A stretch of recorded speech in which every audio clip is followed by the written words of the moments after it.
been such a swing over the last 5 months. When you think about it, Pierre Poilievre and the Conservatives were in the lead for so long. I think we started to think this thing was a foregone conclusion. And there's been such a shift. And of course, because Justin Trudeau stepped aside, because Donald Trump, the tariffs, the trade war, Mark Carney is here now. Like, it's a whole different world. But still, to see that kind of swing in that period of time is pretty wild. And so interested to see whether it actually comes true, whether this is what's happening today as people go to the polls, and just interested in some numbers. Like, we've got the first few now, but I feel like this has been a campaign that's gripped us for so long. Like, let's get this going. Let's see what's happening on the ground. Yeah, absolutely. And we have been watching the poll numbers tighten over the last few days of this campaign. Catherine, what are you watching out for this evening? Many ridings, of course, but Quebec in particular, because a number of ridings are Liberal bloc races around the Montreal region that does tend to vote Liberal, with a little bit of orange in the middle. Now, will that little orange dot, Alexandre Boulrisse's riding for the NDP, remain? So north of Montreal and south of Montreal, that has traditionally gone to the Bloc and could move to the Liberals. It's something to watch. There's also Trois-Rivières, Quebec City, many ridings where the race looks really tight. Geneviève, could we have some surprises tonight? Well, that's always the question. From the very start, we know the election hadn't been going well for the Bloc. They were polling very low. But towards the end of the campaign, they seemed to get a second wind. Yves-François Blanchet said, okay, the Liberals will win, but the Bloc can be there to make sure that Quebec's interests are defended. So looking at the most recent polls, that might have helped a bit. We might have seen an uptick. So Mr. Blanchet, limit the damage?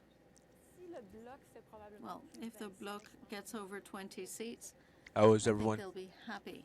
Are you ready for the 33 last time, but if they get elections? more than 20 seats, they should be quite happy, because some thought they would drop to 15. Starting up my So Rumble. will there Hello, be a red hello, wave? hello Twitch, hello We'll Rumble. see. Thank you to, by the way, for Many the questions. 3 new subscribers on Twitch. Thank you very much. You've been following this story very closely. We've been talking Appreciate ya. throughout the course of this campaign. What are you keeping an eye out for this evening? Well, when we're going to declare it's going to be a Liberal majority government. So you're still very confident about that? Well, I've been talking to the Excuse me. campaigns, and particularly the Liberals feel they Yeah, we're going to start it's streaming a bit early. mistake. Look, we never know until all the votes are counted in, of course, but we have to watch, first of all, for Atlantic Canada, which, by the way, we should all mention that this is a complete reversal of what the country was facing a mere 3 months ago, when Atlantic Canada and Ontario and the rest of the country, except for Quebec, was largely going to be voting for the Conservatives, but the Bloc Québécois and Quebec were still a strong force. And all of a sudden, in a 3-month period, with Mr. Welcome Trudeau's all, welcome, resignation, welcome. Mr. Carney coming in, playing the role as a man who deals with Let me know in the economic chat, who do you crisis, think is going to win, the Conservatives or the Liberal? Political outsider. And then Bloc, Trump's NDP, threats, and Green of Party, both don't annexation and even economic bother war counting just them. changed everything. And if you look, and I think So we'll the see red tonight, with the watch maple leaf carefully and the what L, happens out of obviously that's Atlantic Liberal. Canada. It looks like the Liberals Conservative will is the Atlantic C with the Canada maple leaf. with, The more Bloc seats, Québécois is the B, specific- and the quite yellow a bit maple more leaf, seats than or the Conservatives. yellowish Quebec will orange, be a that's really NDP, interesting race. and I the mean, we green know in is the Montreal Green Party, area it's gonna be obviously. Liberal all the way. So there you go. What's going to happen with the Green Bloc Party is about as Québécois? useless They as could tits be on a pole, anywhere from 18 to if you ask me. 25 But seats, that's just me. according to all the polls that we're looking at. And certainly that's what the Liberals are seeing, and then it's Ontario. But So this is we going to be a may- long by night, I the time we think. get through Ontario, Here you got we 2 may for have Liberal, a 2 for majority Conservatives. government. The Liberals I've talked to are saying that they think they are going to get 192 seats to 120 for the Conservatives. By the way, 5 there's for a the link in NDP, the description two for lost, CPAC and 5 for the Bloc Québécois, and 1 for the Greens CPAC for the- and CBC, but Now, CBC that I'm not watching. I'm watching obviously could CPAC. change somewhat, Yeah? but that is So if you want to go check them pretty out. big victory for the Liberals, and it allows Mr. Carney. If you don't want to hear decide my what he wants to do, rambling, because go he'll check have out the mandate to CPAC. do whatever he wants to do if he can get that. And the other factor is, what I'm does gonna it put mean it in the about chat. Mr. Poilievre? If he cannot, I know. if he doesn't pull this off tonight, how long can he stay on as leader?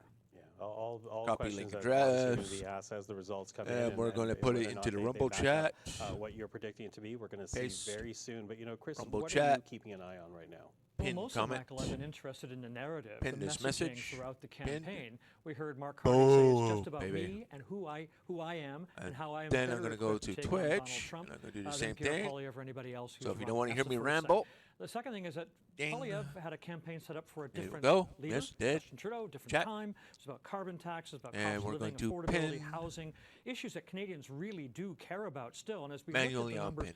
There we go. getting a little closer near the end of the Bam. campaign, it seems There you that go. maybe the issues So there's that the are links more to domestically the two oriented were beginning to take over as the predominant issues. two That might be the chats, ballot okay? box question. So if you want to go check The big them out, issue for Pierre Poilievre was he never changed. He kept that same message throughout the campaign. Now, part of it is because a lot of people in the party, his party. so if you don't want to hear my like what they rambling see in Donald ass, Trump. you know, you can go So check them out. The messaging will Yeah? be a big thing to dissect at the end of this. I'm going to watch and see how much of a role that played. The people didn't really see the advantage to voting Conservative for that kind of change, and saw Mark Carney as a So far, CPAC's been cool about it, though. They don't Again, seem we're to gonna see content how that ID rolls out, you but or listen, copyright you or that's anything. just the So beginning of the conversation this evening. But that's why I'm going with obviously, the on Saturday evening, something horrific CPAC happened instead in of Vancouver. CBC, It was because referenced CBC, you by can't a trust them reporter as far on as you the can ground. fucking It throw was- 'em. You know what I mean? Obviously affected the last couple of days of the campaign as the leaders decided how they are going to react.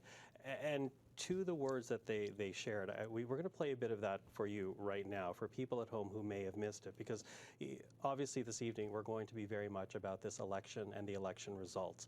But as we move forward, we want to acknowledge that there are people who are hurting right now, who are trying to make sense of what happened on Saturday, and the leaders Yeah, there was a added big their thing in words to it as Vancouver well. where Take a listen to what we heard over the last 24 a whole bunch hours. of there was a Filipino Terrible loss. street party kind of thing in Vancouver, and they all got run over Community, by the this crazy Filipino guy. Community in the Lower Mainland, the Filipino community here in Saskatoon, the 1 million strong Filipino community across Canada. Thoughts and prayers in go out to the fact, all Filipino Canadians. community It's a senseless loss. So that lost their our loved hearts go ones. with that. I hope that we can pray for those who've been lost and for those who survive in mourning their loved ones, their brothers, sisters, daughters, sons, mothers, fathers. All of them will have a deep hole in their hearts today, and we will try to fill it with the love of the entire country. I was there, and I just imagined the faces of the kids that I saw smiling and dancing. I imagined the aunties that were there, imagining I don't even know what to say. It's horrific. I'm heartbroken, and I just want the Filipino community to know, like, we stand with you. Everyone is with you. Everyone's standing with you, and we're going to stand with you in whatever comes the next days. Permettez-moi d'adresser mes condoléances. I'd like to Sorry about express making sucking noises. I'm my eating a candy. So condolences to the people of British Columbia, to the families and loved ones of the victims, and to colleagues. Some of us were quite close and must have been marked by being so close to the event. Some of the reaction we heard this past 24 hours to that horrific car attack in Vancouver. 11 lives lost, the youngest life being only 5 years 11. old. wow. To those who lost loved ones, you are in our thoughts, and to those who are hurting right now, you too are in our thoughts. Well, with that, let's move on back to the election right now, because as you can see at the bottom of your screen, we're starting to get some early results. This is all from Newfoundland, Labrador, as their polls closed about 25 minutes ago. Eric, walk us through quickly what you're seeing so far on the board. And we're definitely seeing very early results, so very likely some small polling boxes. 'cause I'm we're not subscribed to seeing his all the YouTube numbers channel, yet. The But Balding you can Guy. take a look at Avalon. We got some results there. Just one polling Eric. box is closed. Eric Garnier. Paul Connors is ahead by 25 votes over Steve Kent. Steve Kent, a former Sorry, BC didn't mean to MHA's call him a running bald for the guy. Conservatives But in he this is. election. Look at Terre He has Neuve the and Captain Peninsula. Picard This is the haircut. riding that the Makes him look Liberals cool. won last year. So right now, Jonathan Rowe of the Conservatives is ahead by 6 votes, but it's only 270 polling boxes. As you can see, only 28 people have. Yeah, so this is the Newfoundland, Labrador Central ridings Newfoundland one. We're starting to get that a are little coming bit in. more counted. 5 of 233 polling Montreal, boxes. Ottawa, and Everett all that Smith haven't started is yet. leading over Lynette Powell of the Liberals. If we can continue going across the island to Long Range Mountains, there's only been one box opened, and as you can see, again, very few votes. But there you got Don Bradshaw of the Liberals holding it.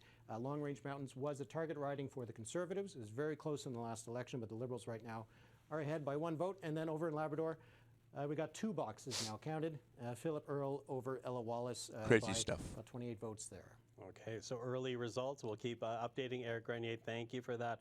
Catherine, we have some new video as well that we want to share with people at home. Oui, j'attire votre attention là-dessus, le chef du Bloc québécois, Yves-François Blanchet, Yes, qui est the en train leader de of the Bloc regarder québécois, évidemment soirée électorale Yves-François Blanchet, fragmentaire pour l'instant qui arrive. is watching the election results starting to trickle in. As Omerisa was saying a little earlier, he's in Montreal, not in his own riding. He's very close to where he would have to go later in the evening once all the results are counted. So he's a bit tense, as are many party leaders tonight. A lot of nerves this evening, especially when you talk about the Bloc Québécois leader. You know, there was a time when they were destined to take Quebec. There was always talk at the end of last year that they would be the official opposition, not the talk now. In fact, the Liberals had a double-digit lead over them. The question is, how much is that lead going in now, what the seat number will be, and as you say, one of just some nervous leaders tonight that you could put into that category. Absolutely, absolutely. Et on en a parlé tantôt avec Geneviève. C'est sûr que we discussed this with Geneviève earlier. You know, this is the last stretch, the last straight, the last few hours. The figures did shift a bit. But earlier in the campaign, we were seeing some results that were pretty tough for the Bloc. So we still have no idea how Quebecers will vote on the day today, or did vote today. Before we go, I think I want to bring in Eric. I did the early vote. You know, Eric, we're approaching the next less shift crowds. over to I don't like polls crowds. closing in the Maritimes. But show us where we are in terms of leading elected in Newfoundland. Not that I'm as super well as, shy if you like I don't mind, used to where be, things but stood at just dissolution. big crowds don't appeal so to we me. have right now, we're waiting on the two ridings in the St. John's area to report. Those were Liberal ridings, at least in the last election. Again, we are still looking at very few polling boxes, but we've got a few more here in central Newfoundland. Clifford Small has the lead there still over Lynette Powell. And in Terre-Neuve, the Peninsula's still only 4 polling boxes. And with these kinds of ridings, it really depends on which outport is reporting in, and so you could get some big differences. But we're waiting for the results in the rest of Atlantic Canada. Just to give an idea of what it looked like last time, you can see there's only one Conservative riding in Newfoundland and Labrador. There was a few of them Conservative in New Brunswick and Nova Scotia. Liberal was, PI was a Liberal sweep. A couple of these ridings we'll be looking at once the polls close, and in the Maritimes, we start getting some more results, but right now we're still just got some results from Newfoundland and Labrador. Yeah, okay, Eric, thank you for that. And you know, I'll ask the control room to put up right now what Newfoundland and Labrador looked like at dissolution. Just give a bit of a context as we go into this. So there we were, 6 Liberal seats, 1 Conservative, and in terms of the leading and elected, kind of pulling together what Eric has been telling us, let's take a look right now of leading and elected in Newfoundland and Labrador if we can. It may be too early to call on that. Let's see. There we go. So we have no official elected yet, but if we call that board, we're looking at 3 Liberal leads, 2 Conservative leads, also reflected on the bottom of your screen.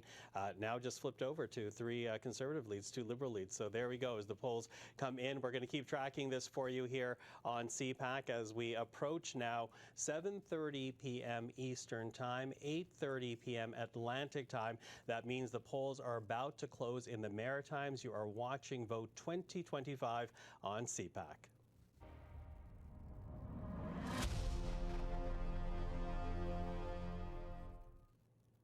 Hello, everyone. I'm Michael Serapio. Thank you for joining us here on the Cable Public Affairs channel as we bring you live coverage of the election results in the 45th general election in Canada. And with the Maritimes closing in about 3 seconds time, with the votes, they will now be added to the tally. We're going to start seeing the results for all 32 ridings in Atlantic Canada, perhaps an early indication of how things will play out tonight. And of course, as we said, Eric Grenier keeping a very close eye on the board for us today. So Eric, you hinted at it before, but maybe dig in a bit more when you talk about the Maritimes, because we're talking about Nova Scotia, New Brunswick, PEI joining now the tally. What are you watching out for here? Well, there's a number of ridings we'll be looking at. I'll take another look at what the map looked like last time. So you can see in Nova Scotia, we had 3 Conservative ridings: Cumberland, Colchester, Acadie, Annapolis, and South Shore, St. Margaret's. And they are going to be ones to watch. Cumberland, Colchester is, Stephen Ellis is the incumbent there. It is traditionally a Conservative riding. If the Liberals are able to flip that, then they would suggest they might be on track for a good win. And if we go back to look at South Shore St. Margaret's, Rick Perkins, it was a very tight race in the last election. He won it. There's no NDP candidate in South Shore St. Margaret's, the only riding in the country where there isn't a New Democrat on the ballot. Will that help the Liberals flip that seat? And another one to keep an eye on perhaps in Nova Scotia might be in Acadie-Annapolis. Chris d'Entremont up against Ronnie LeBlanc. Mark Carney went to this riding. Not really clear why, considering how big of a lead the Conservatives had last time. Maybe it suggests that the Liberals think it is in play. And if we go over to New Brunswick, number of ridings to watch in New Brunswick. Miramichi-Grand Lake has been very close for the last couple elections. Lisa Harris, former Liberal MLA. Mike Dawson, former PC MLA. He actually resigned to run for the Conservatives. It was a close race last time. We'll keep an eye on it tonight. Fredericton-Oromocto would be another one that I'm going to be watching. This is a bit of a quintessential swing riding when it comes to New Brunswick. If the Conservatives are going to win this election, this is probably going to be one of the ridings that is in their column. If the Liberals win this election, it's probably going to be red. So we'll keep an eye on this one as well. Okay, Eric, thank you for that. You know, I'm going to bring in Robert Fife again because before we actually went on air, you were raising some interesting points about ridings that you're keeping a close eye on in the Maritimes as what, potential harbingers of what may happen this evening? Yeah, the Liberals were saying that if they win 4 of these 5 ridings, which is Central Newfoundland, Long Range Mountain, Cumberland, Colchester, South Shore, St. Margaret's, or Acadie-Annapolis, if they win 4 of those 5 ridings, I think they're going to win big tonight. If they win all 5, well, they're going to be, the champagne corks are going to be popping. So we have to watch those ridings particularly. These are people who, that's what they focus on, to look at bellwether ridings that they think will make a shift across the country. So let's watch those ones and let's see what happens. Yeah, let's see what happens. And interesting when Eric was saying that, you know, Acadie was where Mark Carney made a stop at. So it very interesting because, again, that might be an indication of how they're feeling. Laurie, this is your neck of the woods when we talk about Nova Scotia. What do you make of what's happening right now? Yeah, I think this is going to be one of the key questions to see whether the Conservatives hold on to the ridings they have. Because someone like Chris d'Entremont, he was a provincial MLA before he was a federal MP, and so even if things don't go well, 3 Conservative, 2 Liberal. He's an MP that I think, you know what, he might hold on to the seat because of him.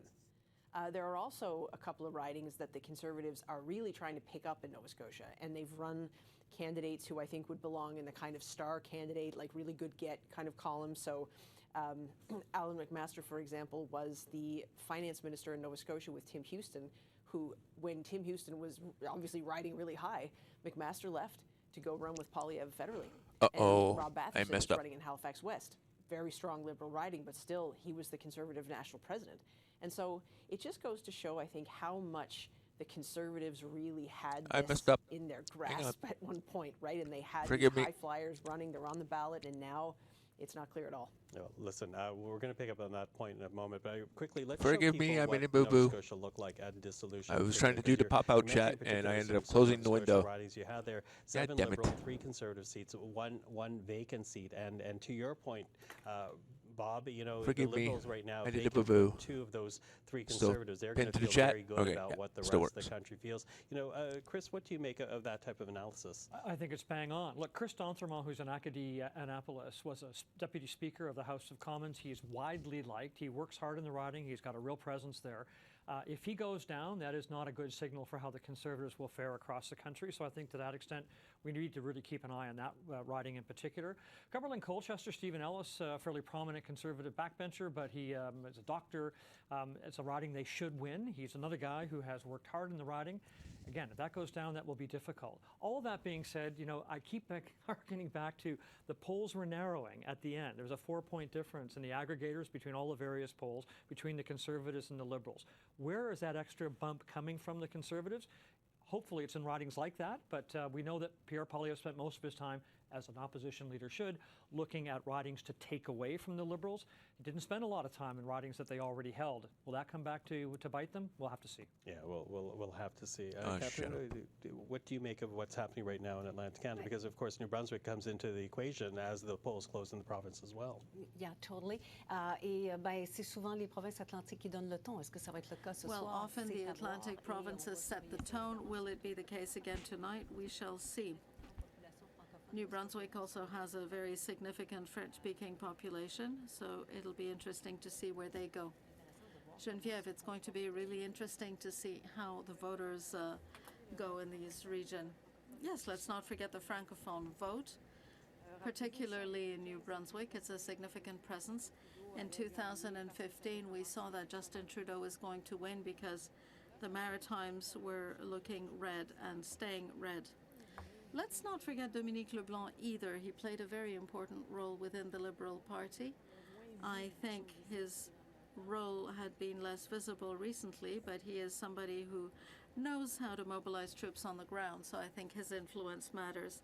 The fact that Mr. Carney could count on Mr. LeBlanc's support has been very important and will have an impact on that region.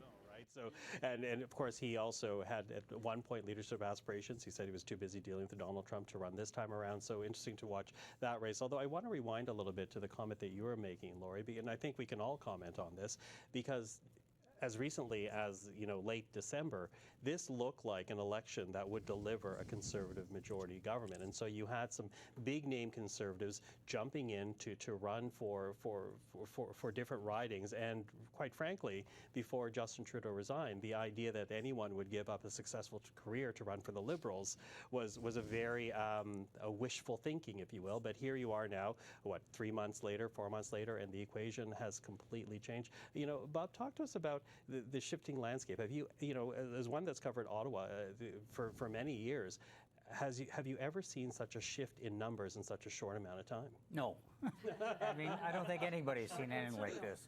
I mean, here you had the Conservatives going to be a juggernaut, going to a massive majority government, and it's just unfathomable that an outsider like Mr. Carney, who's a technocrat, who's not a politician, never been elected to anything, is not really very good at retail politics, bristles when he doesn't like questions from reporters, but because of his stature as a former Bank of Canada governor and Bank of England governor, somebody who's dealt with real economic crisis, Canadians looked at him and say, you know what, I think he can handle Trump better than Pierre Poilievre.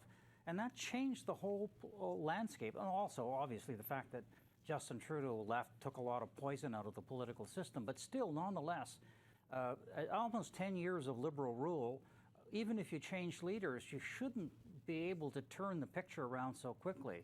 So we haven't seen anything like this before, but I will say that Mr. Poilievre made a lot of mistakes. He kept reminding Canadians that he had Trump-like, the name calling, sneaky Carney, carbon tax Carney, all that populist stuff that just went against the instincts of Canadians after seeing Donald Trump. And then he did things that he did things to the party itself, taking 90 seats away and having the party themselves decide who was going to go in. It really grated people who are, in the Conservative Party particularly, former Reform Party people who really believe in grassroots democracy. That caused a lot of problems. Look what happened with Mike DeYoung in British Columbia, who they said, no, we don't want you to run for us, and now he's running as an independent, and he's probably going to win the race. So they did a lot of things that were stupid. Not South Shore, Doug St. Ford, Margaret's, who is the most popular St. premier John's in East, Ontario and maybe in the country, and treating Jean Charest like Sydney, he was a Glass leopard. Bay. I mean, it was just ridiculous. He could be campaigning for the Conservatives in Quebec. Terra Instead, he's sitting Nova. at home, not helping them out. They did a lot of things that were unnecessary.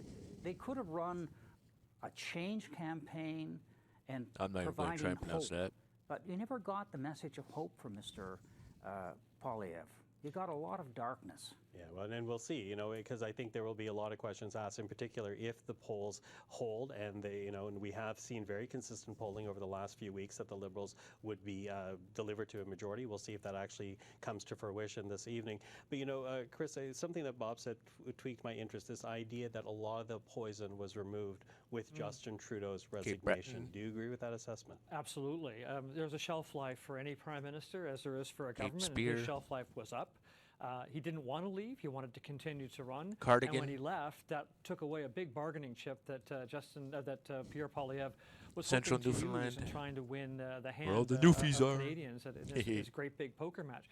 One other thing I'd Central mention, Nova. when the platforms came out and when they went through their whole campaign, the differences between the Liberals and the Charlottetown. Conservatives weren't very great. Both of them recognize housing a problem. So we'll remove the GST, maybe a little bit differently for the Cumberland, Liberals and Colchester. Conservatives, but we'll remove it on new homes to get people into the market. We're going to build a national transportation corridor, a national corridor for pipelines. We're going to come and break away our Dartmouth. reliance on the United States. Both of them had that same idea. I could go on, but the point here was I don't think the Conservatives did enough to differentiate themselves on Chicken, issues that really mattered to Canadians, and that's what I think ultimately we're seeing tonight is a difficulty they're trying to get this message across in some of the Bundy ridings we've seen Royale. so far. Quand on y pense, vous parliez du mois de Halifax. décembre tantôt. You were talking about December, and when we think about it, we realize we were really in a different world. Justin Trudeau was Prime Minister. Donald Trump wasn't in the White House yet and certainly hadn't started slapping tariffs on people. There was no talk of a 51st state. So it does feel like we're living in a completely different world now. And I think voters feel that very much. Remember to hit that Perhaps like button for not me, please. Pierre Poilievre, who Thank you. continued to stay on his message and kept on with the same campaign he would have made 3 or 6 months ago, as if nothing had changed.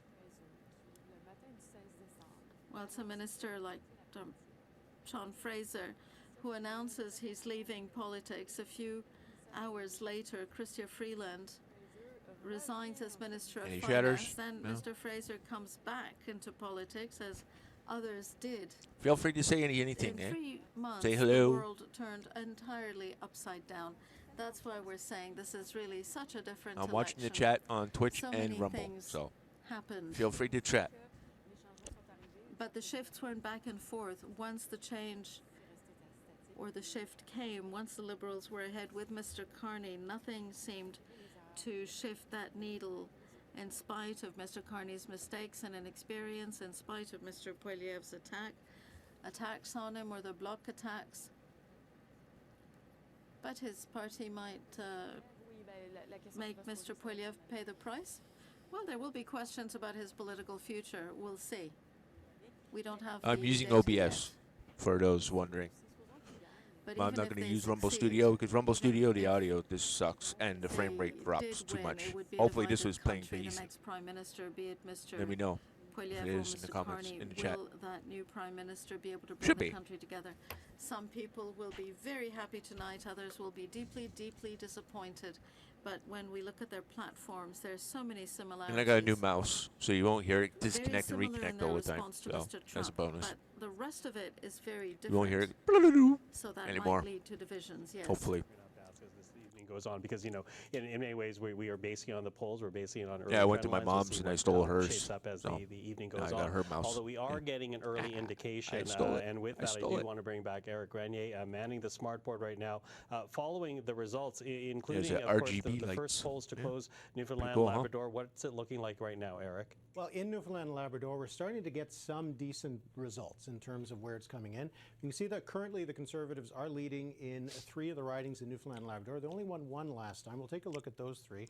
We got Long Range Mountains, where Carol Anstey is leading Don Bradshaw by about 23 points. There's 30 of 253 polls reporting, so that's a decent amount of vote there. In central Newfoundland, Clifford Small, the incumbent Conservative, is leading now by about 1,000 votes, and again, we got 38 of I was able to 253 do poll some boxes reporting. So again, change the snow tires and everything. pretty So decent amount of votes. And Terra Nova, the put summer Peninsula, tires on. the Conservatives, Jonathan Rowe is leading Anthony Germain of the Liberals. One Worked thing, out though, pretty I good. do want to point out is that these are very diverse ridings when it comes to the voting aspect of it. If you take a look at a riding like Terra Nova Peninsula, a lot of the vote around this part of the Avalon Peninsula went Liberal. The Conservatives did well in this area. We don't know where the polls are reporting just yet, so it's why we do have to take a little bit more time with some of these results. But so far in Newfoundland and Labrador, the Conservatives are up 2 and the Liberals are down 2.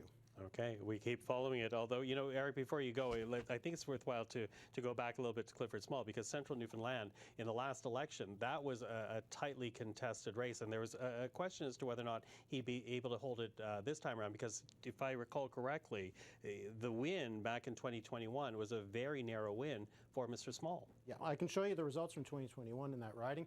This was when it was Coast of Bay Central Notre Dame. You can see that Clifford Small had just a 300 vote lead over Scott Sims, who was the incumbent, 47% to 46%. And you can look at it where it is now on that riding. Clifford Small 62% to 35% for Lynette Powell. And we do have 40 of 233 polls reporting, so again, it's a decent amount of vote, but it does still matter where that vote is coming from. I remember in 2021, for a part of the night, the Liberals were leading that riding, and it went back and forth. So we'll see if that's going to happen again tonight. Okay, Eric, thank you for that. Eric Renier manning the smart board for us this evening. You know, I'll pick back to you, Laurie, because it was interesting that Genevieve was mentioning the fact that we saw Sean Fraser. He withdrew in the Trudeau era. He decided he wanted to spend more time with his family, and I don't know if he said, okay, that's enough of my family. I'm going to run again. But here he is now under Mr. Carney. How does that reflect what you've been tracking out in Nova Scotia in terms of the political mood? Because it certainly looked like we were on the precipice of wholesale change, and you know and now it's swinging back to the Liberals, it seems, in many parts of the province. Right. I mean, in 2015, every seat in Atlantic Canada went Liberal. And sometimes people, I think, get the sense that everybody in Atlantic Canada votes Liberal because it goes, you know, it was just red, right? And even in the elections after that, very strong support there for the Liberals. But there are other bases of support, especially for the Conservatives. And so I think as Atlantic Canada really had enough of Justin Trudeau, and the carbon tax just She got a bit of a shiner here on her cheek. You see oh, that? Yeah, that seemed to make it worse. Wonder if I that's don't a mole know or how, a and I don't pimple. know why, but it did. It was, people were done. People were big bugger. I wasn't sure that Pierre Poilievre would ever play in Atlantic Canada at all, but he started to come down, and it wasn't so much the big loud rallies. It was the small meetings in local communities where he's talking to people.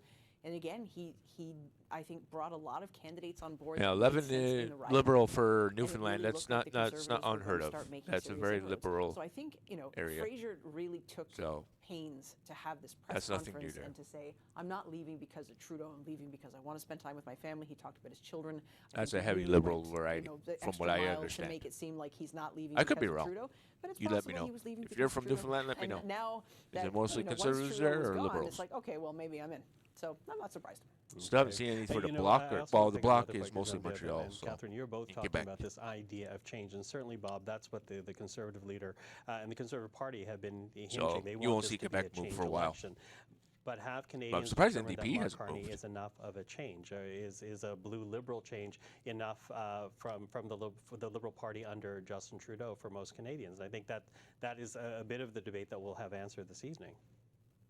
Well, to Chris's point, Mr. Carney is very smart in moving the party to the center, where Jean Chrétien had always governed from. Mark Carney He is not basically center. What took the fuck away are you talking about, asshole? Mr. Poilievre's policies. Get rid of the carbon tax.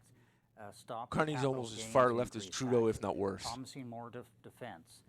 Promising to get rid of interprovincial trade barriers. I mean, he just took a whole slot of everything that the Conservatives said, and so where's the change? And that's the issue that I think Mr. Poilievre has struggled with, because it's very much the same policies, and you know, and then when you put in Donald Trump into that whole thing, that's where he struggled. And that's why people like Corey Teneycke, who was Mr. Premier Ford's campaign manager, kept saying, stop talking about these carbon tax and all these other issues. Focus on the one thing that really matters to Canadians is Donald Trump. He didn't do that for a long time, and then near the end, I think, though, that Trump had sort of shut up about Canada for a while, and got back the cost of living, and I think that helped close the gap. And one wonders if this election campaign had been 2 or 3 weeks more, whether in fact the Conservatives would end up winning, because you know we're now exposed to Mark Carney, and he can fib like all politicians, and he's not Mr. Perfect. And the more you see Mark Carney, the less popular he becomes. And you know, go ahead, I Chris. want to add something really quickly. Is that when you asked about change, does Mark Carney represent real change? In many ways he did, because he was saying, as Bob pointed out, a lot of different things. It'll be a long night. How much money he was going to spend on making sure we had transportation corridors and the like. We've all walked through those types of issues.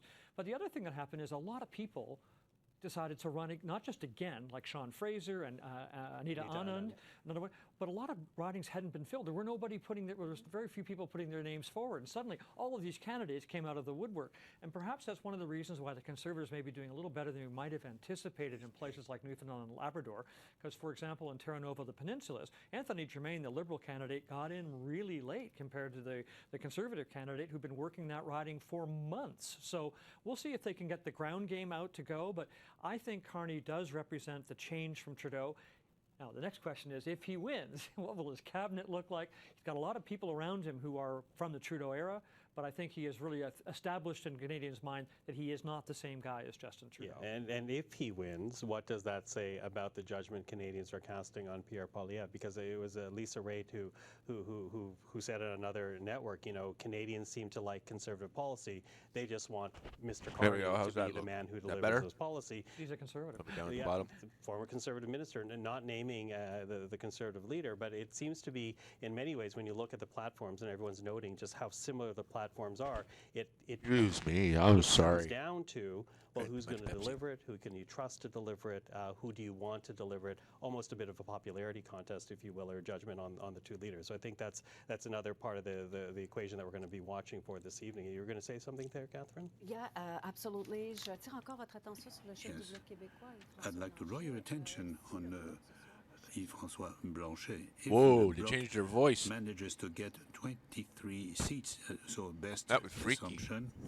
So that's approximately 10 fewer seats than at the last election. changed the interpreter. And that is a strong message on the part of Quebecers. And if he gets more than 23, he might be very happy, but it will depend on what he did during the last stretch.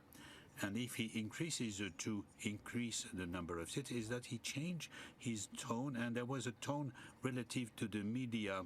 Some media said that he looked very angry and raged. He didn't want to concede victory to Mark Carney. But then at the end, he was more conciliatory. So 1 hour, He said, okay, Mark Carney 1 hour will and 36 win, minutes but I until think all that the we polls can close. have a role to play, even if we had the Liberal minority government.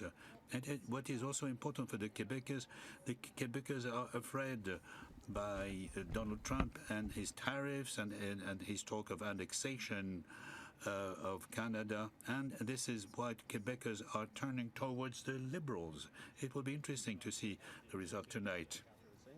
Puis je voulais revenir un peu au changement. Let me go back to the change that was mentioned a few moments ago, saying that Carney represents change. Well, if there is a change relative to Justin Trudeau, it is an economic change. So, because the question with Justin was, is he able to understand economic issues and to make the right decisions? And Mr. Carney said, okay, look at my resume, and I am the man who has a good command of economics. So, as to Mr. Poilievre, this was disastrous because the Conservative Party is considered as the better from the economic management of the country from this viewpoint. So Mr. Carney has really embodied change. And I also noted the change of tone from Mr. Blanchet at the end of the campaign. And Mr. Carney, on his side, talked about cooperation, unity, which is dear to the heart of Quebecers, because Quebecers do want for everybody to work together. And this is why perhaps also the Conservatives will not get more than 11, 12 seats in Quebec. Quebec. Let's see if they actually do. Listen, we're going to check in on some early Atlantic results with Eric in a moment, because you can see at the bottom of your board there, we now have 13 for the Liberals, 3 for the Conservatives. Eric, stand by. We're going to get to you in a second. But the reason why I'm putting Eric on standby is because, sadly, Robert Fife, who is here far too little time this evening, but I want to thank you for joining, because I know you need to file this evening. Any parting words as to what you want? Well, only this. Think how much of a blow this would be to Pierre Poilievre if the numbers go out the way we think it is going to go tonight. We saw a glimpse of that last night when he was in his riding. He teared up and his wife broke down in tears. And that is not a campaign exhaustion. That's a realization that everything they had fought for and had hoped for was not likely to materialize. And, you know, we're all human beings, right? We all feel for people who go through, politics is tough. And so it's got to be very hard for him and his family, and it's something that if he does lose tonight and the Liberals do get a majority, it's going to be a very tough road for him to haul and his family, and he's going to have to, it's also going to be a struggle to hang on to the Are you fucking kidding me? Yeah, absolutely. And of course, again, we'll see how this evening rolls out. But Bob, as I They say, really think you have he's to file gonna for the lose. Globe and Mail. We'll be reading in the early morning hours. Thank you for this, Robert Fife, Auto Bureau Chief for the Globe and Mail. So, as Did you Bob see the Meyer last makes his rally way out he of the did last studio, night? We're gonna throw. Did you hear that, Bob? Any Quietly fellow makes Canadians his in the way out of chat? studio. Did you see the rally?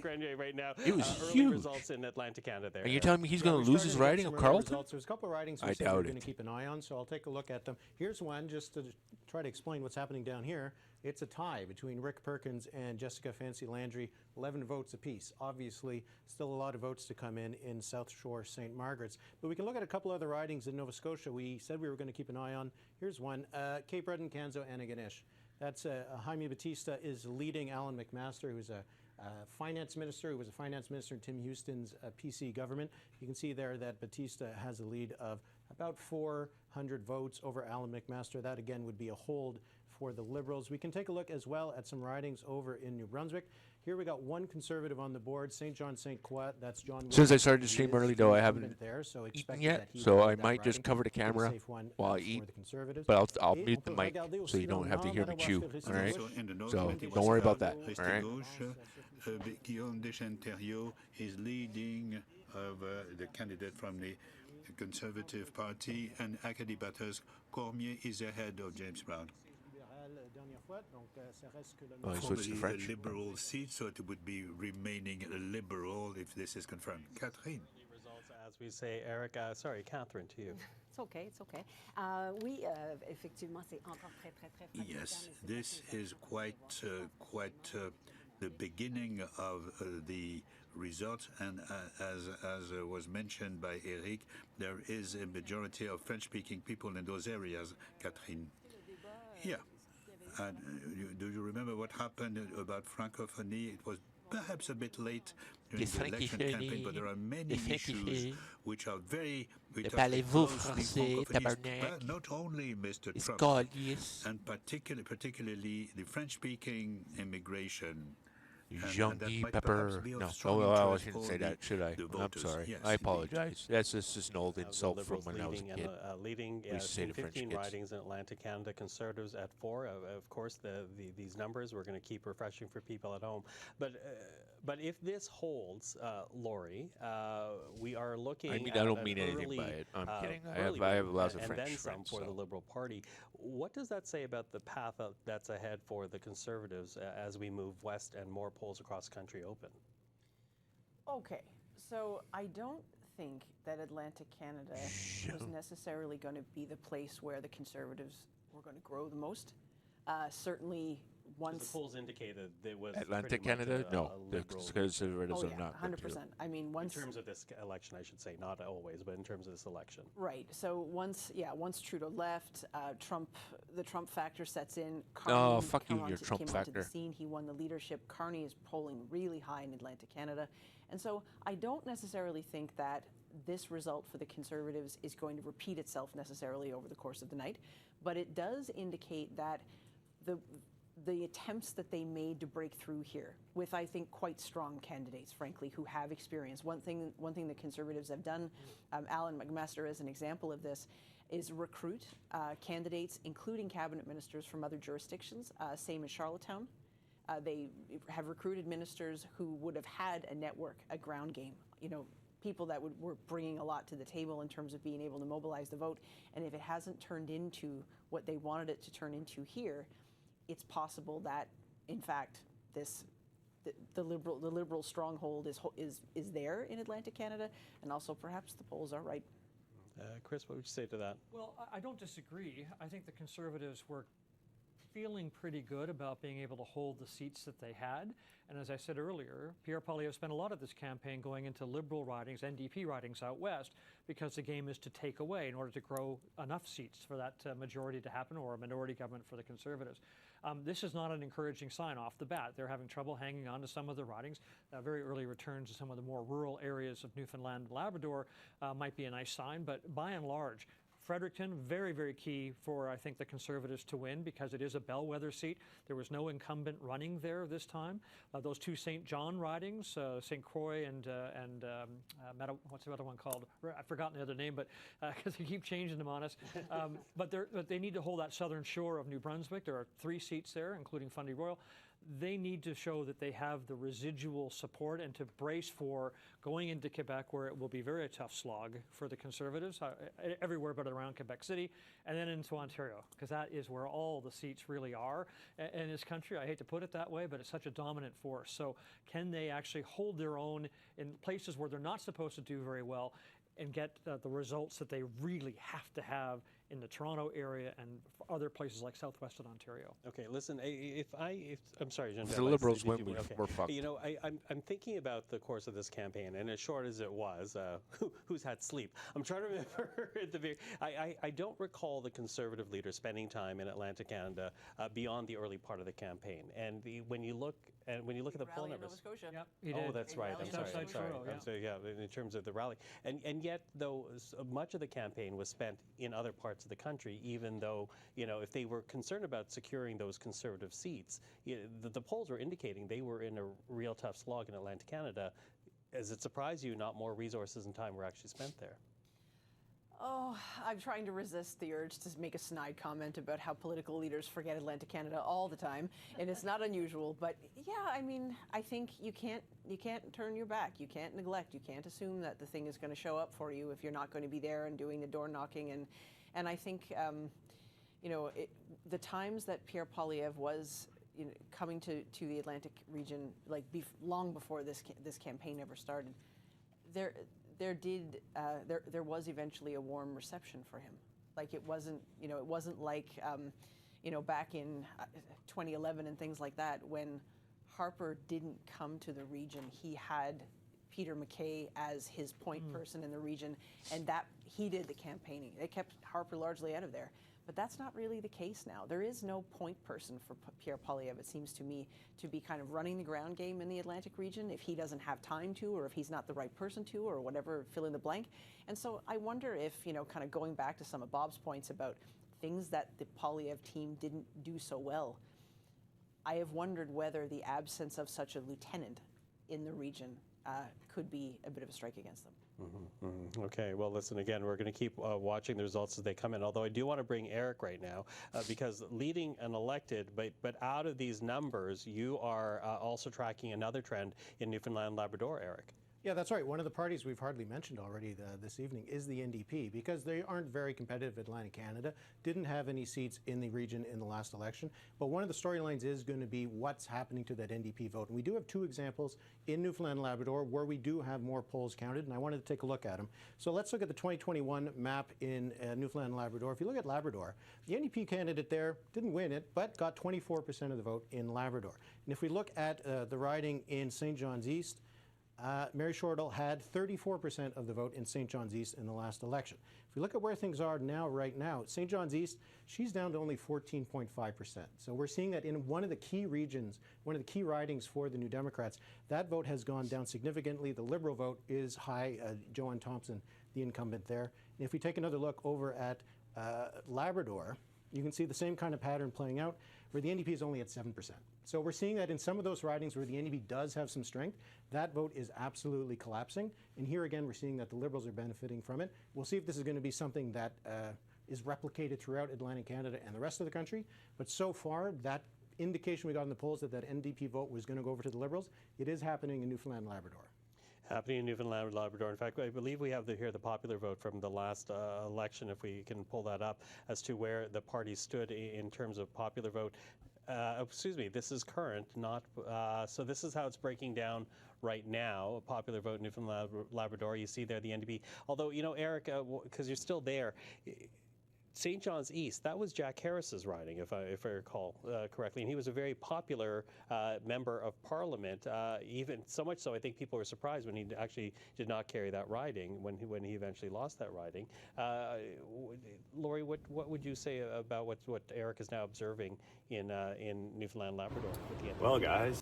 Well, I mean, I'm not totally surprised. I'm not surprised at all. This has been one of the narratives of the campaign for the whole time. It's going to be really difficult for the smaller parties to punch through. I think the election has been about who is going to be the Prime Minister, who is going to be the leader for Canada, both to engage with Trump and also to set a new agenda for Canada and get into these really tough conversations and that we probably should have been having anyway. And if the smaller parties are not really in contention to form government, they're not able to answer that ballot question of who's going to be the leader. And so we can see, I think, the evidence of that. I think this is a really important trend that Eric has picked up on. We all expected the NDP was going to have a tough time. Even the Bloc Québécois, the support for those parties as the third and fourth parties was going to be pressed by the Liberal-Conservative battle. And while Carney is not as progressive, if I can use that term, as Justin Trudeau would have been, he is saying the right things on the carbon, on the importance of climate change, although he's getting rid of the consumer portion of the carbon tax. He's saying the right things about being committed to sustainable development. If you're looking to stop the Conservatives, which I think is what was really motivating people at the very beginning of this campaign, having a NDP vote disappear as it has and go to the Liberals, at least in these first two ridings that Eric has pointed out. But we'll see when we get into Quebec if the same thing happens to the Bloc Québécois. It's going to be a really interesting trend to follow. Okay, interesting trend. Although I'm going to jump in very quickly, and you speak there in a second, but I want to share with people right now the first confirmed elected in Newfoundland, Labrador, and that is to Clifford Small in central Newfoundland. So the riding that the Conservatives actually, not surprisingly, want to keep, and it looks like they're keeping it. Any reaction around that on the table right now? Well, I mean, if you're a Conservative, you're thrilled, right? This is the one seat that you had. And if you look at that, again, the more rural sections of Newfoundland, the Conservatives are holding their own. And maybe we're beginning to see another trend, maybe Eric will pick up on this later, around the rural versus the urban split in voting. So the Conservatives have generally and traditionally done extremely well in rural areas.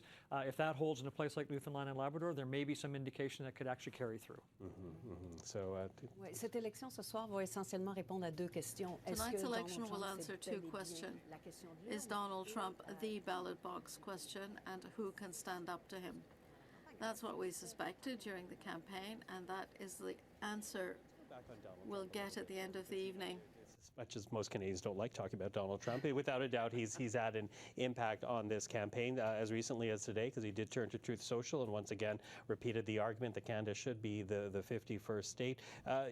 How significant has Donald Trump, and maybe this is academic beside the two academics, but how significant has Donald Trump been in this campaign, Chris? Huge, because Mark Carney based his entire campaign, really, everything he talked about was how he was the person to represent Canada in upcoming CUSMA negotiations or renegotiations, to fight back on tariffs, a hard line about being in, I'm going to put in reciprocal tariffs, we're going to really sort of show that Canada is its own person. Increasing defense spending, that was a forced decision, but largely to respond to Donald Trump. So I think that he has been huge. And most importantly, when he wasn't tweeting or Xing or whatever you call it these days, the debate came maybe a little bit more around those domestic issues I talked about at the beginning of the program. But every time he was asked by the BBC, by the CBC and others about the 51st state, is he really serious about it? He took the opportunity to repeat itself and it was back in the headlines. So he has dominated the discussion to this point. Go ahead, Geneviève. Je pense aussi que le Parti libéral en a profité. Ça veut dire qu'on The a Liberal voulu Party parler also de sees Donald that Trump. C'est ça qui advantage. était payant. They wanted to talk about Donald Trump. That's what was paying off. And the game plan basically reproduced the provincial election with Doug Ford at the beginning. It was all about tariffs. At the end, it was all about tariffs. Doug Ford went to Washington twice, playing his premier role, and Mr. Carney did exactly the same thing. He'd come back to Ottawa on Friday to talk to his advisors and to be prime ministerial. So that served the Liberals very well. They played that card knowing there was something to be gained from it. At the end of the campaign, the polls were getting closer. So Donald Trump started once again talking about Canada as a 51st state. So that stopped the polls from converging. we've seen through the campaign. You know, it was, the comment was made by executive producer. You know, the most interesting thing about this campaign has been Corey Teneycke, and Corey Teneycke criticizing Jenny Byrne, who leads the Conservative campaign, for not pivoting enough. I was going to say quickly enough, but at all to Donald Trump and making that the major focus of the campaign. You know, it does a little bit when you look at the success that Doug Ford had with it in Ontario, and the fact that Ontario has 122 seats in the federal parliament. It seemed to have been, it would have been more natural to actually pivot against Donald Trump for the Conservative campaign. Yes, but I don't know that Poilievre was really a pivot guy. I am just not sure how much he could have done that. And even when you think about the fact that, on the one hand, it's a liability for Poilievre to come across as Trump-like. I think that was largely Teneycke's point. You sound too Trumpy with the name calling and all. You know, it's too much. People don't want that. It's not working. But at the same time, there are people who are supporting Poilievre who are sympathetic to Trump too. So Poilievre runs the risk of going down a path that will be polarizing. It will create a wedge in his own voters, and he doesn't want that. So I think it's easier. It's much easier for Doug Ford to just kind of put his hand up and say, "I'm Captain Canada." It was, in some ways, the circumstances were perfect for him. When this stuff was happening with Trump and Trudeau had already indicated he was stepping aside, the Liberals are looking for a leader. There's a sense of a kind of vacuum at the top, and Ford has this position as being a chair at the Council of the Federation. And so he puts on his Captain Canada hat and walks up to the microphone and says, "I'm going to take this guy on." And then he took it to an election, and yeah, I'm not surprised he came back with a third big majority. Of course he did. Yeah, unheard of third big majority. You were going to say, Catherine? Oui, des fois ça vaut le coup de faire un petit peu de psychologie, permettez-moi. Yeah, sometimes, if I might, I'll go into some basic psychology. What did Donald Trump arouse in us? He aroused fear, he aroused worry. Yeah, you arouse fear and He was very worry. disrespectful, generally speaking, because Canadians he that said don't watch that mainstream we weren't media really a are viable fine. country, that we It didn't couldn't bother do us. more than become the 51st You guys state, made that our prime Donald Trump a minister threat. couldn't really be a prime minister, but we felt betrayed because our closest friend and ally was no longer our ally and was no longer our friend, and we couldn't count on the U.S. That really works on voters. It makes a difference in people's minds, and people were looking at opinions and platforms and what the leaders were saying, and they took all that into account, yes, but what they were feeling deep down was a mixture of many feelings, and the message Canada wants to Yeah, the send reason to why I Donald posted down Trump is because is while no, I had the we're message not pinned, I going can't to see if become anyone your chats. 51st state, So now first I of have all, and the secondly, chat down we don't past want to be the like little you, window there for and the we're pinned going comment. to take a So bit of a step away now if you from chat, you, I and can I see think it. Because otherwise you'd the be hidden behind the Conservatives pinned underestimated comment. that. I do wonder. So if you and want it's to a chat little bit now, interesting, now I can see you. what All right? Bob was saying, Thank you. the election lasted a couple more weeks. Would our Don't make me psychology suffer all have by myself. adapted to No, Donald okay, Trump? yeah, Would you we can have just leave. factored in Go Donald ahead. Trump and then made a decision beyond the specter and the fear that Catherine's talking about? Yeah, no, I think that's a really an interesting point. We know Let that me suffer all campaign by was the myself, shortest fine. one possible, and the more people saw Mark Carney, perhaps the less likely they would be to see him as the savior of the country. But to that point, there are so many issues that we have to deal with in this country that are independent of Donald Trump that really got buried. I go back to housing, for example, difficulties that people have getting ahead. You know, I've always looked at campaigns as being, for existing governments, do people feel better off today than when you took office? And I think, without a question, people don't feel better off. And that would normally favor the change movement of a Pierre Poilievre, but Trump completely squashed 1 that. hour and 15 minutes till all the polls The close. election campaign we just went through. Yeah, absolutely. You know, I also do wonder though about the nationalizing effect, because in many ways, because of the fear that Catherine was talking about, and the very fact that it is a question of sovereignty for us, how nationalism has worked into the equation, in particular, Geneviève, what we're seeing in Quebec. Il y a deux aspects, je pense. Il y a ce qu'on voit au Québec, mais There are aussi ce two qu'on voit things we're seeing in Quebec. All right. In Quebec, yes, All right, ladies and gentlemen, nationalism I'm going has to close down become the camera more and Canadian, mute which the mic is for really now. surprising. So just How stand long by. will I it will be last? coming back. We All don't right? really know. But Quebecers said, well, if our allies aren't the U.S., well, it's got to be Canadians. I think that is what happened. And they said, okay, fine, we'll work together. So maybe that will be for another time. We'll see if later we can elect the Parti Québécois it's not urgent. But what I'm fascinated by is the Canadian nationalism. And remember that Mr. Trudeau, when he came to power, he said, I'm dreaming of a post-national country and state where the concept of country, citizenship doesn't mean a thing, that we are world citizens of the world. Now we seem to see that there is a movement to the contrary. Remember McConnell, McMyers, and the hockey, that was really something that pleased not only Quebecers but all Canadians. So we're not the 51st state, we are more than that. So there is a strong contrast, sharp contrast between Mr. Trudeau and Mr. Carney regarding what I call Canadian nationalism. Listen, hold on to the thoughts right now. I think it's worthwhile for us to check in on Prince Edward Island. Let's take a look at where things stood at dissolution on the island. We had 4 Liberal seats, and going based on early results, let's take a look at how things are looking right now. Early returns beginning with Edgemont there. You have the Liberal with Bob Morrissey leading by about 100 votes there, with 13 of 99 polls reporting. Let's flip over to the next riding as well. From Edgemont, let's go towards Malpeque. Again, the Liberal candidate leading in Malpeque. Very early, though, returns. You see there only 4 of 97. And from Malpeque, let's now head over to Cardigan, where Kent McDonald is leading, substantially leading over James Aylward of the Conservatives. 5 of 97 polls reporting so far. And one last one, of course, only 4 in PEI. Charlottetown, Sean Casey, of course, a very well-known name, critical of Justin Trudeau when Trudeau was Prime Minister. 0 right now reporting, but of course, as soon as that comes through, we will have that for people at home. Of course, Liberals hoping to secure all 4 seats again. Eric, let's now go to you. What are you looking at right now when you're looking at the region as the returns continue to come in? Yeah, you were talking about PEI. That's what it looks like on the map, but let's blow it out to Atlantic Canada. So right now we do actually have the Conservatives leading or elected in 12 ridings, which would be a pretty substantial gain. They had 8 seats in Atlantic Canada in the last election. Some of these are very early returns, so it is a little tough to know what to make of them. You can take a look, for example, at Central Nova. Sean Fraser, the incumbent, is behind Bryson Jenkins by just 23 votes. And again, it does matter, especially in Atlantic Canada, where those votes are coming from, and that is not information that we get on election night from Elections Canada.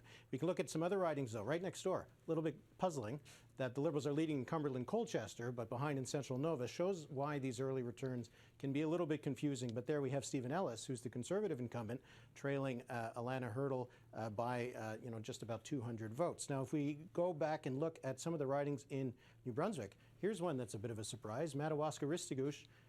The Conservatives are leading this seat. René Arsenault, who's not running for re-election, won this by about 30 points in the last election. But right now we're seeing that it is a close race, and we do start having a few more boxes now open. We've got 13 of 186. This would be a surprise one to keep an eye on. Not one that I don't think the Conservatives were even expecting to gain. And another pickup we could find for the Conservatives would be back over in Newfoundland and Labrador. Still, we're seeing good lead for Carol Anstey over Don Bradshaw of the Liberals in that riding. That would be a pickup for the Conservatives. And the same thing in Terranova, the Peninsulas. Anthony Germain closing the gap, though, now. We see that the gap between him and Jonathan Rowe of the Conservatives is 500 votes. If the Conservatives pick this up, they come out of Newfoundland and Labrador with 2 seats. I think that would be 2 more than they're expecting to win on in the province. Okay, well, we'll see if that flushes out. Eric Renier, thank you. We'll be back to you in a second. With that, we also have this evening many people across the country giving their points of view, their interpretation of what is happening, what they're watching out for. Catherine Lafrance has our next guest, I believe, in Montreal, Catherine? She's in Quebec City. Quebec City. Et c'est très intéressant, Michael, justement, de savoir Yes, ce qui se quite passe. interesting, Michael, to see what is happening around Quebec City. Of course, we're watching closely Montreal, but Quebec City is going to be important. And we have Valérie Bozo, who, with the daily newspaper Le Soleil. What do you have to say? Good evening, Catherine. Well, we have three-way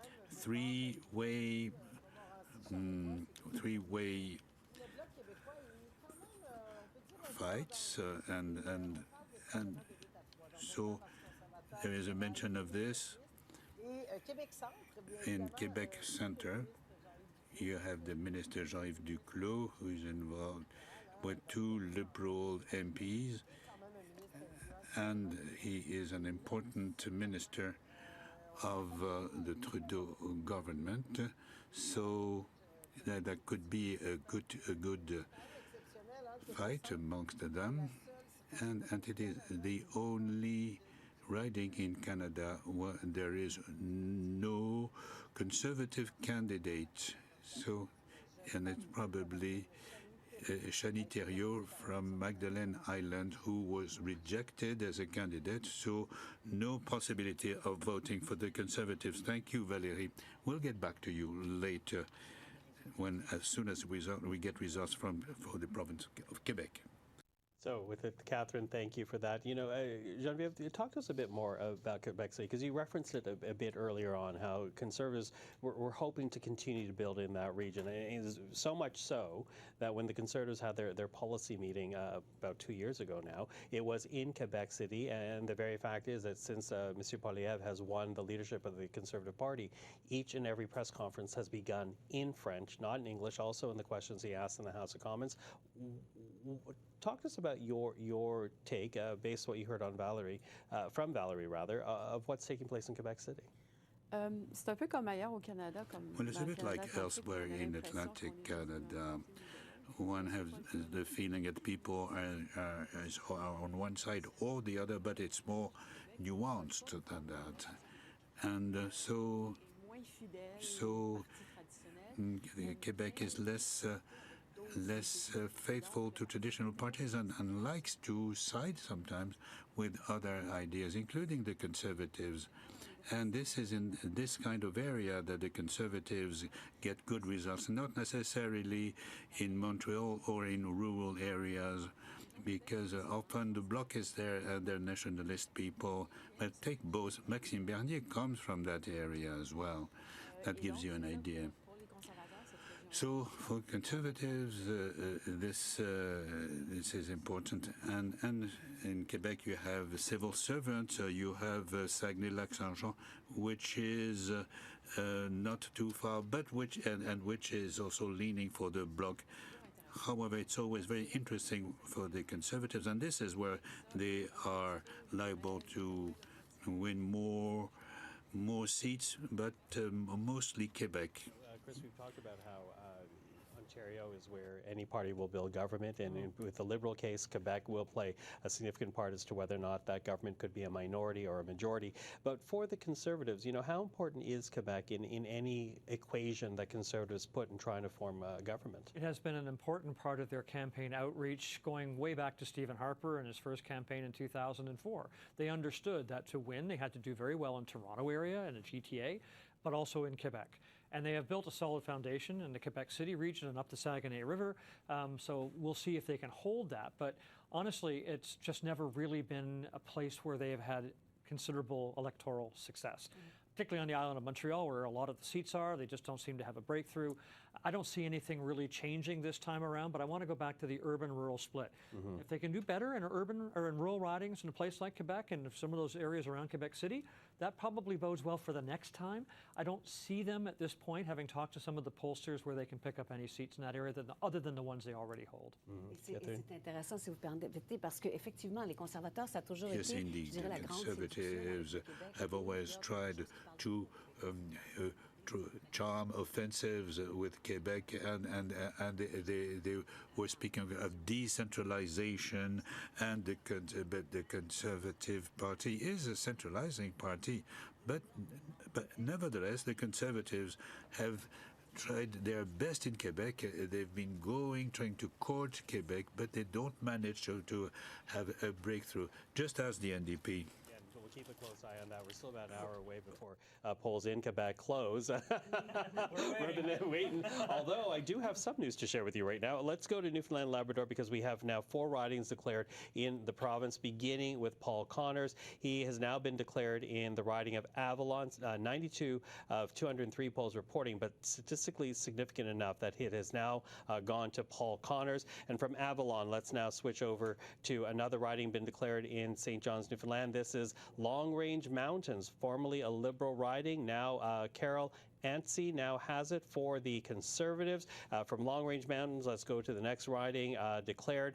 This one going to the Liberals, Tom Osborne winning that. You can see handily there, even though with just 65 polls of 177 reporting, you can see there a substantial lead for the Liberal candidate, now Liberal MP-elect in the riding. And then in central Newfoundland, Clifford Small now declared, holding the seat for the Conservatives. So those are four of 7 in Newfoundland Labrador now declared. Let's talk about the significance of this. 2 Conservative ridings now in Newfoundland Labrador, Lori. Right. I mean, one was a hold, and again, I think the victory is substantial. That was a clear win. But the other was Goody Hutchings riding. Yes. Who was a minister, Mountains. yeah, for Justin Trudeau, and who made the decision not to reoffer, and did not change her mind about that.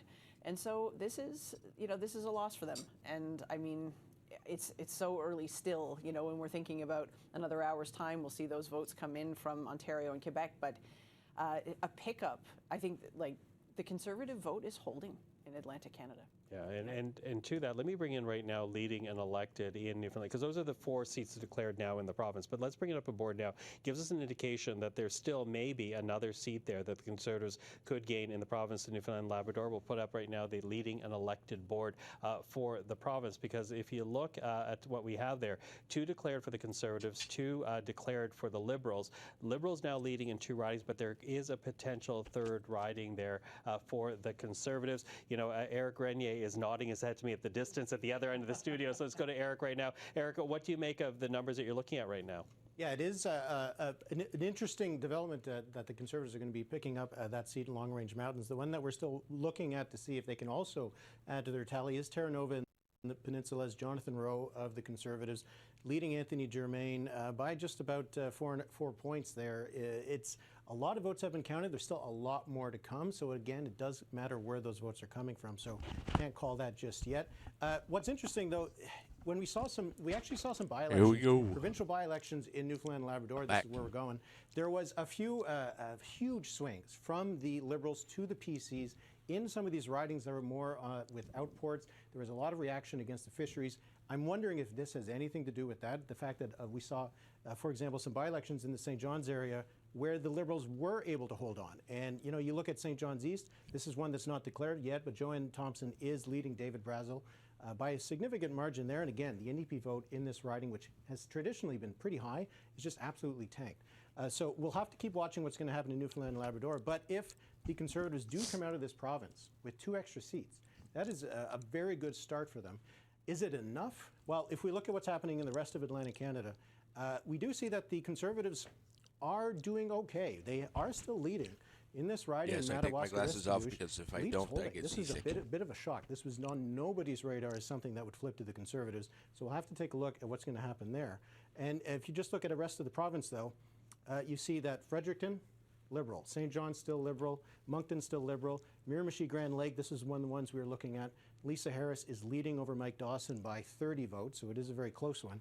So we're having a little bit of a back and forth between the Conservatives and the Liberals in Atlantic Canada. Again, we can look at the 2 ridings here, Cumberland, Colchester. Alana Hurdle still leading over Stephen Ellis. It's very close, but that would be a Liberal gain. But Central Nova would be a Liberal loss if Sean Fraser isn't able to come back here. One of the things I do want to also point out with some of these results that we're looking at is whether we're seeing some of the advanced polls or the E-Day vote, because we know from the polling that was done at the end of the campaign that the Liberals did very well in the advanced poll, and in some of the ridings where it seems like the advanced polls were coming in first. I see St. John, Kennebecasis was one of them. There's only 5 polling boxes that have been opened, but there's already thousands of votes that have been counted, and you can see that Wayne Long has a big lead over Melissa Young. So I'm wondering if we're going to see, as more of these advanced polls come in, some of these ridings that there's a bit of a surprising Conservative lead. If they're still leading after that, then the Conservatives are off to the races. If they're not, then maybe we're going to end up a bit more where we expected in Atlantic Canada. Okay, well, so watching that. Listen, Eric, thank you for that. I'm back. Dinner was great. Into this a little bit because we're looking there, Sean Fraser, trailing in his riding, and I wonder how much of that has to do with the question of change. Because while Canadians might be willing to look at Mark Carney and say that's change enough, Sean Fraser had a very high-profile role in the Trudeau government. Not only that, he was the Minister of Housing, Minister of Immigration, two files that the government was heavily criticized on. Do you think that factors into what we're seeing right now? A race not yet declared, but certainly in second place, not in first. Right. I mean, it's true. Sean Fraser, I think, was someone who very early on was identified as somebody to watch. Hello. He was a rising star in the party. Yes, He was unfortunately, first the chat, elected in I think you need to subscribe. Somebody That's the who only thing. I think potentially in many people's eyes represented the future of the party. People did bandy about his name as a potential leadership candidate at some point. And he ended up getting these files that were high profile. Actually, you can test messy, that. See if right? he- And if so he- if he housing, can chat. immigration, he ended up carrying these things. And I think, sure, it's possible that now, when he's when he's in a tight race. I'm also streaming on perhaps Twitch. His name, Links in the description his below. responsibility for those files is not helping him right now. Check the description of the video of the One of is the live this stream. is traditionally a more conservative There's a riding. link The for fact Twitch. that Fraser won it in the first place, and then kept it even after that Trudeau mania, that shine wore I'm off. not and he streaming to held on YouTube, it, no. I think was really an indication of the kind of relationship Sean Fraser had with his constituents. The other thing is that of the ridings that have been redrawn in Nova Scotia, this one was considerably so. And so he's running with a number of the constituents he used to have are now, that Antigonish is now kind of in the riding that. Do you have a link to a Jaime Discord? Peace No, riding, I don't have a link whereas to a Discord. Sean I just Fraser's have my riding is personal now Discord kind of account. taking in a bit more of that HRM, and so there's a few things going on here. I haven't set up Let's bring a it right now, just how things stand in community Central one Nova. yet. Again, Sean Fraser running second with 50 of 229 polls. We'll see if this holds, but I think it is notable that we're looking at this. 2,590, Laura, so a bit of a thunder. 2,448. It is a different riding than before. Ooh, and there is a Sean Fraser conservative might lose his history. bid. I also wonder, it's just a hypothesis on my part, having said he wasn't going to run and then changing his mind might have got people thinking, well, how committed are you really to continuing as our MP? So issue. Bad Well, let's files, hope the difficult Conservatives files to beat it handle. out. He did an okay job. Still but they weren't ones got that he had a clear victory an hour or as so in left particular. until the other polls and now close. the prospect of a new riding. This is with people Newfoundland wondering and is he that. really into it, as he said he was, because he wanted to spend time with his family. And we all know who cover politics. That's the most convenient Yeah, the polls are excuse still to open. give. But as you cracked this up earlier, maybe Like he I spends said, enough this is time going to with be a his family long for a few live weeks. stream. This is going to be one of my longest. We'll see. But again, a joke. Don't take it too seriously, people. So we'll keep watching what's taking place in Central Nova. Although, let's. I do want to note the fact that a cabinet minister has now been declared in Newfoundland and Labrador. I believe we have the board. If we can show people at home that win, there you go. For viewers, Joanne thank Thompson you, now thank you. declared in St. For John's viewers, East, no chatters. Minister of Okay. Fisheries and Coast Guard as well. Wasn't for the So one that on is the my first Discord. cabinet minister declared A friend this of mine. evening. Joanne Thompson will keep following the results in Newfoundland, Labrador, and throughout Atlantic Canada. Catherine.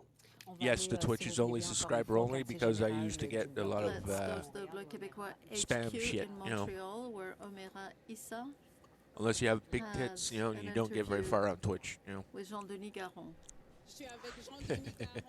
I'm with Jean-Denis Garon, outgoing member for Wow. Mirabel. Mr. Garon, how are you feeling tonight?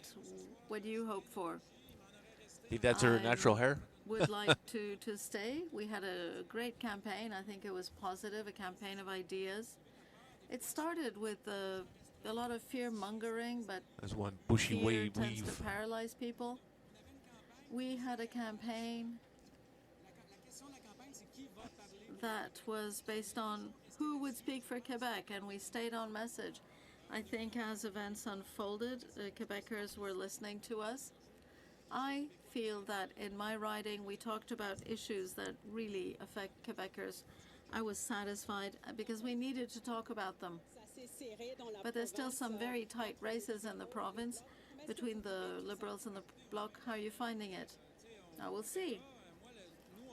We'll see. What we're seeing is that things look good. Voters are listening to our message. Polls can change very quickly. The real poll is tonight. All our teams are working very hard, and I would like to give them all a shout out. Yeah, we're expecting lost a all my long viewers. evening. Oh, Did well. the party's message change after the English-speaking debate? No, because our message has been the same throughout. What we've been telling Quebecers is that there are things that Yeah, I'll be right back. I'm going to get we tea. can control, that Quebecers can control above and beyond Trump.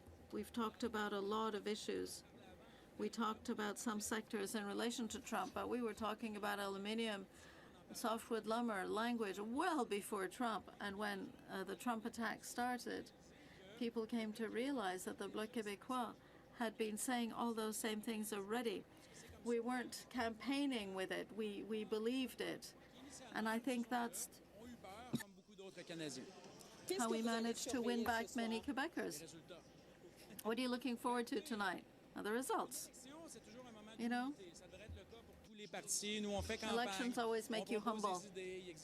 You campaign, you put forward your ideas, things happen, the unexpected happens. In the end, the voters decide. Tonight, we're all citizens, people have gone to vote, and now we are waiting for the results with the humility that we need to have. Our seats in Parliament don't belong to us any more than they do to anyone. We have to earn them. Thank you. And our thanks there to Omaira Issa at Bloc headquarters. Listen, we also want to bring up a board for you right now, the riding of Acadie-Annapolis, because that has now been declared for Conservative Chris D'Entremont. Chris Hall is in studio with me. Chris, what do you make of this result? Again, Chris D'Entremont securing his riding. I had a list of ridings I was going to watch as potential takeovers. This was not one of them. He is a very popular MP, a former deputy speaker in the last House of Commons. I would have been shocked had he lost, and if he did, it would have been a very bad sign for the Conservatives. I mean, writ large, because he was one who was, I think, really quite, we were quite confident that he would hold a seat. And hold it, he is. And you were referencing earlier, Laurie, how the Conservative vote is holding in many parts of Atlantic Canada. Yes, and like Chris Hall, I am not surprised that Chris D'Entremont kept his seat. I think he's a very popular MP. He is somebody who also served at the provincial level before he went federal. And I think he's also someone who, like, if you're looking at the Conservative movement, different types of Conservatives in Pierre Poilievre's caucus, Chris D'Entremont is not a hard right guy, at least not that he's ever presented himself that I know of, right? Like he would be a bit more of that kind of centrist, even red Tory. He's a Nova Scotia kind of progressive Conservative, and I just raised that because there's been really interesting back and forth between Premier Houston, the progressive Conservative Premier in Nova Scotia, and Pierre Poilievre, and just, you know, Houston wanting nothing to do with Poilievre. And so it's interesting to me to see how someone like Chris D'Entremont and his brand of conservatism is going to play in the long term in terms of Pierre Poilievre's leadership. One other tiny thing I will say is that Ronnie LeBlanc was also a provincial member from 2021 till 2024. Who is if we put up the board again, Ronnie LeBlanc is the Liberal candidate not elected in Acadie-Annapolis, is who you're referencing right now, Laurie. Exactly. He just lost his seat actually provincially in the election in Nova Scotia in November when Tim Houston formed a huge majority. Ronnie LeBlanc was one of the Liberals who wasn't reelected. Okay, so there we go. Chris Acadie-Annapolis, D'Entremont holding the seat for the Conservatives. Listen, in about 50 minutes' time, we'll be adding onto the scoreboard here the seats from Quebec all the way to Alberta. Janet Brown, well, she has been described as the Oracle of Alberta, so we're heading over to her right now, the woman behind Janet Brown Opinion Research. Janet, always good to see you. Thanks for joining us. Oh, thanks so much for having me. Listen, one day I'm going to ask you what it feels like to be described as an oracle, but but being the oracle that you are, you know, we have witnessed over the last days of this campaign a tightening, if you will, the top line of national poll numbers. Conservatives edging closer to where the Liberals are, still in the lead, but that lead very much smaller than what it was. I'm wondering if you are noting that type of tightening of race in Alberta when you look at the seats in your province.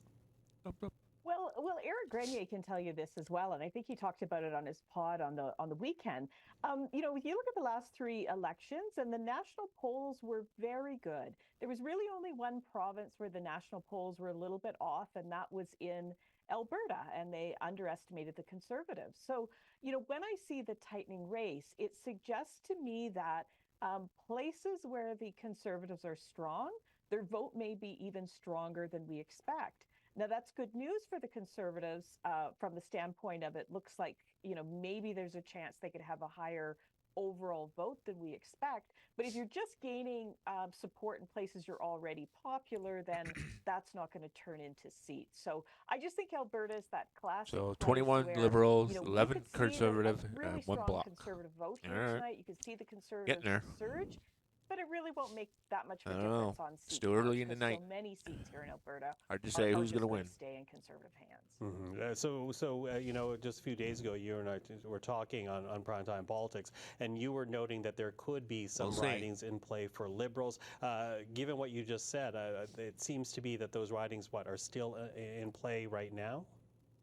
Yeah, Welcome so I everybody. think, My I name is think Masculine we're Cargo expecting 7. sort of anywhere Masculine Cargo 7 between, Games. you know, 2 Some to call me 8 Masculine. seats in Other Alberta. people call me Cargo. You know, Choice up is for yours. grabs right now. Call me whatever you want.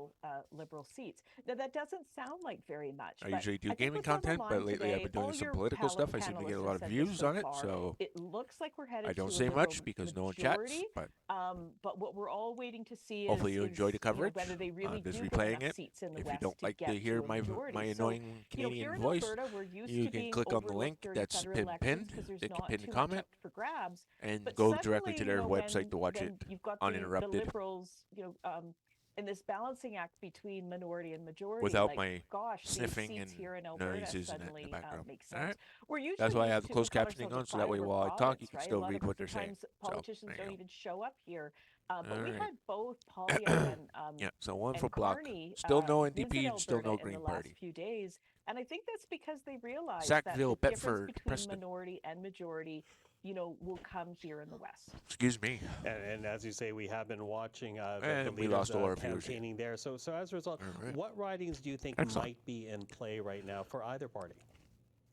You Okay, guys so don't want so me in to talk? Edmonton, I Is that think it? there's Like you want me to potentially shut up, 4 up and for that way, grabs. keep There's the view count Edmonton up. Centre, where a Liberal was elected before. There's Yeah, Edmonton whatever. Southeast, which is a new riding. 21 where Liberal. Amarjeet Sohi, who used to be a federal cabinet minister, is running there. I think both of those seats are potential pickups or potential wins for the Liberals. And then there's 2 seats that were run by the NDP in Edmonton in the last election. Edmonton Strathcona, Edmonton Griesbach. We're going to look at those closely to see if the NDP can hold on to their vote as the NDP vote collapse around the province. If the NDP can't hold on to that vote, those could be Conservative pickups. And then here in Calgary, we've got 2 seats in the Northeast, Calgary McKnight, where there's incumbent George Sahal, Calgary Skyview, which is a new riding, but looks like it could be a good territory for the Liberals. And then 2 sort of inner city ridings, one just north of the Bow River, Calgary Confederation, one just south of the Bow River, Calgary Centre. Both of those will be pretty hotly contested. So, 2 to 8 seats for the Liberals. Like I said, not a big number, but boy, it's a lot more exciting here in Alberta than it usually is. Well, and let's be honest, might not be a big number, but for a Liberal in Alberta, those were pretty big numbers. So something we're watching very closely. Janet Brown, the Oracle of Alberta. Thank you very much for the time. Thank you. Yeah, I'm right Take back. care. I just got to check something. Listen, I want to bring back Eric Renier now because Eric Renier, interesting. There is the riding of Gaspésie, les Îles de la Madeleine, which the announcement of those numbers always worthwhile to explain. I guess is the best way to put it, Eric. Yeah, that's right. The Bloc Québécois hasn't expanded into Atlantic Canada. They are staying within Quebec. Why we're starting to see some results for the riding of Gaspésie, les Îles de la Madeleine, Listigouge, is because we got some results now from les Îles de la Madeleine, which are in the Atlantic Canada time zone. If we look at the numbers there, we got right now a lead for Alexis Deschênes over Diane Leboutillier, who was a cabinet minister, and check she's where I put my tire incumbent gauge from MP doing there. summer tires. Well, watch what's going to happen if we get some more results from les Îles de la Madeleine before all of Quebec closes, because she won the islands by about 1,500 votes. So if she's behind there right now, that's not a good sign for them. And also, just to update, I talked about a odd result in Madawaska-Restigouche. Liberals are now back in front. Michel Morin of the Conservatives, who is a councillor in the Haute-Madawaska, still giving them a good run. But right now the Liberals are back in front in this riding. If they had lost this, that would have been very bad news for the Liberals. This is a pretty safe Liberal riding. Yeah, and how many polls they're reporting so far, Eric? We got 43 out of 186. So that's actually going to be one of the stories we're going to have to keep watching as we get some results from Atlantic Canada. You can take a look for, again, Central Nova. It is a very close race between Bryson Jenkins and Sean Fraser in that riding. Have the advance polls come in? We don't know that just yet. As I mentioned, we know that the Liberals probably did quite well in the advanced polls. So once we get closer, once these numbers start getting bigger in terms of the number of votes counted, we might have a better clue of what's going on. But across the region, we do have not that much change in the Maritimes. If we look at where things were in the last election, the only riding right now that seems to be flipping would be that one of Central Nova, and then of course the two in Newfoundland and Labrador. Terra Nova, the peninsula, is one we're probably watching the most. It's now just a gap of 570 votes between Jonathan Rowe and Anthony Germain, just less than 3 points between the two of them. Okay, we keep watching. Eric Grenier, thank you for that. You know, it's I'll bring you in, Chris, here. As Eric was pointing out, not much has flipped. If these results, or rather these early leads, if they hold, not much is going to flip in Atlantic Canada, which would arguably raise the spirits of Conservatives and lower the spirits of Liberals right now, because I think they were expecting a far stronger showing in Atlantic Canada. Yeah, I'm a little surprised, because the Liberals did say, if we were talking to them behind the scenes, that they felt very good about both their ground game in Atlantic Canada to be able to draw their recognized vote out. But secondly, because they thought the message was resonating, especially after Justin Trudeau, when he did the flip-flop around hard to believe she's 15 years old, oil pumps, heating pumps for Atlantic Canada and nowhere else in the country, was recognized as a pretty crass political move. So I think the Conservatives, I'll go back to my point here, they're doing very well in rural areas of Newfoundland and Labrador, Nova Scotia, New Brunswick. I don't know what the polls are going to show in terms of, is a city vote in some of these ridings beginning to show, like a Moncton, and we know that their Liberals were ahead there. Parts of St. John. 21 Liberal, these are things that we have to wait to see, but it's if you're a Conservative, you have to feel reasonably good about how you're doing so far in terms, even just of the popular vote in a place like Atlantic Canada. What's wrong with my window here? Yeah, Laurie, what would you say to that? Yes, I mean, I think that the Conservatives are honestly, even in the ridings that they're not winning, there's still, you know, a pretty solid vote there. Like, this is not, there's no sense that at this point that the Liberals are sweeping it. Certainly a collapse of the NDP vote. One riding that I was watching for was Halifax, because there is no incumbent there, and the NDP had put up a strong candidate in Lisa Roberts. She had run against Andy Fillmore before, and doesn't look like that's coming through. And so, you know, really, really interesting, but I think we can see the evidence of this two-way race we've been talking about, where, you know, again, even the ridings that the Conservatives aren't winning, they are pretty close.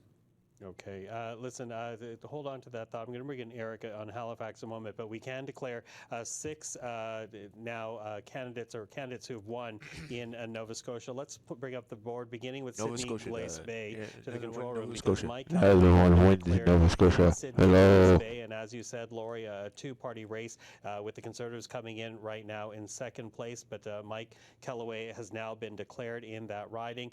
Let's now switch over to Kings Hants. We have Cody Blois now confirmed there, winning re-election in the riding of Kings Hants, staying in Nova Scotia. Another riding in Halifax, we were talking about that. Shannon Medema is now the Liberal there, declared. You know, Lisa Roberts, you were talking about, the notable New Democrat there. She coming in third after the Conservative. And one last riding to look at right now in Nova Scotia, Dartmouth, Cole Harbour. Darren Fisher now declared there. In fact, as we've been talking, 2 more ridings have also been declared in Nova Scotia. Let's take a look. Chris D'Entremont, we actually reported this earlier on. The Conservative now earlier confirmed in Acadie, Annapolis. And one last one there, Braden Clark in Sackville, Bedford, Preston. So Liberals having a good showing there in Nova Scotia. Sackville, Chris, you're Bedford, nodding your Preston. head no on this. No, I'm just saying, to Eric's point, the NDP vote in Sackville has collapsed as well, only 389 votes. We're seeing that trend throughout, and if that holds across the country, where the NDP vote has collapsed and it's going to the Liberals, that bodes well for the Liberals, obviously, going forward. Yeah, Laurie, what do you make those results? Again, Nova Scotia is your backyard. Yes, it is. Not surprised. Just, you know, kind of thinking of some of the ones that you just put up there, like Darren Fisher is someone who ended up kind of screeching into cabinet in that last minute, that last shuffle that Trudeau made before he made the decision to resign. And so Fisher kind of had that few minutes where he was in cabinet, he was kind of having that national attention. We'll see what's going to happen as Carney comes if Carney gets a chance to form another cabinet, whether, you know, how much of Trudeau's cabinet will be reflected in that, and how much will it be totally his own. But yeah, I mean, that's a riding too. I like that. Not that long ago, like before 2015, that was a riding that the NDP would have had a very strong showing in. If I'm not mistaken, that would have been Robert Chisholm's riding when he ran federally. Wendy Lowe before that. That's right, yeah. And so, I mean, that's a pretty significant, it's no surprise to me that Fisher won. The surprise is to see that NDP vote is dropping. Yeah, and there we have the board right there. You can see where the NDP is there. 669 votes for Keith Morrison, where the Liberal Darren Fisher winning with more than 4,300 votes. Listen, Eric, I'm going to bring you into the conversation because you're taking the bird's eye view, quite literally, with the map. Walk us through what you're seeing right now and any kind of extrapolation you can get from the results that we're seeing so far in Nova Scotia. Yeah, wanted to bring it up there. You can still see that there's still two very close ridings we're watching. Central Nova between Bryson Jenkins and Sean Fraser. It is now a gap of 130 votes or so, and we still got lots of polls to count, so this one is not over by any stretch. And watching the big St. screen, Margaret's, it's over another there. very close race between Jessica Fancy Landry and Rick Perkins.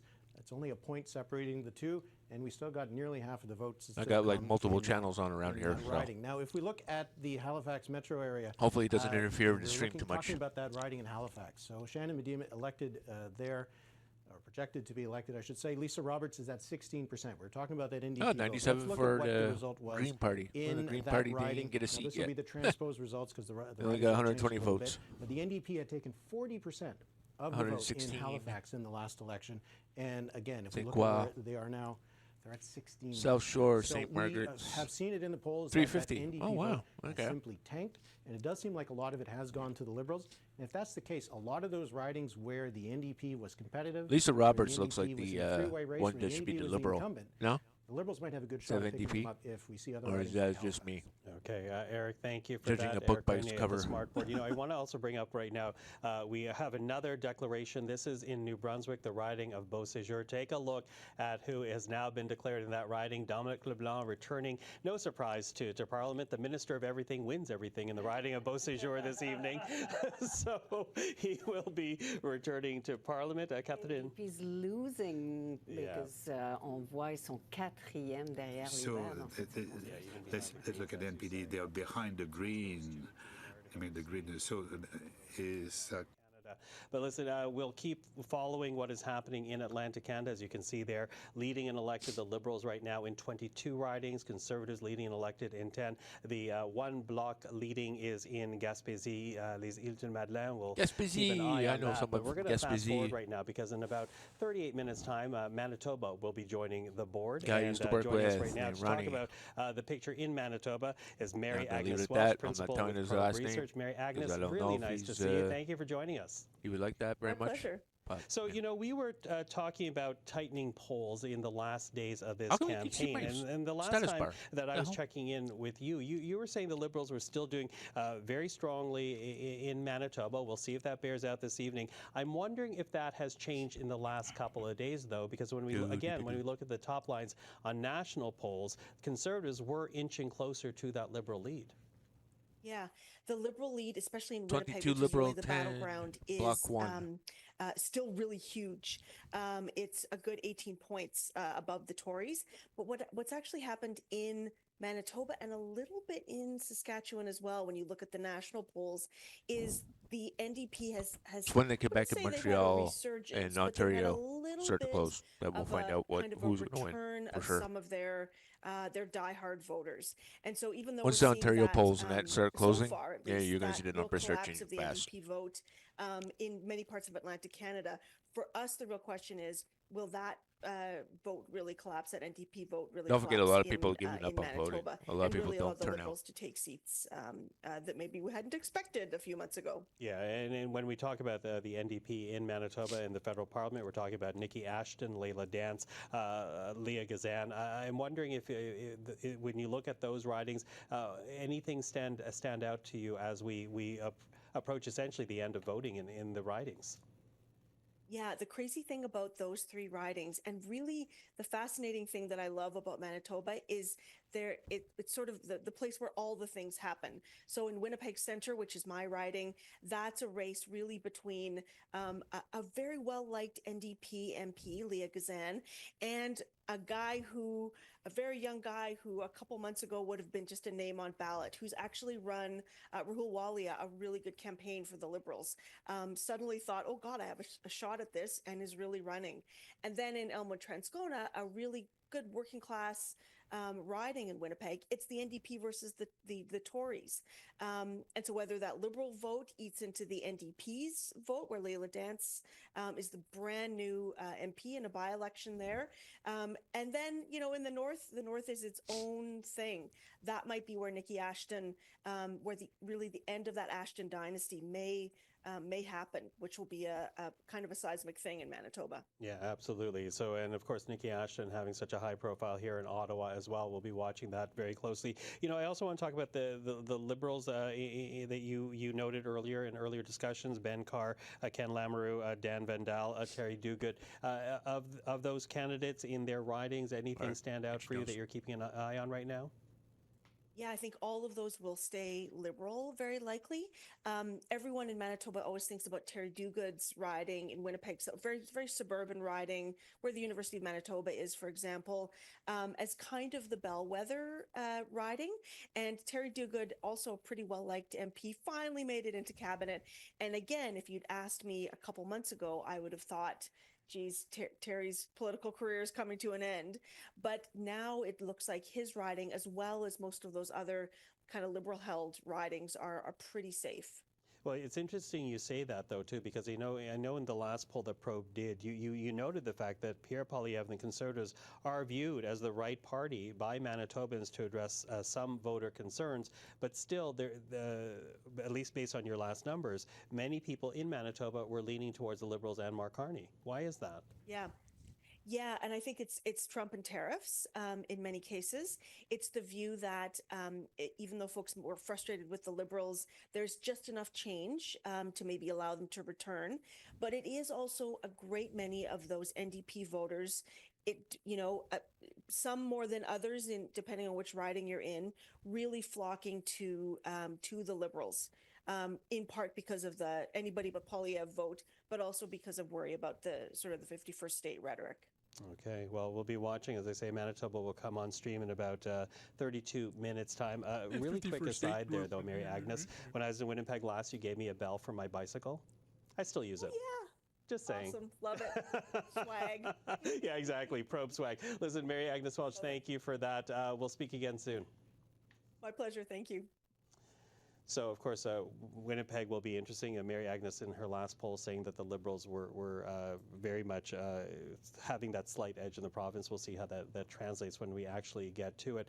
So we're now 30 minutes away. We're seeing, again, Liberals leading and elected in 22 ridings, 10 for the Conservatives, as we continue to focus right now on Atlantic Canada, because those are the polls that have closed. And about 31 minutes time from Quebec all the way to Alberta, they'll be added to the counts and the ridings that we will be tracking. Once the Alberta ones that close, then you're going to see the numbers start climbing fast. That Conservatives would be feeling rather good about this heading into the rest of the country. Yeah, and there's no reason to suspect that I think the Conservatives are off to a good start. Really do that well in places that are largely rural ridings or a mix of suburban and rural ridings. That this could bode well for them as they go across the province. Bob, when he was here, Bob Fife from the Globe and Mail, talked about a Liberal majority, maybe a Liberal minority, but he thought it was a pretty sure bet. As we see these numbers come in, another declared PC win in New Brunswick, Tobic Mactaquac, you get the sense that maybe the Conservatives are showing that the polling numbers, the raw polling numbers of 40% they had. Any other time, that would have been a win for the Conservatives. But with the NDP vote collapsing, it's given the Liberals the edge. Their vote is largely more efficient. They win more ridings with the vote they have. Illegal immigrant We voting? maybe have to recalculate. Maybe the Conservatives are going to make this closer than we originally thought at the beginning, that this could be a much tighter race as we go across the country. Well, you mentioned Tobic Mactaquac. Let's take a look at that right now, because it's one of 3 more ridings declared in New Brunswick. We earlier said that Dominic LeBlanc had been elected in Beauséjour. We now have Richard Richard Bragdon, Conservative, elected in Tobique-Mactaquac. Again, the narrative here of the fact that he easily beats out the Liberal, Julian Moulton, but look at where the NDP is, a very distant third in terms of this race. So let's keep going on in New Brunswick. From Tobique-Mactaquac, we now go to Acadie-Bathurst. We have Serge Cormier elected and declared there. So of 115 polls of 252, but statistically significant enough to be declared in Acadie-Bathurst. And one more before we leave New Brunswick here, Conservative Rob Moore elected in Fundy Royal.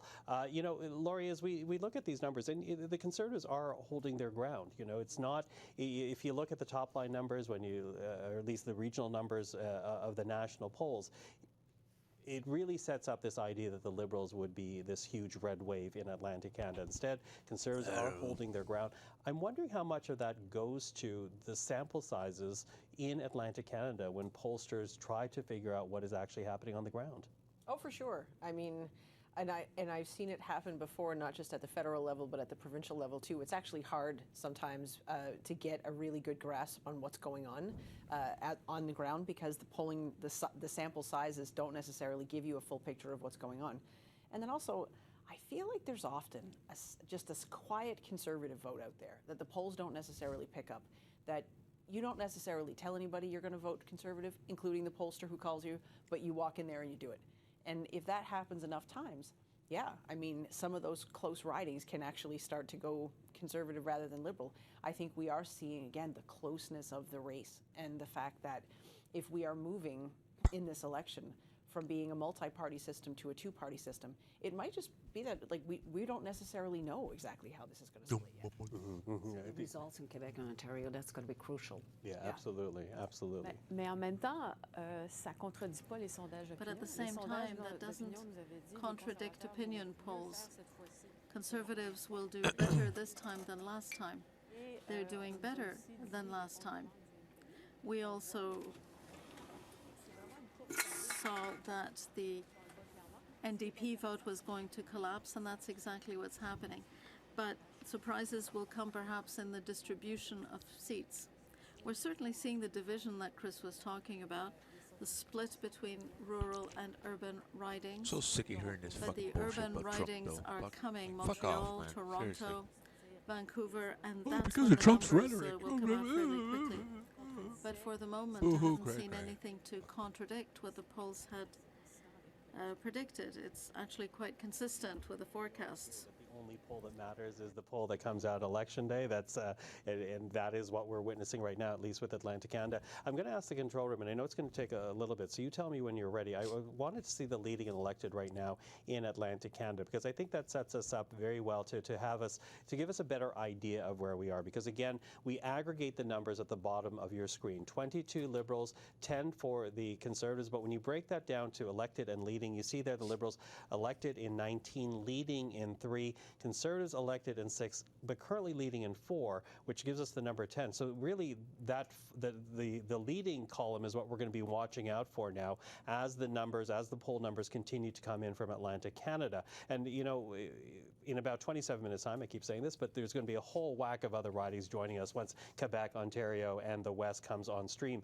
But those 3 seats where the Liberals are leading, those 4 seats where the Conservatives are leading, that's something that we're going to have to watch very closely, because it could be telling us a bit of the tale here as to where the Conservative support actually is. Because again, the prediction of a Liberal wave in Atlantic Canada, perhaps not as big as a wave as people would have suspected. Jack Doherty going got into robbed, this- huh? to this Oh, vote, poor Chris. Baggy. No, you're Poor right. We should Bag. be very careful. Eric has Fuck mentioned him. this a couple of times. We don't know how many of the advanced polls, and we know Liberals tend 23 to and 10. vote more often in advanced polls. How many of those have been counted already? Oh, but I Block do went think down to that 0? The point here The hell? is that the underestimation, and again, Eric may be able to speak to this more directly than me, the underestimation of Conservative strength in these polls that have been done nationally may be showing up again.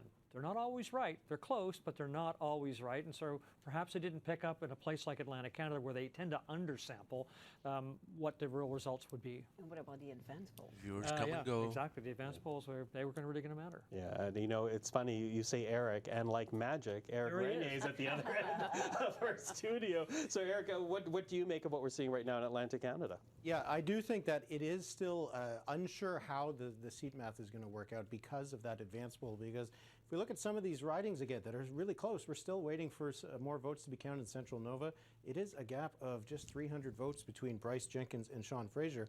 But if that one's close for the Conservatives, South Shore St. Margaret's is still very close for the Liberals, where it is just a gap of about 400 votes between the two. So it is possible that we'll see some of these flips, these seats flip over the next little while. But to put a little bit into context, when the Conservatives were leading in the polls by 20, 25 points, they were going to win 20 seats in Atlantic Canada. They were going to win 25 seats in Atlantic Canada. So while we do see that at the moment, the Conservatives have certainly made a pickup here in Long Range Mountains. That is one that is going to be a pickup. It's projected that Carol Anstey will win that seat. I'm not sure if we're at yet the place where we would say that the Conservatives are doing well enough that they would win. But in terms of, does it mean that maybe we could be minority? Maybe things could be a bit of a longer night than we expected? Absolutely. But we haven't actually seen, it's actually kind of comical if we look at New Brunswick. All right, let's look at the map last time. I did actually hit the button, just nothing changed. Nothing has changed yet in New Brunswick. All of those seats that were Conservative blue last time, still Conservative blue this time. The ones that are Liberal, still Liberal. We can take a look at a couple of ones that we were really focusing on. St. John Kennebecasis, like that's a big win for Wayne Long. That is a big margin there for him. And in Fredericton Oromocto, I said that that was one of those ridings that was a bit of a bellwether in terms of who would win the election. Well, David Miles has double the vote, Brian McDonald. So we've got some mixed signals, I would say. 10 seats, if the Conservatives come out of Atlantic Canada with 10 seats, they'd be pretty happy. If you told them they were going to win 10 seats in January, they would have been pretty upset about that. So it's all about context and all about how things have shifted. And we'll watch what's going to happen in some of those ridings. Yeah, you know, Eric, I asked Laurie about polling sample size in Atlantic Canada. I wonder if you might address that as well. Yeah, we don't have a lot of really robust data in Atlantic Canada. Usually a national poll will have 70, 100 people in Atlantic Canada, so it really matters who you're talking about or who you're talking to. But we did see some consistency, usually about a 20-point lead for the Liberals, especially when we look at the average. So right now it doesn't look like the Liberals are winning by 20 points in Atlantic Canada. But we still got to wait till all the ballots are counted before we can say whether the polls are off or not. And if they are off, I will tell the viewers that I will admit it. But for now, I think it's still too early to say. Okay, still too early to say, and we are waiting for a number of polls. And also, you know, Chris raised the point, you raised the point about where do the advance votes go to. But let's take one more look at leading elected in Atlantic Canada, because this will tell the story, or at least give us the direction of what we're going to be watching out for as this night goes on. And we don't want to forget this story, because pretty soon there's going to be more ridings that will be added onto the tally. But those 3 where the Liberals are leading, the 4 where the Conservatives are leading, those are ridings that we'll be watching Ontario, very closely. You know, I'm going to ask you to put yourself Alberta, into Calgary, the Liberal campaign's head here, Manitoba. Chris. Oh my God. Yeah, we don't pay you enough. Winnipeg. But listen, when you think about the Liberal campaign and what they were hoping for in Montreal, Atlantic Quebec. Canada, happy, disappointed? What would you say? I want to go back to one point I made first, which is that they were slow in nominating candidates, and particularly in places like Atlantic Canada. So people who did become the nominees or the candidates were running from behind in some cases. This is Atlantic Canada, so 10 and 23 is not the second thing I think is that they're not being 10 punished is for having lot done better what we for did Justin Trudeau's a couple decision years ago. to, for example, give them a carve out on their heat pumps. Like I said, a lot of people on giving up on voting. People have gone beyond that, and I guess in the end, voting turnout usually sucks. The whole issue is the way early the rest voting, of the country we did have was looking at it, numbers, and that who is best capable of dealing with Donald Trump, the American tariffs, the threat of making us into a 51st state, all of those things may be playing the same kind of role in forcing people to say, I don't want to vote for the NDP, I need a strong government, and they decided to park those votes with the Liberals this time. Well, Laurie, what would you say to the calculus that we're seeing play out right now?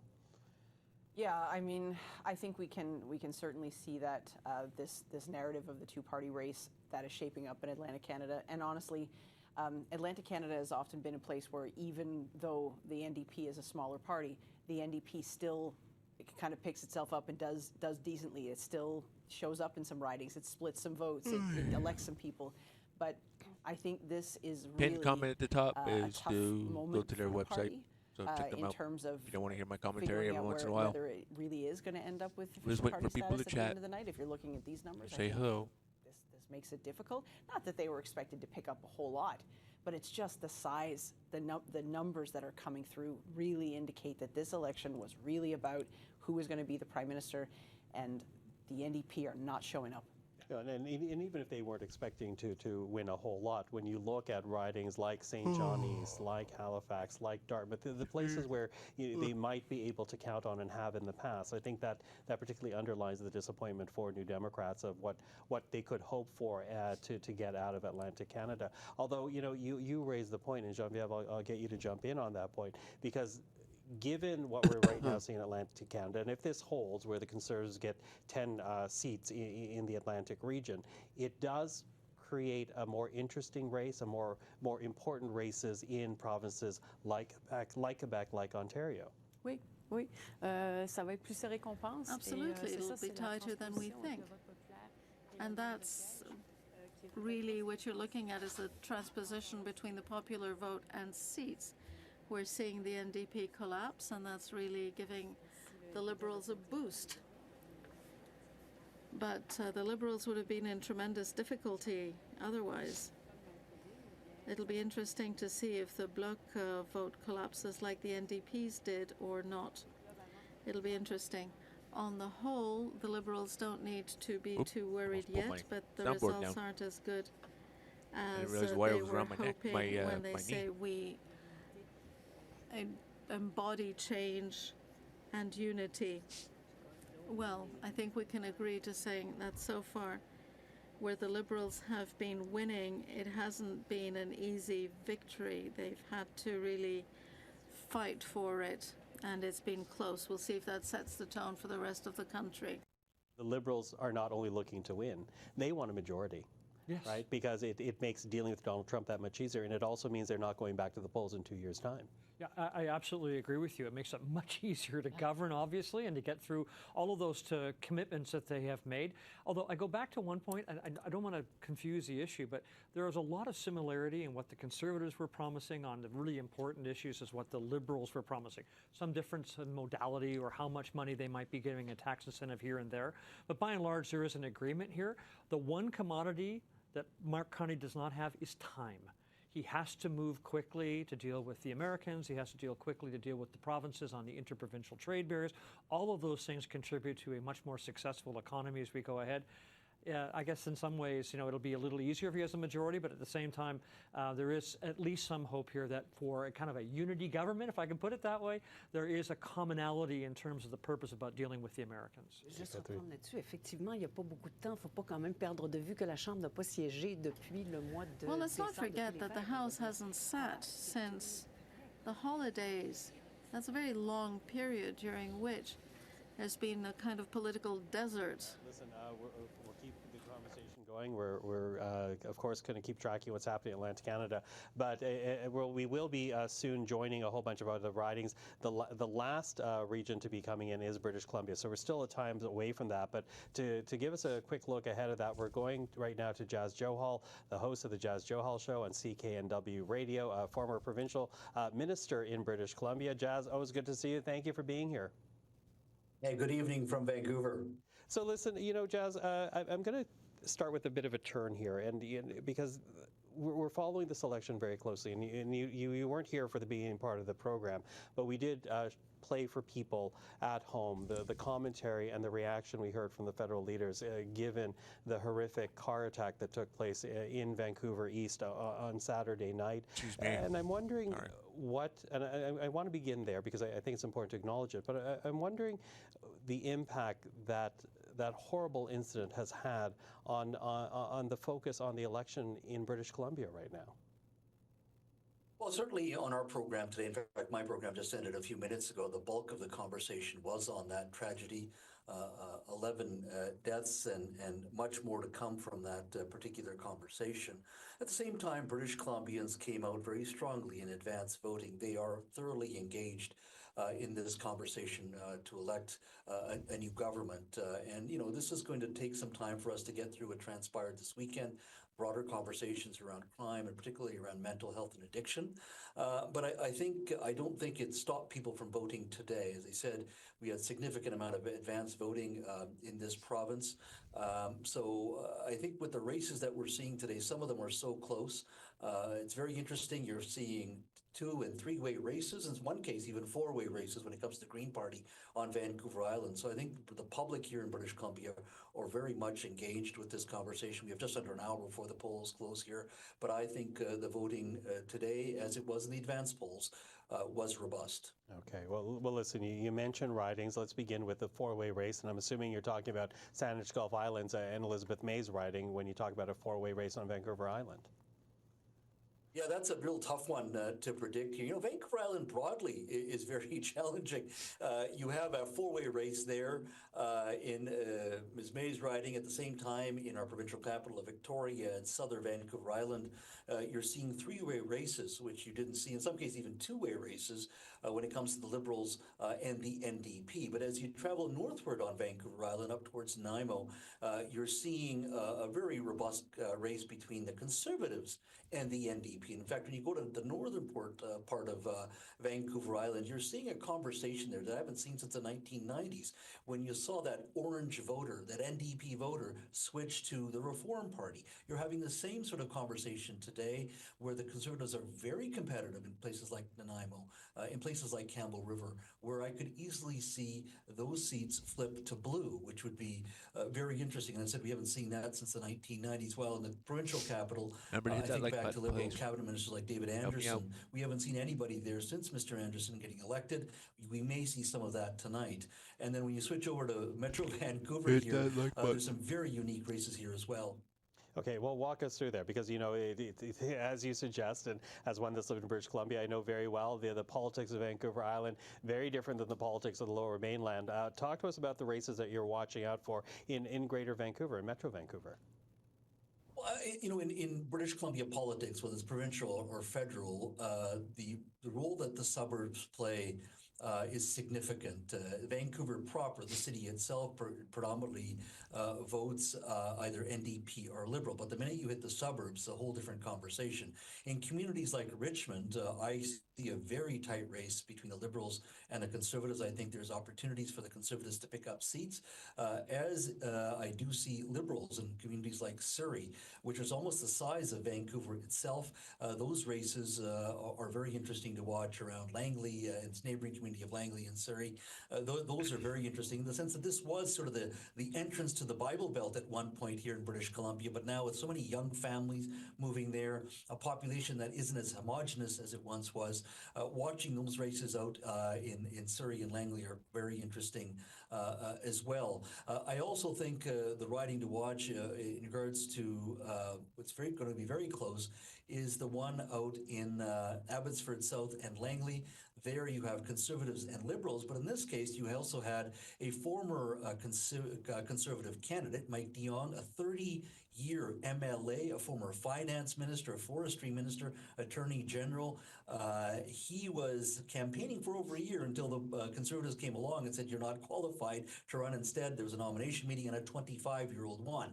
Now, generally, independents still have a very tough time in getting elected. They just can't fight, party machinery when it comes to election day. But in this case, Mr. de Jong has really strong local name recognition. He has been endorsed by well-known mayors here locally, and Ed Fast, a former Conservative member of Parliament and cabinet minister. So that riding of Abbotsford South Langley is one to watch, because if there is an independent who can actually surprise British Columbia and Canada, that would be the riding. So I'm watching that one very closely as well. Well, yeah, it won't surprise you to know that we were mentioning that riding and Mr. de Jong earlier in our program as well, because we're watching as closely from Ottawa as you are from Vancouver. So we'll see how that one shapes up. But, you know, obviously the NDP nationally has hit some roadblocks in this campaign, in this election campaign. There are some prominent New Democrats in Metro Vancouver, namely the NDP leader Jagmeet Singh, but also the former NDP House leader Peter Julian, as well as Don Davies, who helped negotiate pharmacare on behalf of the NDP with the former Trudeau government. Talk to us about those races and what you're hearing on the ground about them. Yeah, the conversation here in British Columbia is the NDP has an opportunity to maybe win 3, maybe 4 races. And I think the riding of Vancouver East with Jenny Kwan, I still say is leaning NDP, but it's going to be a bit of work. Generally, that's an easy NDP riding. Don Davies as well, that's going to take work. That's closer than people 10 think. minutes to go. riding, I think, is one to watch. I couldn't predict if Mr. Julian's going to win. He's a Until strong member most of polls Parliament, close. a high profile, but obviously, like a lot of ridings, the redistribution didn't help him. But I'd watch that riding very closely as well. What's interesting here in British Columbia, David Eby, our premier, an NDP premier, has certainly endorsed incumbents, but he hasn't gone out of his way to endorse new candidates or candidates running for the NDP, which has been very, very different. And I think he understands and he reads the tea leaves here that it's going to be a very tough time for the NDP. And of course, Jagmeet Singh in his own riding, I would be surprised if Mr. Singh holds on to that riding. It's that tight. I mean, he certainly has a chance, but I would certainly say that riding is one to watch because many have said that may be leaning Liberal this time as well. I don't know if this is a one-off. The NDP has always done very well here in British Columbia. It's one of their power bases. But in this case, with the threat of Donald Trump, especially, and people coalescing around the flag, that center-left vote certainly is impacting the NDP. It's moving towards the Liberals, and certainly even some of the Green vote as well. Now, I'm sure the federal Liberals would have preferred that the election occurred last week because I think the race has tightened since then. But certainly, I don't expect a great night for the NDP because a lot of New Democrats, certainly up until last week, were saying, you know what, Mr. Poilievre scares them a little too much. But having said that, I've talked to a lot of NDP voters the last week. They're seeing some of that vote solidify. They don't want the NDP to collapse as well. Some of them aren't going back. So once again, don't count out the NDP, but it's still going to be a bit of a tough O for them tonight. Okay, and as you say, British Columbia comes on stream in about 39 minutes' time. Jazz, always appreciate the insight. Thank you for speaking to us this evening. Jazz Johal with CKNW Radio in Vancouver. Okay, well, listen, as we're rounding out this, we're also approaching when a whole bunch of polls from Quebec all the way to Alberta will be joining in to the seat count right now. But let's bring back Eric Grenier. Walk us through some of the tight races, although I want to begin with the bottom line there because we see 22 Liberals leading elected, 10 for the Conservatives, but 2 for the Bloc Québécois. What's happening here, Eric? Yeah, I just wanted to explain that because we are getting some results already from the riding of Terrebonne. We got just one poll reporting. I won't show them because we don't know what they are, if it is an advance poll or a poll that is reported before the polls close. We shouldn't be getting any results from Quebec, so that's what's happening. We don't know if it's a glitch in the system or someone's reporting ballots earlier than they should. But let's look at what's happening in Atlantic Canada where the ballots are being counted and they're supposed to be reported. We have seen that there has been a few changes, but there's still a lot of ridings that we're watching that are really, really close. We'll look at the first one in Newfoundland, Labrador, Terra Nova and the Peninsulas. We've been watching this one all night. And Jonathan Rowe is maintaining his lead over Anthony Germain of the Liberals. We do see that the gap is about 700 votes. It's been a few hundred votes throughout the count. And again, just look at the NDP vote, 4%. They're just not in it. But this is one we still need to watch. We're still waiting on, well, there's still a lot of polls still to come. We still got 45 left to come, so that'll be one to watch. If we go over to Nova Scotia, here there's a number of ridings that we're watching right now. We got Central Nova. Bryson Jenkins is still holding on his lead over Sean Fraser, who is the incumbent. The gap is only 400 votes or so, and we still have a lot of votes still to come, still about 80 poll boxes still to report, but that one is very close. South Shore St. Margaret's, this is another one that's very close. If the Conservatives would pick up Central Nova, they might lose South Shore St. Margaret's. Got 48% right now for Jessica Fancy Landry of the Liberals and 47% for Rick Perkins, the incumbent Conservative. No NDP candidate in this riding, and that might be one of the reasons why the Liberals are doing well here. And another riding, Cumberland-Colchester. This is a Conservative riding. Stephen Ellis is the incumbent MP, and he has a lead of about 600 votes over Elena Hurdle. So these are some very close ridings we're watching. There's another one as well in, oops, sorry about this. There we go. Egmont. Egmont was a former Conservative riding. It was Gail Shea who held this under Stephen Harper back in 2011 and before that.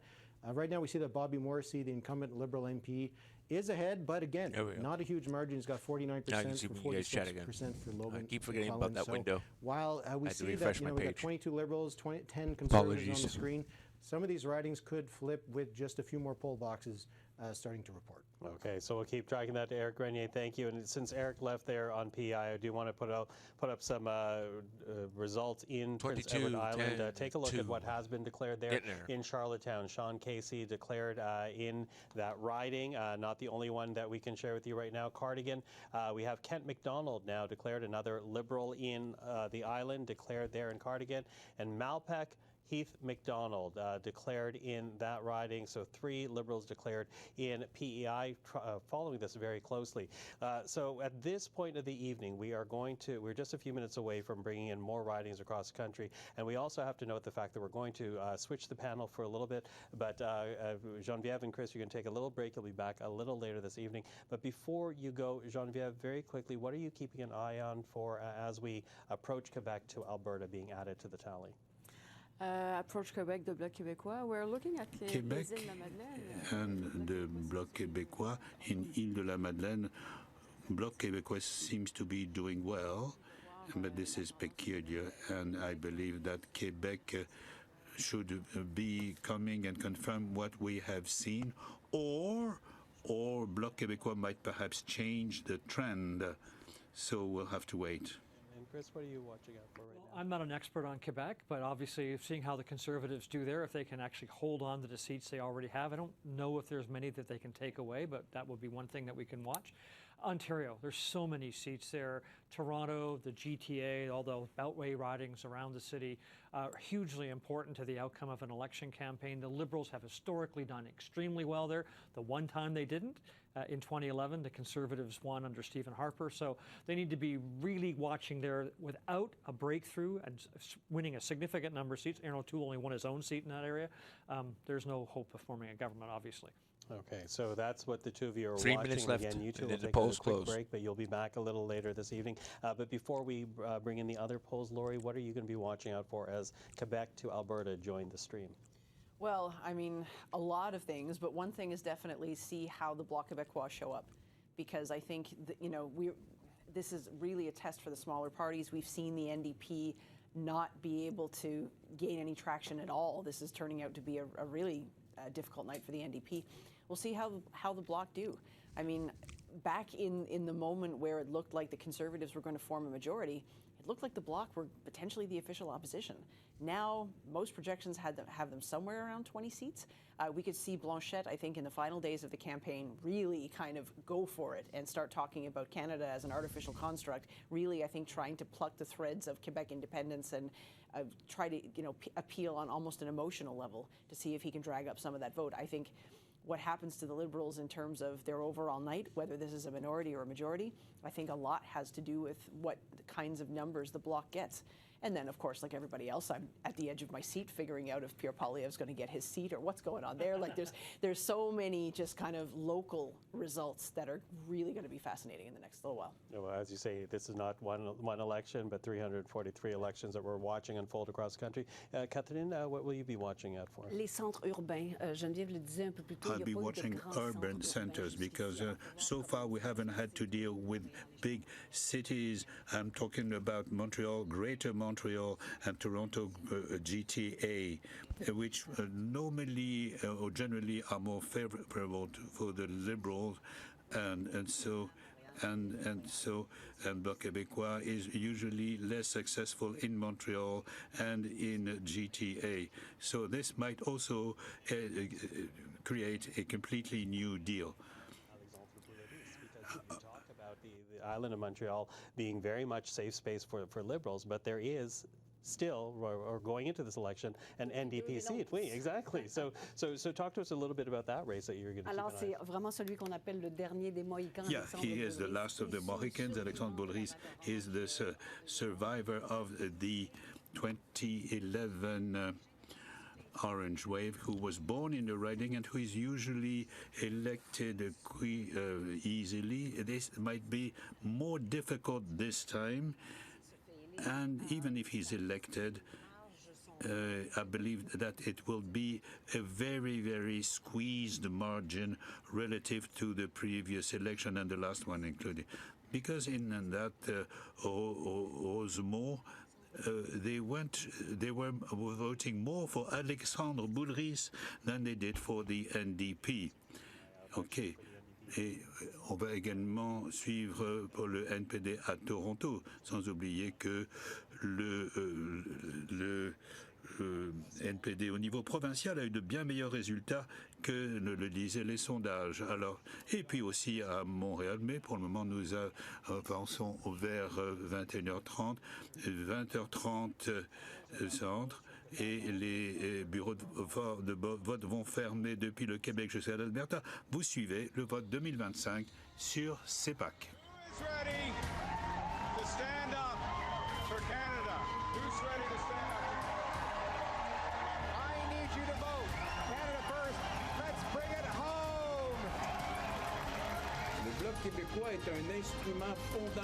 The Quebec Bloc is a fundamental factor for Quebec accessing to sovereignty.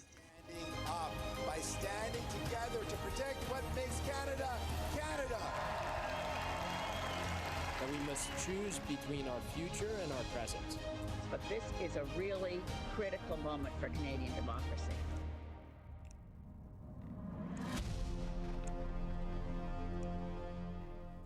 Hello, everyone. I'm Michael Serapio. Thank you for joining us this evening on the Cable Public Affairs channel. And with the polls now closed in most of the country, the vote results are and will start coming in for 299 ridings, almost certainly, telling us in the next hour or so which party will form the next government. And keeping a close eye is polls analyst Eric Grenier, who's tonight manning our smart board for CPAC's election special. Eric, hello to you once again. Walk us through what you're watching out for at this moment in time. Yeah, we're going to wait to see the rest of the country start to fill in. The Conservatives have performed a little bit more better than expected, but perhaps not enough to put them on track to winning the election. But that doesn't mean that the vote is not yet decided yet. We can look at Quebec, I think, is going to be the place to watch, especially around Montreal, the Rive Nord, the Rive Sud. These are areas that the Liberals are looking to pick up some seats from the Bloc Québécois. If the Liberals can do it, that might be how they secure a majority government. We're already starting to see some results come in. And the other place we'll be watching will be in the Greater Toronto area. Just take a look at what happened in the last election. A lot of red in Toronto and in the GTA. If it's still just as red as this, then Mark Carney will probably be able to stay as a prime minister. We're still waiting for some results to come in there. And then across the prairies, might not be a lot of close races to watch, but there will be 12 already for the Winnipeg, Conservative. Edmonton, Calgary, 25. and also maybe Saskatchewan. We're going to have to wait and see when some more votes start getting. Fast. Okay, votes start getting counted. You know, Eric, while we have you, because we are, of course, looking as well as we look at the more of the ridings to join us from Quebec all the way to Alberta. Walk us through where things stand right now in Atlantic Canada. Yeah, so we got results from all 32 ridings in Atlantic Canada. The Liberals were leading and are elected in 22 of them, the Conservatives in 10. So right now we do look like the Conservatives are on track for potentially a couple pickups in Newfoundland. Central Newfoundland would be the one that they are projected to win. Clifford Small would be re-elected there. And then also in Long Range Mountains, this would be a gain, and it is a projected gain for Carol Anstey and the Conservatives. The other riding that they're leading in right now, but it's super close, is Terra Nova, the Peninsulas. This would be a pickup from the Liberals. But then in the rest of the Maritimes, or I should say in the Maritimes, we only see that there is 2 ridings that have flipped. And I'll just show you what the results were last time. You can see that these 2 ridings here are at the moment flipping, but they're very close. Sean Fraser is only about 500 votes behind Bryson Jenkins of the Conservatives in Central Nova. And in South Shore St. Margaret's, Jessica Fancy Landry is still about 800 votes over Rick Perkins, the Conservative incumbent. So a few shifts. Looks like a couple pickups for the Conservatives in Newfoundland and Labrador, and now we just wait for the rest of them to come in. Yeah, wait, as you say. Let's take a look once. 25, 14, Eric, thank you, 4. Chief. We're going to bring up on for people at home right now what Atlantic Canada is looking like in terms of leading and elected. Again, this is only Atlantic Canada. You have there the Liberals elected in 20 ridings, leading in 2. The Conservatives elected in 8 ridings, leading in 2. And you might be wondering why the Bloc Québécois is not reflected there, even though it's reflected on your lower ticker. That is because the board you're looking at is only Atlantic Canada. The Bloc Québécois, their seats, not surprisingly, are in the province of Quebec. Now, helping us through our coverage this evening is, of course, our CPAC team on the ground. We have reporters at every party headquarters this evening as they conduct their own watch and viewing parties, watching the results come in. Andrew Thompson is at Liberal headquarters right now. That's at Lansdowne Park in the center of Ottawa. Andrew, hello.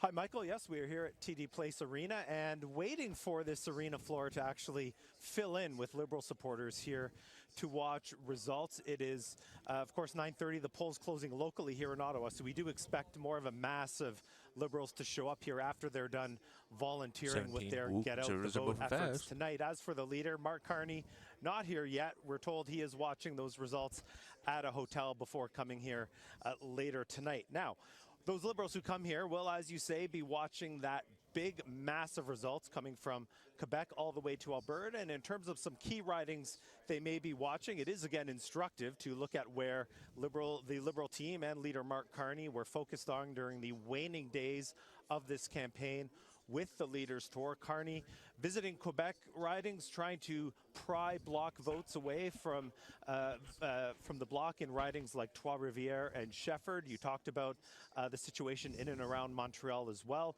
In Ontario, the Liberal leader focusing certainly, as expected, on the 905 region, those ridings surrounding Toronto and Hamilton, but also as well looking at southwestern Ontario, going to London, going to Windsor, going to areas that have had new Democrat MPs in the Liberals last are Parliament. 10, And we should 10 also above. mention that Carney made a stop in Northern Ontario in Sault Ste. Marie, which was one of Canada's closest ridings 4 years ago, with Liberal Terry Sheehan pulling out that race. Now, heading west, Carney was in Manitoba more than once, going to Winnipeg, and then he was also campaigning in Saskatchewan and in Alberta, making multiple trips there, including stops in Saskatoon and in Edmonton. Now, there was a planned Liberal rally yesterday in Calgary. That rally canceled in the wake of the vehicle incident in Vancouver. So right across the region from Quebec all the way to Alberta, lots for Liberals to watch.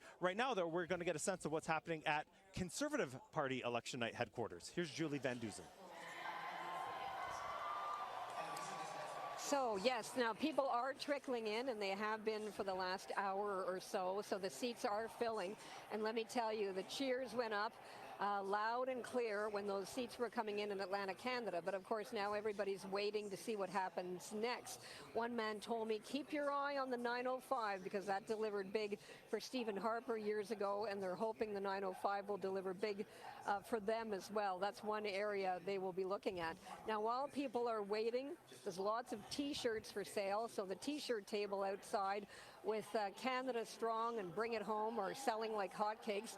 One woman there was telling me, who's been working for Pierre Poilievre for 3 years through the leadership and so on, she said, you know, when people criticize him for not pivoting to Donald Trump and the tariffs, I think he's hit on all the things that matter to people, especially me, she said, trying to get a house. So Donald Trump will be there for 4 years. These are issues that matter to us. So there's certainly big Poilievre fans here who are waiting for their leader. Now, we are being told by his advisors that, you know, his riding of Carleton, which is nearby, has a very special case going on with 91 names on the ballot. So it's going to take a while to untangle that. It could be hours before we know who actually won the riding. And his advisors are telling us that he doesn't really plan to come over here until he gets a better idea what's happening in Ontario and central Canada before he comes here to meet his supporters. Now we're on to Amira. Thank you, Julie. Thank you, Julie. Merci beaucoup, Julie. Je suis au quartier général du Bloc ici au Théâtre Julie. I'm National. at the Bloc headquarters at the NAC. The room is full. There are hundreds of Bloc Québécois supporters who've come together in the hope of having a good evening. So there's a lot of suspense. I've spoken to a lot of militants who are very hopeful. They hope to have the balance of power, because that is one of the questions of this evening. Will there be a majority government or a minority government? And the answer to that question will be, in a large part, delivered by Quebec. So, in terms of riding, we'll be looking at closely Montreal. We will be looking closely at Greater Montreal, Metropolitan Montreal. La Salle-et-Marne-Verdun is a particularly interesting riding. It was ripped away from the bloc by 300 votes only, so they're hoping to keep it. Magdalen Islands, Quebec City Centre, because Yves-François Blanchet was in Quebec City this morning. Châteauguay is another one, so we'll be looking closely at a lot of ridings, and we will also be tracking whether the likelihood is to have a majority or a minority government. What Yves-François Blanchet didn't stop saying in the last weeks of the campaign was, send bloc members to Montreal. We will defend the interests of Quebecers. Give us the balance of power. They will, and he talked about aerospace and aluminium and culture and language. All those factors are a factor in this election, which is being held under Donald Trump's shadow. Thank you, Omira. Thank you, Omira. Here at the NDP convention, or sorry, the viewing party, it's still very quiet. The election results have not come in. In fact, the polls are still open. Volunteers and staff are out trying to pull that vote to make sure that they can hold on to seats, like NDP leader Jagmeet Singh's. I have been speaking to a few of the party officials and staff that are here, and they're keeping their chin up and trying to remain positive about the night. But with the results coming in as they are, it's going to be hard to see, how much enthusiasm is in this room tonight. One riding that our viewers maybe should take a look at while the results come in Ontario is Hamilton Centre, which is represented by Matthew Green. He's one of the more left-wing NDP members of Parliament, and he's recently talked about how the party really needs to do some soul-searching after this election and really redefine for itself what it wants to do as a party. So that's definitely something we're going to keep an eye on. And thank you very much. Back to you, Michael. Meg, thank you for that. That's Mick Sweetman at the NDP headquarters in Burnaby, British Columbia. So as we said, we are now counting and watching all the polls all the way from Newfoundland, Labrador to Alberta. As you can see, the numbers have shifted dramatically as a result. Liberals right now elected and leading in 39 ridings, Conservatives elected and leading in 29, the Bloc Québécois in 12, the NDP right now in two ridings. And with that, let's bring in Eric Grenier. He is manning the smart board for us this evening, tracking the numbers very closely. So that on the bottom of the screen for people at home is essentially, ironically, their top line at the bottom of the screen. But walk us through, Eric, how that's actually translating on the map of Canada. Yeah, it is still very, very early. So a lot of these are very early results, but we'll take a look at a sampling of them. All right, in Quebec, this is obviously going to be an important battleground, particularly for the Liberals in the Bloc Québécois in the Greater Montreal area. We can take a look at, let's take a look at this one. Châteauguay-les-Jardins and Napierville. Nathalie Provost, she was a bit of a star candidate for the Liberals. She was a survivor of the Polytechnic shooting. And this was a very close riding in the last election. Still 10 ahead. And you can see, at least with the one box counted, got a it chance. is still early, very close. like you said, So that's one in the Greater Montreal area. We can also take a look at Saint-Jean. This is also a riding that the Liberals might have some hopes of winning if things go really well for them tonight. Starting out pretty good for them, but it's just a 19-vote lead. We only got one poll box open at this stage. Let's now move over into Ontario. It's going to all come down to the GTA. It always does in every election. It's probably going to be the same case here. Let's take a look at this riding here. Mississauga Lakeshore, Charles Sousa, former cabinet minister, and Kathleen Wynne's governor. Conservatives are catching up. He won a by-election a few years ago to be a Liberal MP, and right now he is leading. Again, just one poll box open, but that is actually going to be one riding to watch. Another one we'll keep an eye on will be Ajax. This used to be Mark Holland's riding. He's not running for re-election. Jennifer McKelvey has roughly about a 300-vote lead. This is maybe an advanced poll because we see how many votes are counted there. It might be a bit bigger. And why don't we just take a look out in the prairies? We're going to be watching some. I would be shocked if the NDP won this riding. Leduc-Wetaskiwin, probably not going to hold on, but at least right now they're leading in this riding. This is a very safe one for Mike Lake. I'm pretty sure he's going to win this one, but we'll keep an eye on it nevertheless. And why not we take a look at this one? Edmonton Southeast. Amarjeet Sohi, former Liberal MP, current Edmonton mayor, coming back trying to win this seat for the Liberals. Right now he is trailing by a significant margin, but it is just one poll box out of 159. Got a lot more to come. These numbers are going to change a lot over the next little while. We'll keep an eye on it. Okay, change a lot, as you say, and again, right now we're tracking Still 44 Liberal leading elected, 34 for the Conservatives, 35 now, 12 for the Bloc, 2 for the NDP. Let's actually put up the leading elected board just to really illustrate to people the story that is emerging. Again, this is early on because the polls from Quebec all the way to Alberta have just been released, and we now have the Liberals elected in 21 ridings, leading in 23, Conservatives elected in 9, leading in 26, the Bloc Québécois, no declared elected yet, but leading in 12 ridings, similar with the NDP leading in 2 ridings. So I want to bring in Catherine Lafrance, of course, my co-host this evening, as we talk about these early numbers. Catherine, we were talking about the importance of Quebec for, in particular, the Liberal Party, if it wants to form a majority government. What are you keeping an eye on for, at this point with the Bloc doing as well as it is, leading in 12 ridings in the province? Bien, 12 en avance, ça ressemble pas au scénario qui était prévu dans les derniers sondages. Well, 12, that doesn't look like the scenario in the polls. We don't have the Montreal results yet, so everything is very fragmented. The Liberals will have to track the results coming out now very closely. We're very far from a final result. It remains that the Bloc is leading in 8 ridings, and that's pretty significant. These are rural regions, not the urban areas, so we'll see how things work out. Watching very closely, in particular for the Liberals, whether or not they can expand beyond the island of Montreal. So that is one of the storylines that we'll be following closely this evening. I also want to show people where things left off with Atlantic Canada, because of course we were following that for the earlier part of this night, and you can see there the Liberals elected in 21 ridings in Atlantic Canada, right now leading in 1. The Conservatives elected in 8, currently leading in 2. And with that, I want to bring some of our other guests this evening. Susan Smith is a former Liberal strategist, co-founder and principal at Blue Sky Strategy Group. Cole Hogan is a Conservative digital strategist, principal at GT. Farouk Karim, former NDP spokesperson, and Laurie Turnbull, well, she stays with us, political scientist at Dalhousie University. And you know, Cole, I'm going to begin with you, because if we were talking about it before you actually entered the studio, when you looked at the polls in Atlantic Canada, it was predicting almost a Liberal red wave, but instead we right now have a number of Conservatives elected in Atlantic Canada, holding in many of the cases, gaining in Newfoundland.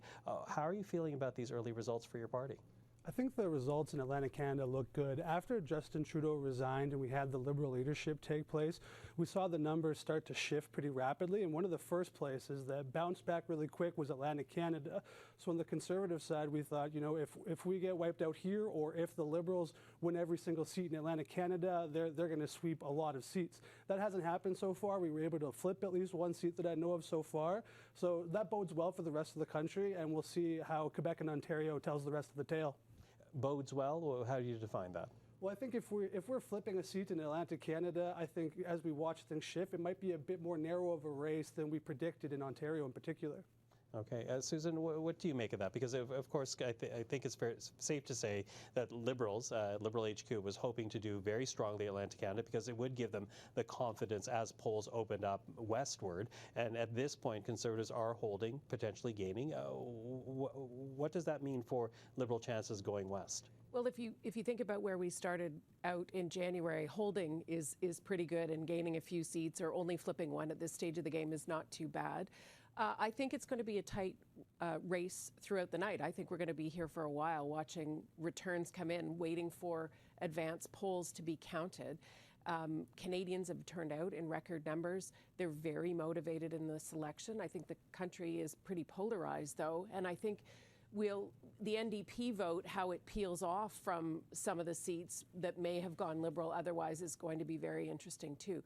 I think the Liberals are on track to do what they needed to do, and like I said, it was going to be a blue wave if we'd had an election in January. It's not going to be a blue wave, but I think the mix of red and blue across the country, hopefully we land more red than blue, but we'll see how it all shakes out. Okay, and you were saying we'll be here watching very late, and we actually have some new video to share with people at home because we're not the only ones watching. Take a look at Liberal leader Mark Carney. He is watching the results very closely as well because this could be a very big night for him if the polls, if the predictions actually do come through for the Liberal Party.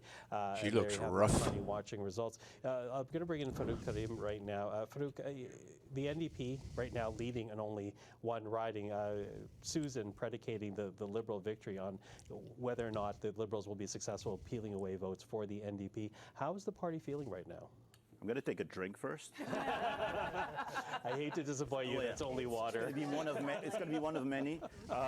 If we look at Atlantic, because that's the results we have most, it's 12 points, percentage points less than 2021 for the NDP. It's plus 8% for the Conservative, who are outperforming the polls in Atlantic Canada, so they're doing slightly better. The Liberals are kind of status quo, maybe a bit under. But the NDP is the story, I think, in Atlantic Canada, that collapse of the vote. Not sure the behavior of NDP voters in Atlantic Canada will be the same across the country. It's a specific NDP voters in Atlantic Canada, so that's something to watch for. But yeah, it's disappointing. It's going to be a long night. But silver lining. Since the Liberal, I think, in Atlantic Canada are underperforming a little bit and the Conservatives are overperforming a little bit, I think there's a scenario of minority government coming to fruition, maybe more probabilities of it. And so the seats in BC at the end that the NDP can pick up, 5, 6, 7, 8 seats, could be the balance of power at the end. So just to watch. Balance of power, British Columbia. What about Ontario, though? Ontario, it's going to be hard. Usually we're the NDP is strong in the Northern Ontario. There's one riding that is now no longer there, and Mr. Angus is not reoffering. It was a really, really good candidate for us, so a good MP. So to look for is in the Southwestern, London, Fanshawe, Windsor West, Hamilton Centre. Those are the key areas those are basically to defend those ridings. And you see the number here? Basically do what the NDP in Ontario did during the election. That's how many boxes they've counted so far. And make sure to turn out the vote. Obviously, 15% down in Atlantic Canada is not a good sign. So 4 boxes out of 380. We didn't have any the NDP didn't have any MPs, right, in Atlantic 0 Canada. boxes out of 263. Concentrating on the incumbents, maybe that will make a difference at the end. Okay, well, listen, we'll 0 of continue the conversation. 223. That's a bit of the entree as to what we can expect into this evening. I think that's what that again, the numbers are rolling sure. in, as you can see. Liberals elected leading in 68 ridings, Conservatives in 48, the Bloc in 10, the NDP in 1.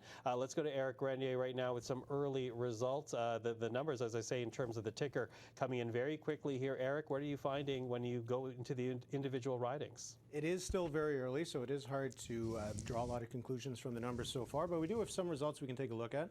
La Gaspésie, Les Îles-de-la-Madeleine, Listigouche was one of the ridings that was reporting a bit earlier because it was counting votes from Les Îles-de-la-Madeleine.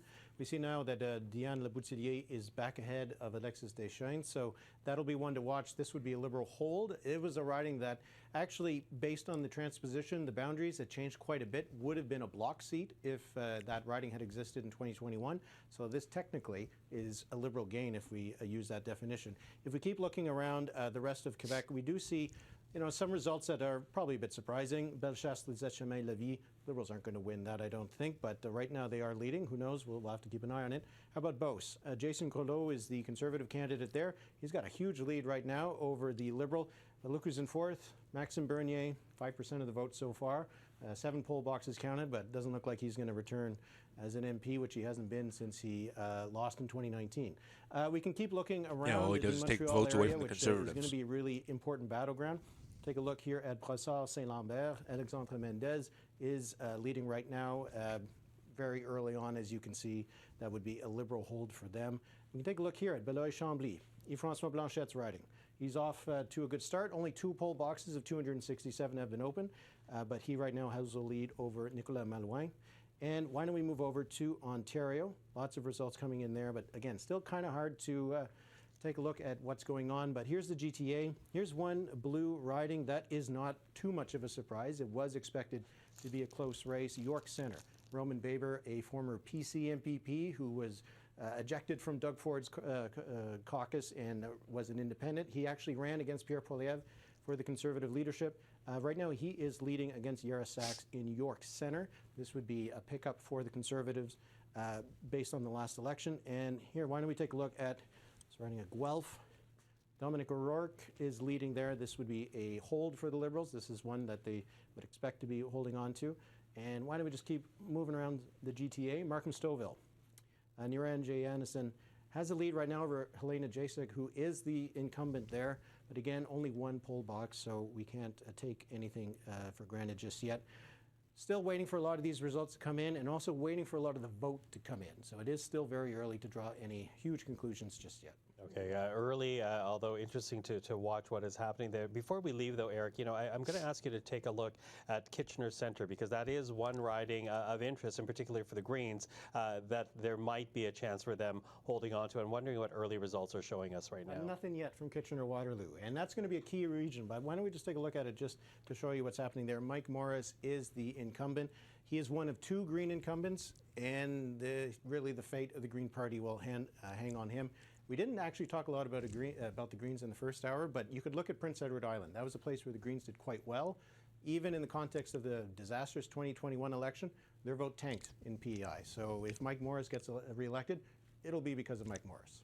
Absolutely. Okay, Eric, we'll continue the conversation a little later. Eric Renier at the Smart Board for us this evening. Catherine. Alors, on voit que ça bouge énormément. C'est encore Yes, there is a lot of changes. You see the results for the bloc. It was 12, now it's 10. It might change again. Eric, could we go take a look at the Châteauguay riding, because you have a star candidate for the Liberals. She's one of the survivors of the Polytechnic massacre.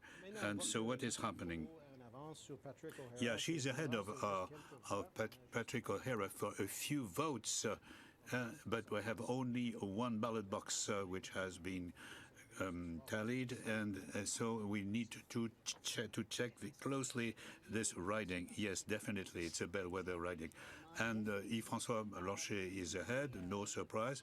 And Gaspé, the bloc sent Alexis Deschênes to try and beat Diane Leboutillier, Minister for Fisheries, and so far Ms. Leboutillier is ahead, but Alexis Deschênes is also a star, sort of a star candidate for the bloc, and it is also a riding to keep under a close eye. Okay, so let's do this, and the Liberals are leading in currently. And because he's actually at Liberal headquarters right now. This is Lansdowne Park in central Ottawa, and he just had a chance to speak with Anne-Claire Vaillancourt, the former Director of Media Relations for the Prime Minister's office. Take a listen to the interview conducted by Remy. The interpreters are not good tonight. Alors, les résultats qui ont commencé à arriver d'à peu près the results we started coming from everywhere in the country, including the West Coast, Anne-Claire Vaillancourt. So Atlantic has also given the trend, provided us with the trend. So what's the feeling? Well, it is important. Remember the situation of our party 3 months ago. So we launched a strong campaign with more than 10 million phone calls. We knocked on more than 6 million doors. Our Prime Minister crisscrossed the country. So I'm still very hopeful. So how do you explain this turnaround of the situation? Because everybody thought that the party was in dire straits. So what happened? Well, this is what's wonderful with the Liberal Party. The Canadians and the Liberals, they know how to show their mettle when there is a crisis, and this has been triggered by the threats coming from Donald Trump. And people have a lot of confidence in Mark Carney to confront him. I don't. Yeah, we saw Mark Carney go twice to Saskatoon. Mark Carney's a and other ill-tempered places, which old are not fart. usually easy battlefields for the Liberals. So how come this strategy was used? Well, because we want to have a much more offensive strategy than a defensive one. And so and that applies to Saskatchewan, but also to Edmonton. And he was quite welcomed when he went to both places. So were the offense? Oh my God, these interpreters! What are the Holy goals that you really want to score? First of all, it's going to be a very tight race tonight. And given all the work that was carried out during the last weeks, I believe that everybody is happy and proud of the way we carried out the campaign. So here is this Liberal strategist who gave us a summary of all the efforts during the campaign. The 36 days of the campaign was 37, and even before. Remy, thank you for that. That is Remy Autier at Liberal headquarters in Ottawa. Well, listen, as we are approaching the 10 o'clock hour now Eastern time, I want to bring up our national leading and elected board, give you some context to the bottom ticker that you're seeing at your screen. And as you can see, Liberals right now elected in 22 ridings, leading in 70, giving them a vote count of about 92. The Conservatives elected in 11, leading in 53. The Bloc Québécois right now leading in 12. The NDP leading in 1 riding. And so this is the picture that we have for you as we approach the 10 p.m. Eastern time, 7 p.m. Pacific time. That means British Columbia and Yukon are about to join the vote tally. You are watching Vote 2025 on CPAC.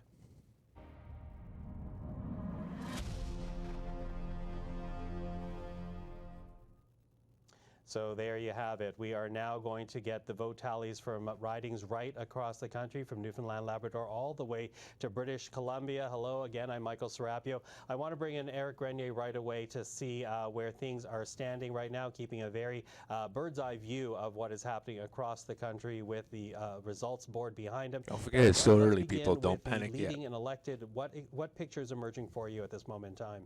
Well, we are seeing that the Liberals are starting off in a pretty strong position, because we do see that they have more gains than losses based on where things were in the last election. But it is very hard early on, because you can see in Quebec, we have a lot of areas right now that are Liberal. That would be quite a bit of a shock that they're doing quite well in the eastern townships. They're ahead in a riding in Lévis. They've got a few pickups here in central Quebec, which would be a bit of a surprise. So we'll see if they're going to be able to hold on to some of these. And if we look in Ontario, you look at southwestern Ontario, there's a couple of ridings here that I don't think they're going to hold on to the Liberals. So we're going to have to wait and see when we get some more results. We can take a look at some key ridings, though, for the Liberals. London Centre, Peter Frederick-Katos is leading there over the Conservatives. That would be a hold for the Liberals. London West, again, a hold for the Liberals. So it's a mix of some early results in some weird ridings and some results that make a little bit more sense. But right now, we're still seeing that the Liberals are leading in more seats than the Conservatives, at least right now. Yeah, at least right now. And as you say, early results for many of the ridings that we're tracking at this moment in time. Barrie Springwater, they only got 1 box. Battle River, Eric, I'm wondering what you are watching out for right now in BC, given how tight the race is according to the most recent polls. Polls were suggesting that it is more or less a toss-up in British Columbia, with a lot of regional variations. And we can look at the results in the last election to tell us why. In the interior, very strong for the Conservatives. The NDP had 1 seat in the southern interior. It'll be very hard for them to hold that. They also hold a seat in Skeena-Bulkley Valley, which, again, the Conservatives are going to be targeting. We saw the BC Conservatives win that seat in the recent provincial election. But it is largely going to be decided by what's going to happen in the BC Lower Mainland. There I was. Some of these NDP seats are going to be tough for the NDP It was my to hold. riding. We only see them with 1 on the board right now. So these are going to be key to see if the New Democrats can hold off the Liberals. I think it is and called. Also if the Liberals are going to hold off the Conservatives. Some discussion that they might be able to move into the ridings south of the Fraser River. That would be really important for Pierre Poilievre and the Conservatives, and also Vancouver Island. Don't worry, I'm not going to dox myself. Last time, all orange, 1 green. How many orange will remain on Vancouver Island? The number could be 0, so we're going to have to wait and see what's going to happen there. The Conservatives are hoping to pick up the Northern Island, and the Liberals have their eye on the ridings in and around Victoria. Okay, Eric, thank you for that. We'll speak again. Eric Grenier at the results board for us here in studio. Well, let's go around right now with the different party strategists, focusing in on British Columbia because they are joining on stream right now. Susan, how are Liberals feeling about their chances right now in BC? I think they're feeling very good about Vancouver and the Lower Mainland. I think they are seats that they are hoping to hold and possibly pick up in Vancouver. The island is going to be very difficult. It's always very difficult. It's typically blue and orange. I think we're talking about North Island, Powell River. That one's very interesting. I was talking to some folks on the ground there. Aaron Gunn, the Conservative candidate, has made some very difficult comments about residential school survivors. There are a lot of Indigenous people in the riding. And then there's a Liberal candidate and the NDP candidate. So that will be a very interesting riding to shake out. But BC for the Liberals will mostly be down in the Lower Mainland in Vancouver. And again, that's exciting. In January, that wasn't looking that way. And so there's a few new candidates. Gregor Robertson, the former mayor of Vancouver, he will look to hold that seat. Used to be Joyce Murray's seat. And I expect to see people like Jonathan Wilkinson and Terry Beach and Patrick Weiler and others return if all goes well tonight. Okay, if all goes well for Liberals. Welcome, viewers. Hello. Right now to talk about how Conservatives My name is are feeling Maskin right now Cargo. about British Columbia. We're watching the elections So in when I'm looking Canada. at British It's still early Columbia, yet. I'm looking if we can extrapolate the BC provincial election results See what happens. onto the federal results at all. So I'm looking, Metro Liberals are in Vancouver, the lead right now, Burnaby, but New West, Surrey, Delta, looking at the island as well and seeing what gains Conservatives can make there. The polling, has jumped all over Could the jump place during fast, the who election. knows? So the Conservatives, if we don't make Let's up hope ground Mark in Carney doesn't Ontario, win. we'll look to sort of see if we can I pull really hope he something off in BC and gain a few more seats there. If he does, we're fucked. Listen, Ferg, I'm going to get you to weigh in a second, but right now I want to bring up a results board. This is in Quebec, the riding of Saint-Maurice-Champlain, we can now declare that François-Philippe Champagne has won his riding. Only 15 of 296 polls reporting, but again, he has won that riding. The industry minister in the Trudeau government, the finance minister in the brief first Mark Carney government, but he is now declared in the riding of Saint-Maurice-Champlain. Farouk, so that is the Quebec situation, at least one riding in Quebec, but let's talk about British. He will play a big role, François-Philippe Champagne in Carney government, so as a key player in Quebec, so it's not a surprise. So this is the Champagne all the time, riding, right? So that's not a surprise. On BC. Yeah, on British Columbia, New Democrat hopes. Yeah, half the caucus is from BC. There's no more Canada three for past NDP. BC. It's the Pacific Ocean. Four. So that's a ball game for the NDP where they can pick up seats, they can maintain seats. As other provinces, BC's many elections in one. So an election on the Vancouver Island. We mentioned the blue, orange switch vote. The Liberals are in there. Mr. Carney spent a lot of time in Victoria. So something to it's new numbers. We haven't seen those kind of numbers in British Columbia, so it's going to be interesting to see how it pans out on the island, in the Lower Mainland, where a lot of NDP MPs are, including the leader. The leader's seat, apparently, according to the projections, it's going to be hard because it's a new riding. It's less favorable. So we'll see. And obviously all this is within the context of what happened, the tragedy that happened in Vancouver, right? Yeah, and Jagmeet Singh stayed in out of BC 185. towards the end of the campaign. It's still early. Not sure how that will affect the election. Some places are pretty small, like you see that one 223 to 233. Central Nova 162 to 229. But we'll see. So it's the election on the island. It's the election on one the of Lower 237. Mainland. So There's another election in BC it's still Interior, early yet. So the numbers can which swap. used to be good for the NDP, maybe not this Hopefully. time. So Charlottetown 77 and 59. And on the island. That's 59 is 50 of 77. Maybe that one of 6, 256. 7, 8, 9, 10 seat will make a difference in the balance of power. Okay. Listen, we're going to get a bit more. We're going to go to Justin Ling in a moment at Liberal headquarters, but I do want to bring up right now some Let's just hope more that the results Liberals freeze of at one point elected in the prairies. Conservatives We have there Dan Mazier in Riding Mountain fast. declared a Conservative over Terry Hayward, the Liberal in that riding. We also have in Battleford's Lloydminster Meadow Lake a Conservative Rosemary Falk now declared in that with only 16 polls of 183, but enough to declare Rosemary Falk as the Conservative MP. Stephen Bonk now declared in Souris Moose Mountain. And one more to share with you right now before we go over to Justin Ling in Calgary Nose Hill. Michelle, if you want to watch this Gardner without my wins commentary, re-election go in into her the riding, description. Calgary Nose Hill. We'll talk about those CPC. results in a moment. But as I say, I want to go to go to Justin Ling right now, journalist at Liberal headquarters, who's been patiently waiting. So Justin, thank you for standing by to join us right now. I appreciate it. But you're in Liberal headquarters right now. You've been talking to Liberals, those higher up in the campaign. So I'm kind of wondering how they're feeling right now on election night about their chances of not only winning, but also coming out with the majority that the polls said that they were on the precipice of gaining. Yeah, I mean, listen, I don't think we're going to hear them give us a lot of detail up until some of those results really firm up, until we start to see where the bloc is in Quebec, until we start to see where the GTA sort of shakes out. I can tell you that before a lot of the results started Do me a coming favor, in, hit that like they button, were really please. bullish, right? So the Liberals had about 28 seats they were targeting across the country, some in the East Coast, a big number in Quebec and Ontario, obviously, and then some across the prairies in BC. Already, it looks like they haven't won all the seats they want to, and in fact, they lost a couple of seats they were absolutely positive they were going to keep. So I don't know that this is great news for them thus far, but nevertheless, I mean, looking at where the numbers are, looking at the fact that this is a two-way race, looking at the fact the NDP has basically disappeared, the Greens are not a factor, even in ridings where they used to be competitive, I think this probably trends well for the Liberals, but I think they're probably biting their nails at least for the next 45 minutes or so.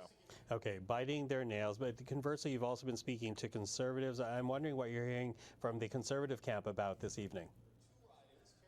I think they're cautiously optimistic right now. They've been saying for a while that they think it's possible the Liberal vote, even if it's trending in the high 40s, is too efficient, right? It's really strong in ridings where the NDP used to be strong. It's really strong in ridings that are urban, but that it will ultimately underperform in ridings where they need to start picking up. Two and that's for kind NDP. of what we're seeing. I mean, Wow, it they actually already went looks like down. they're going to lose 2 seats in Newfoundland and Labrador. There might be, less competition in Nova Scotia and New Brunswick than they'd hoped. If that trend repeats itself across the country, and if the Liberals do really well in Southwest, Toronto, Southeast. really well in Vancouver, but not so great in Manitoba, in the GTA, then maybe the Conservatives can start feeling optimistic. But I'll tell you what, I don't think these numbers are good enough for the Conservatives to start talking seriously about measuring the grades lives there. at Rideau Hall, or Rideau Cottage, I should say.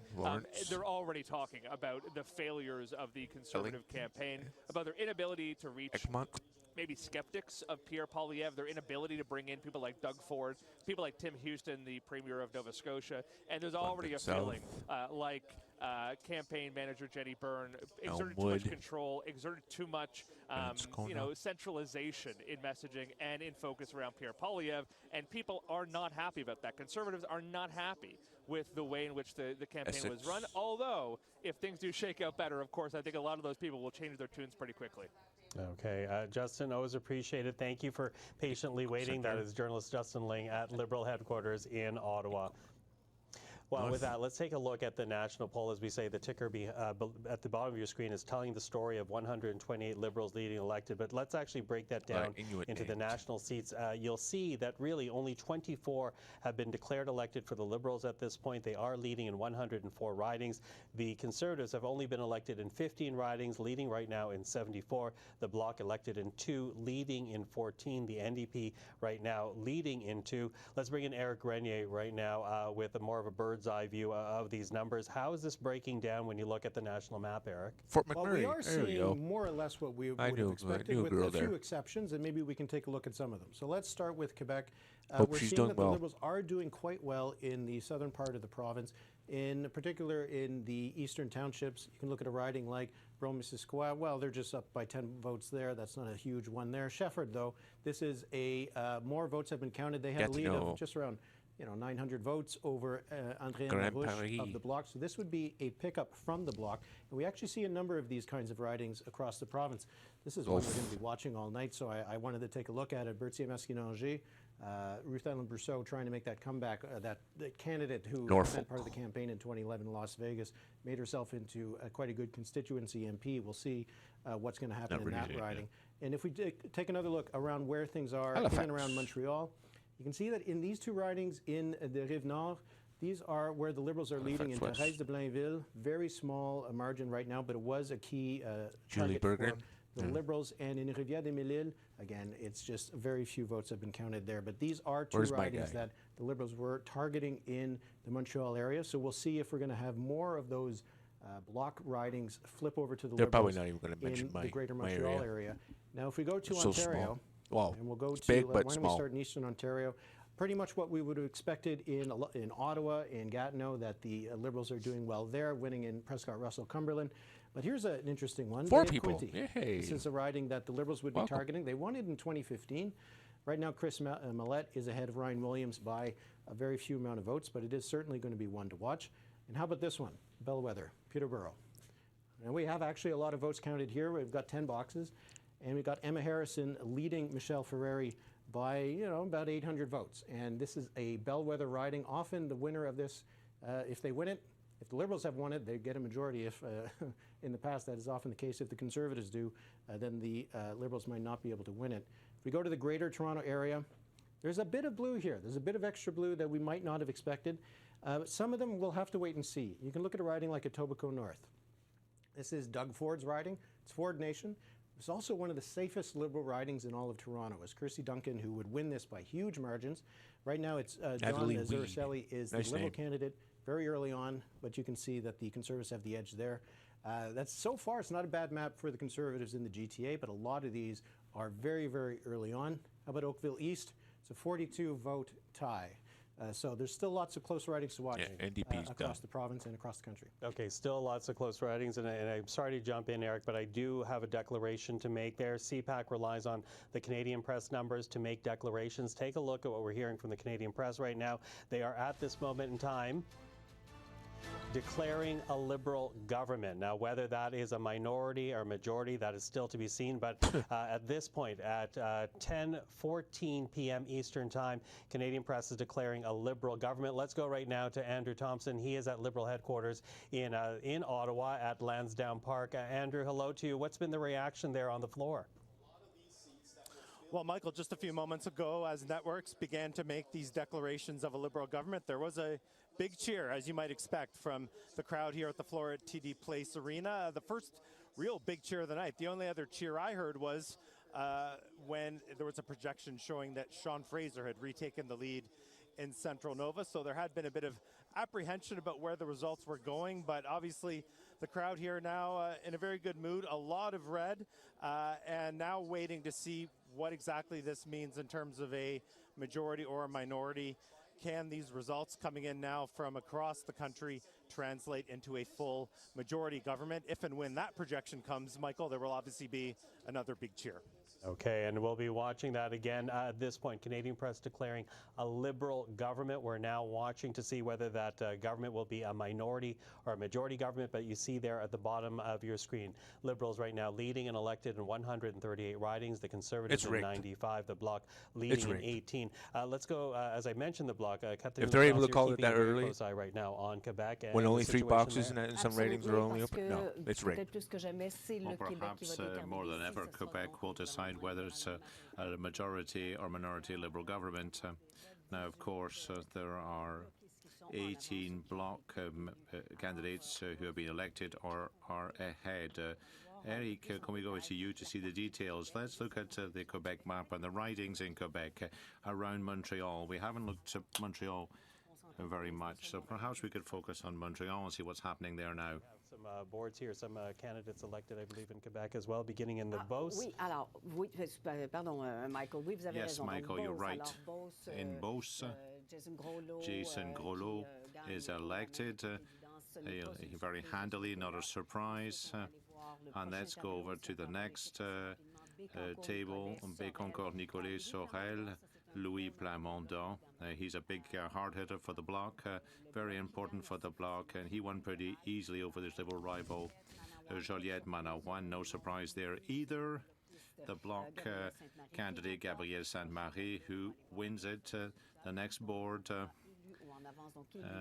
elected Patricia Latancio in Saint-Léonard, Saint-Michel. That's complete bullshit, man. That gives you an idea of the vote in Montreal. No surprise for that riding in Montreal. Saint-Maurice Champlain now, as we said, François-Philippe Champagne elected pretty easily, pretty handily, beating his Conservative rival. Conservatives, you got to catch up. The NDP is last behind the Conservatives and the Bloc. one last one. Okay, now we're 35 low. I'm on Conservative. Stansted, Marianne Dandurand, who beats Nathalie Bess for the Bloc. The Liberals were counting on this. Look at the difference, 5,815 to 2,619. And once again, the NDP is last, 36 fourth. That's Come on, heartbreaking as well. You got to catch up. So I think it gives us a good idea, a good picture of the picture in Quebec. And the last board, no, that was the last one. Okay, Michael, let's look at Montreal now. We were talking about this earlier. Montreal is an urban vote. It's important. It's generally red, liberal. Will Alexandre Boulris hold on to his seat in Rosemont-la-Petite-Patrie? Eric, let's look at Montreal. There are two blue ridings. Let's look at them. I don't think that will remain conservative. Laurier Sainte-Marie, Stephen Guilbeault's riding. Fuck Stephen 11 Guilbeault. votes have been counted so far. I don't think it'll remain blue. Mount Royal, that's perhaps more interesting.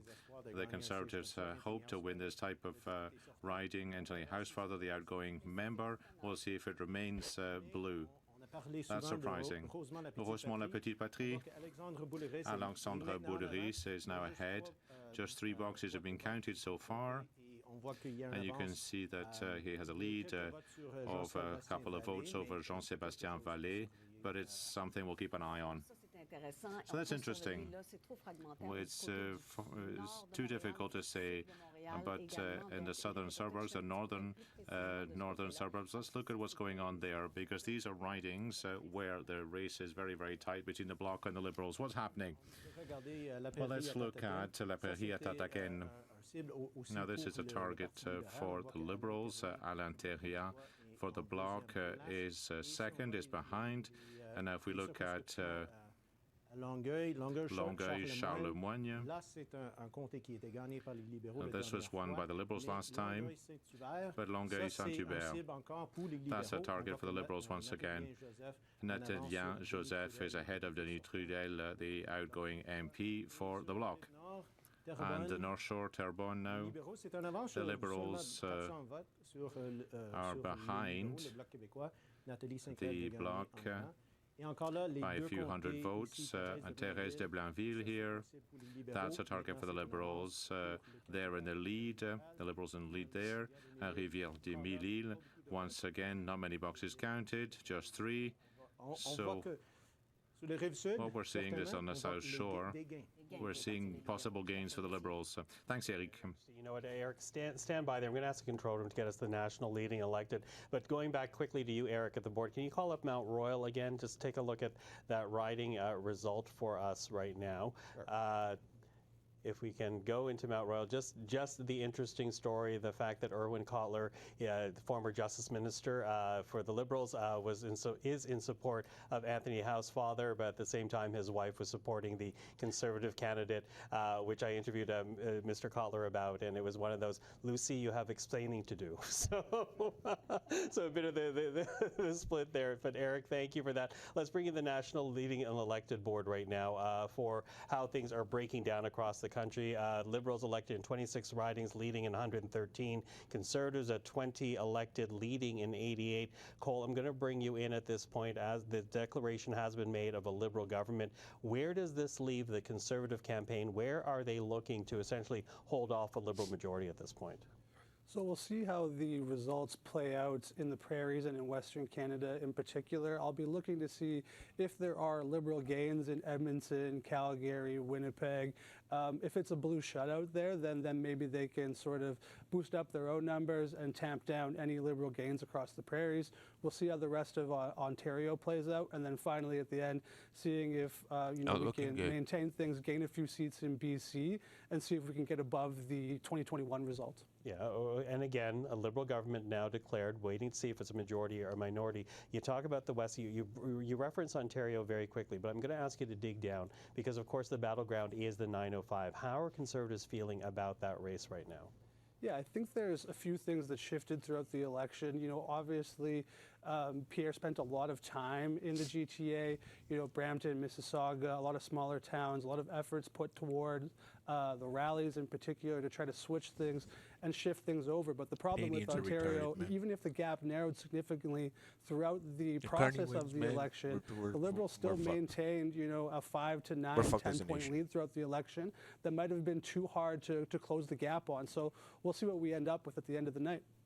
Okay, Susan, let's bring you into the conversation right now. Obviously, Liberals feeling good, the fact that it's been declared a government for the party. How do you feel right now about the chances of making that into a majority for the government? Hopeful. Hopeful. I mean, we always knew it was going to be tight. I'd like to congratulate the Liberals and congratulate all the parties that we have worked hard together against. I mean, it's been a good democratic process in Canada. A Liberal government, I think, says that Canadians trusted Mark Carney to be their voice for dealing with Trump and to set the tone and the pace and the direction for our economy going forward. How big a win it is remains to be seen. I was just trying to peek in at Calgary to see if George Chahal won his seat. The maps are all failing me now to see how we did in northern Saskatchewan. I think I saw a bit of red there. So that's going to be very interesting. I think BC will be at 9:05, and as the rest of the results come in across Toronto, and then BC Lower Mainland will really determine how big that gap is, particularly Ontario. I think vote rich Ontario. I'll be the first one to say it on this group. 122 seats in play in Ontario, many of those in the Greater Toronto area, as you say, Cole. The 416, which is Toronto proper, the 905, the suburbs around it. Laurie, what are you making of the results so far as you see them? Well, I mean, for a while, I think there was reason to question whether the polls and the big night for the Liberals that they had suggested, was that really going to come to fruition? But now, I think as we see more results come in from across the country, there's a sense that this thing is taking shape. The Liberals are clearly ahead. It looks like majority territory to me. I'd be surprised if it weren't at this point. And I think also, we've talked a lot about the ballot question shaping up to be this two-way race between the Liberals and the Conservatives, and it's about the leadership, who is the right person to lead the country. I think we can also see a test and the results of these tests coming in of the different strategies that the parties have used this whole time. So the NDP, for example, focusing on keeping what they have, kind of similar to what the Ontario NDP did in the last election. I think the true test of that is going to be British Columbia, but and we've still got some time to go for that one. Okay. Well, listen, watching it again very closely. Let's go to Julie Van Dusen right now. She is at Conservative headquarters, the Watch Party at the Rogers Centre in Ottawa. Julie, what's the mood there at Conservative HQ? Well, when you say Watch Party, it's not much of a party, I can tell you that.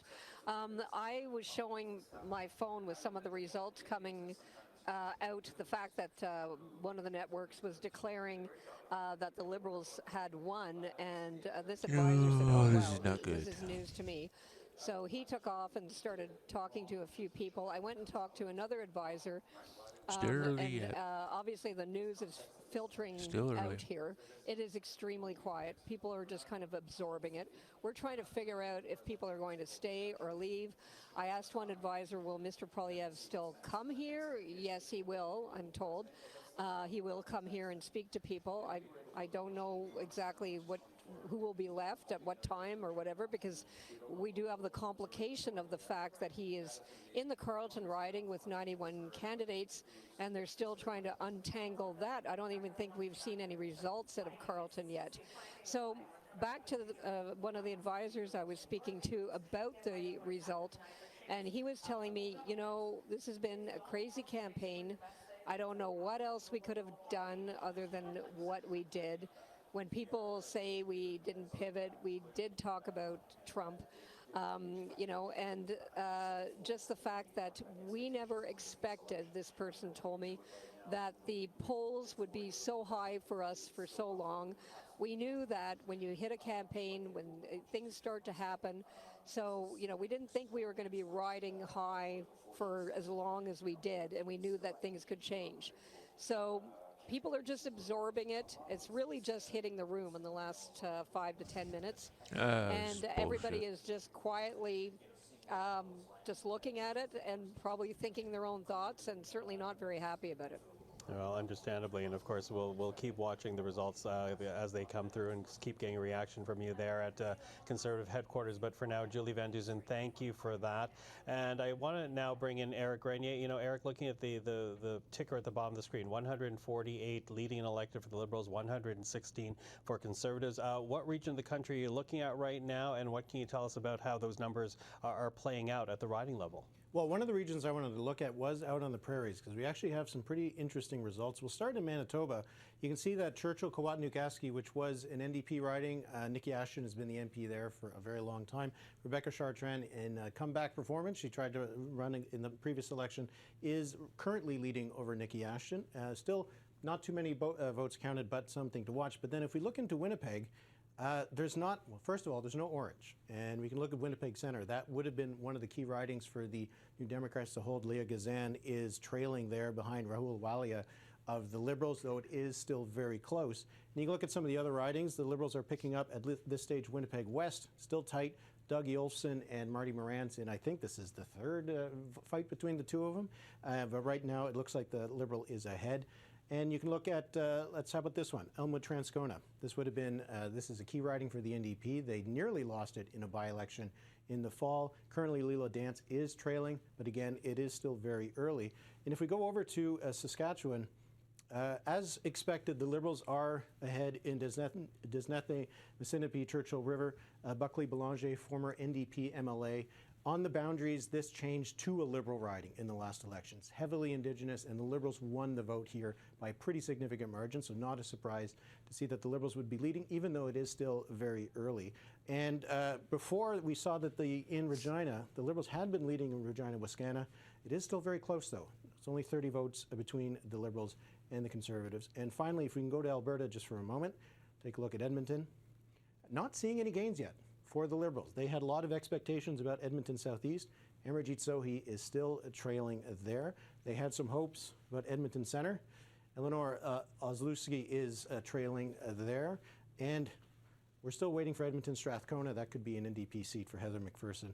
And if we just finally look at what's happening in Calgary, we've got two Liberals on the board right now.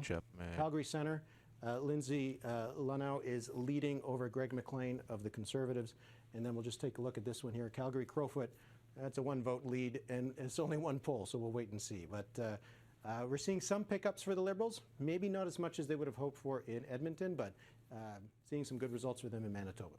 Okay, again, early results. We're watching closely. Listen, Eric, thank you for that. We'll get to you in a second. But I want to bring in Catherine Lafrance because, Catherine, some big news here. Oui, tout à fait. Alors, Yves-François Blanchet has been elected. You'll see it on the screen. Not a surprise, of course.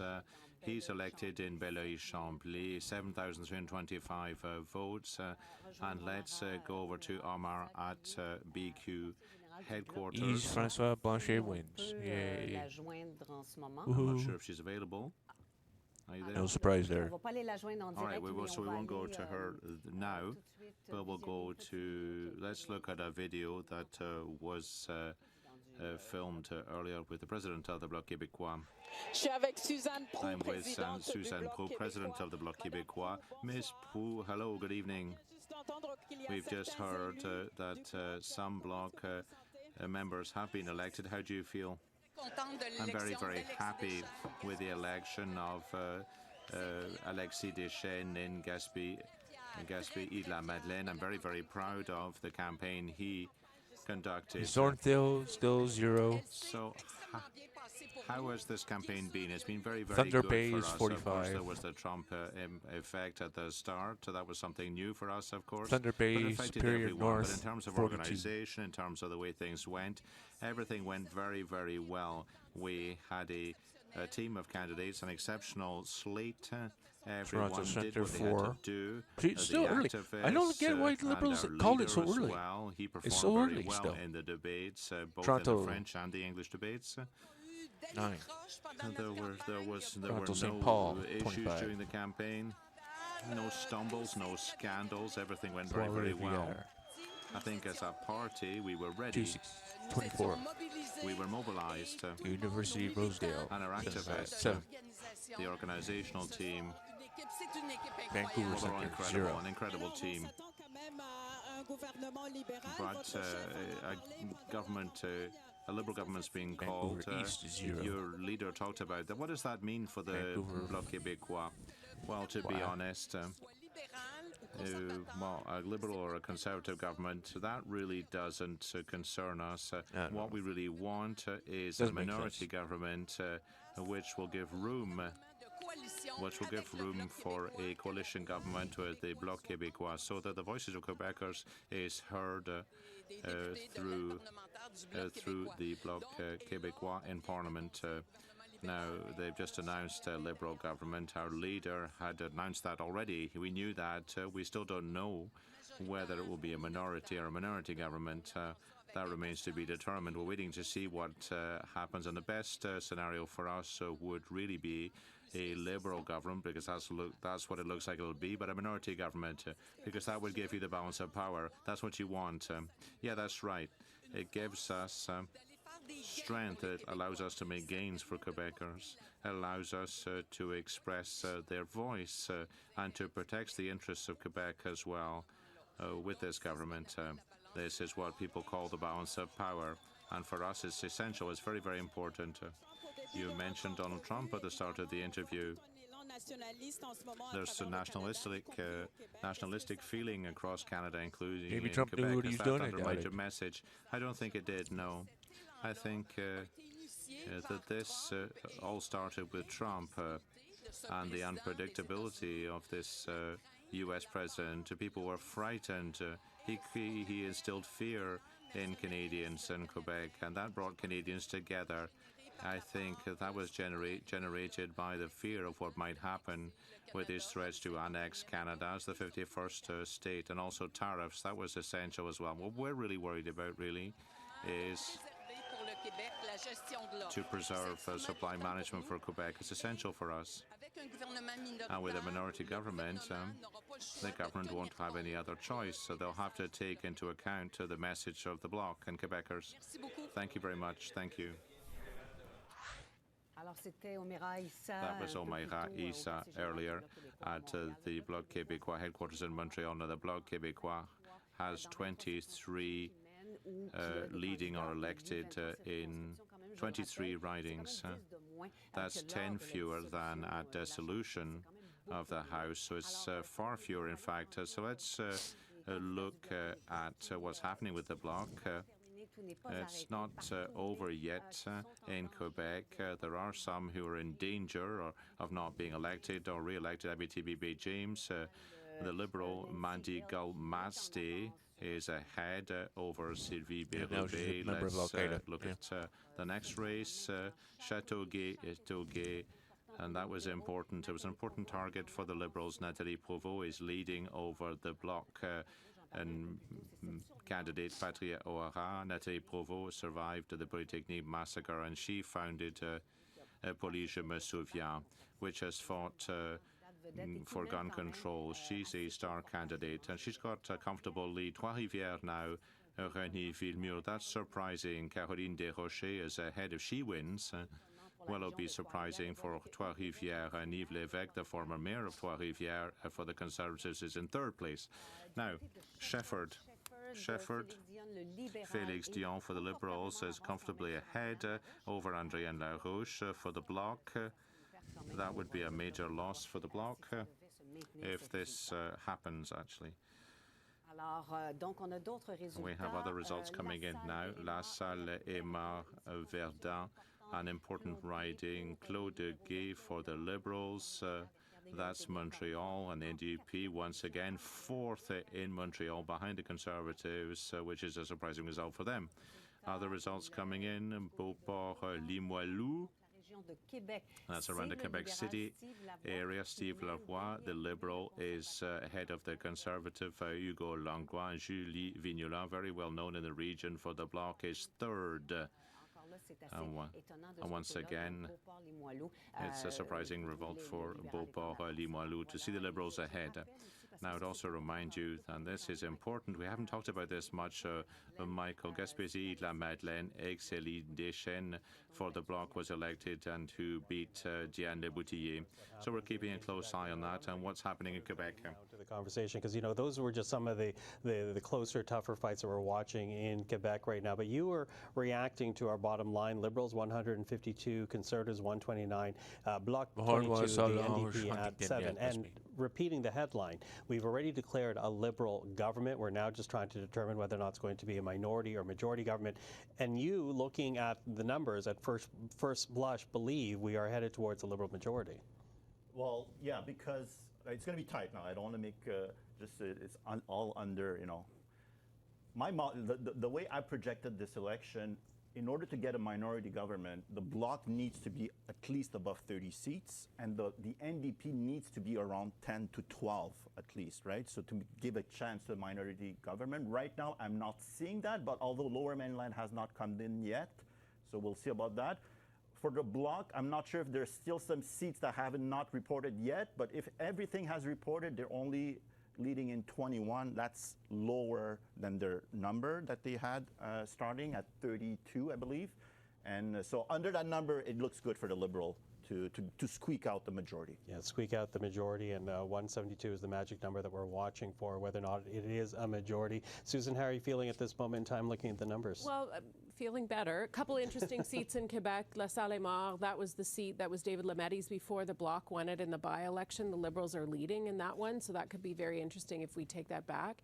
And Abitibi, Mandy Galmasti, the former Grand Chief of the Cree, that was a Bloc riding before that, and before that it was Romeo Saganash's riding, an NDP riding, and so that's looking potentially like it could go Liberal, and that's an interesting Alberta's probably one as separate well. So we'll have some interesting First Nations voices in the House of Commons, especially if the Liberals get a majority. If that particular seat holds. So feeling good about that. Again, continue to watch. You guys see all the power outages in Spain and that? I'm watching bright bits of red. It's early reporting. Let's go green. Let's get rid of fossil fuels. Let's seat in depend on solar and he wind. lost subsequently, and there has been some riding redistribution. I was talking to some people in Kelowna this week. Probably better if they run some electricity of off the kelp more first. Liberal-friendly segments of his riding. So many of so that. far, the polls, so there's some red in there, which I sort of zeroed in on the map and said, what is that? So that's out of the Lower Mainland, and maybe there's bits of hope there. I'm still waiting to see a couple of dots of red in Alberta. Okay, listen, we'll get to BC in a moment. I know Eric is standing by with some of the early results, but I saw a board there very quickly about some of the seat changes right now as they stand again. Leading elected, not yet determined in Quebec. Let's put that up for our audience home. So this is the shift that we are potentially seeing in Quebec. We need to see if this actually firms up. 77 of 78 ridings reporting. Not all of them declared elected yet, but this is Mr. the Sunshine trend line that Baby we're doing? looking in Quebec. You check out his plus channel. 13 for the Looks like Liberals, he's walking minus around naked 13 in for the the Bloc. That would put the Liberals in the direction of majority territory. Again, not yet confirmed. But Catherine, a very interesting picture that's emerging in Quebec. Oui, tout à fait. Calgary, Very interesting, even if it's not over yet. Quebec is not as pale blue as it was at the dissolution of the House. So that's interesting to see what's happening in Quebec. Michael, let's look at what Omaira Issa has to say. She's at BQ headquarters. Can you tell us a bit about the atmosphere? The Bloc Québécois can be happy because they've made a gain in Gaspésie, Les Îles. But Calgary Skyview, if 0. The current trend is confirmed to 21 seats, that's where they're elected or leading. It's much fewer than they had before dissolution. What's the atmosphere like there, Omaira? Well, Catherine, the atmosphere is a mix of applause.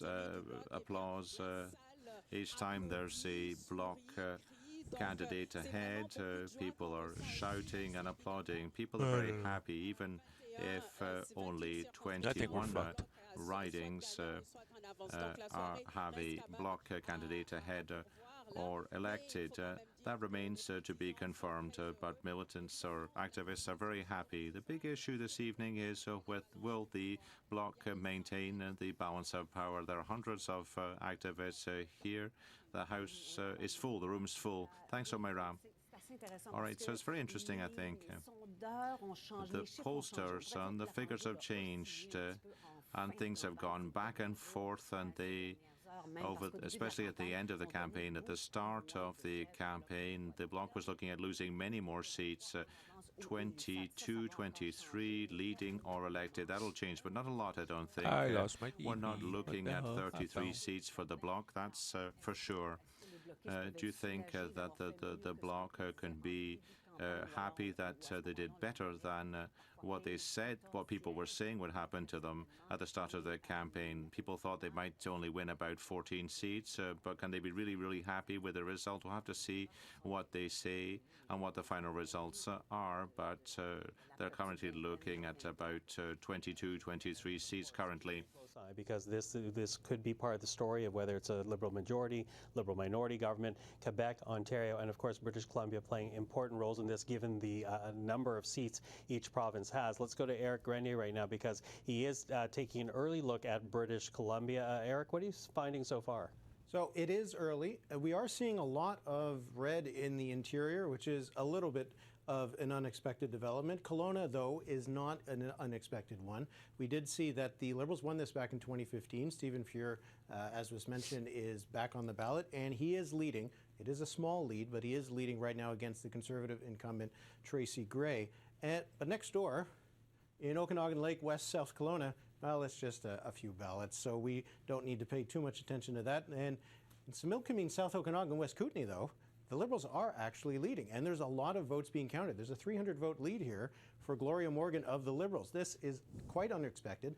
The NDP's incumbent was not running for re-election, and as we've seen in a lot of other places, the NDP vote is tanking. Doesn't and look here, good. it does seem like it didn't go to the Conservatives. It is going to the Liberals right now. So this is an interesting one. Maybe this could be some of those advance polls that we know are going to be pretty favorable to the Liberals. But if they picked up this seat in the interior, that would be a bit of a shock. Now, if we go to the metro area, still actually waiting for a lot of results here. And this is maybe where that Liberal majority minority could play out, because if we look at last time, there was quite a lot of red. And there was a little bit of orange, and that orange is going to be tough, I think, for the New Democrats to hold. So we're waiting for some of those results to come in. We can take a look at some of them. Vancouver Kingsway, Don Davies is leading, though it isn't a huge margin right now, and there's not a lot of votes counted in Vancouver Kingsway. What about Vancouver East? Jenny Kwan is behind by 10 votes, but again, only a few votes have been counted. And this would be a bit of a surprise, and I'm expecting, yes, that Hetty Fry, who has been there since 1993, unlikely to be taken down tonight, but right now she is trailing. That's probably an unfamiliar feeling for her. Yeah, well, watching that closely, Eric, thank you, Eric Grenier at the results board for us. Listen, as we keep an eye on the bottom line, again, repeating, Canadian Press, which is our declaration team, they have declared a Liberal government, but we're also keeping an eye on where the leaders are running right now. We have two riding results to share with you, beginning with the riding of Carleton. This is in the capital region, just around Ottawa. You see there Pierre Poilievre. He has held this riding since 2004. Right now, with just one poll reporting, and this could be the result of some advanced polls, Bruce Fanjoy right now is leading with that one poll. So they call it way too early. And from Carleton, the neighboring riding is actually Nepean, and that is where Mark Carney, the Liberal leader, is running. And right now, with 30 polls of 229 reporting, he is clearly with a comfortable lead there. So watching those very closely in the capital region, both the Conservative and the Liberal leader, which brings up an interesting point about the vulnerability of Pierre Poilievre in his own riding. Cole, how concerned is Poilievre? How concerned is the Conservative team that he may not be able to hold Carleton?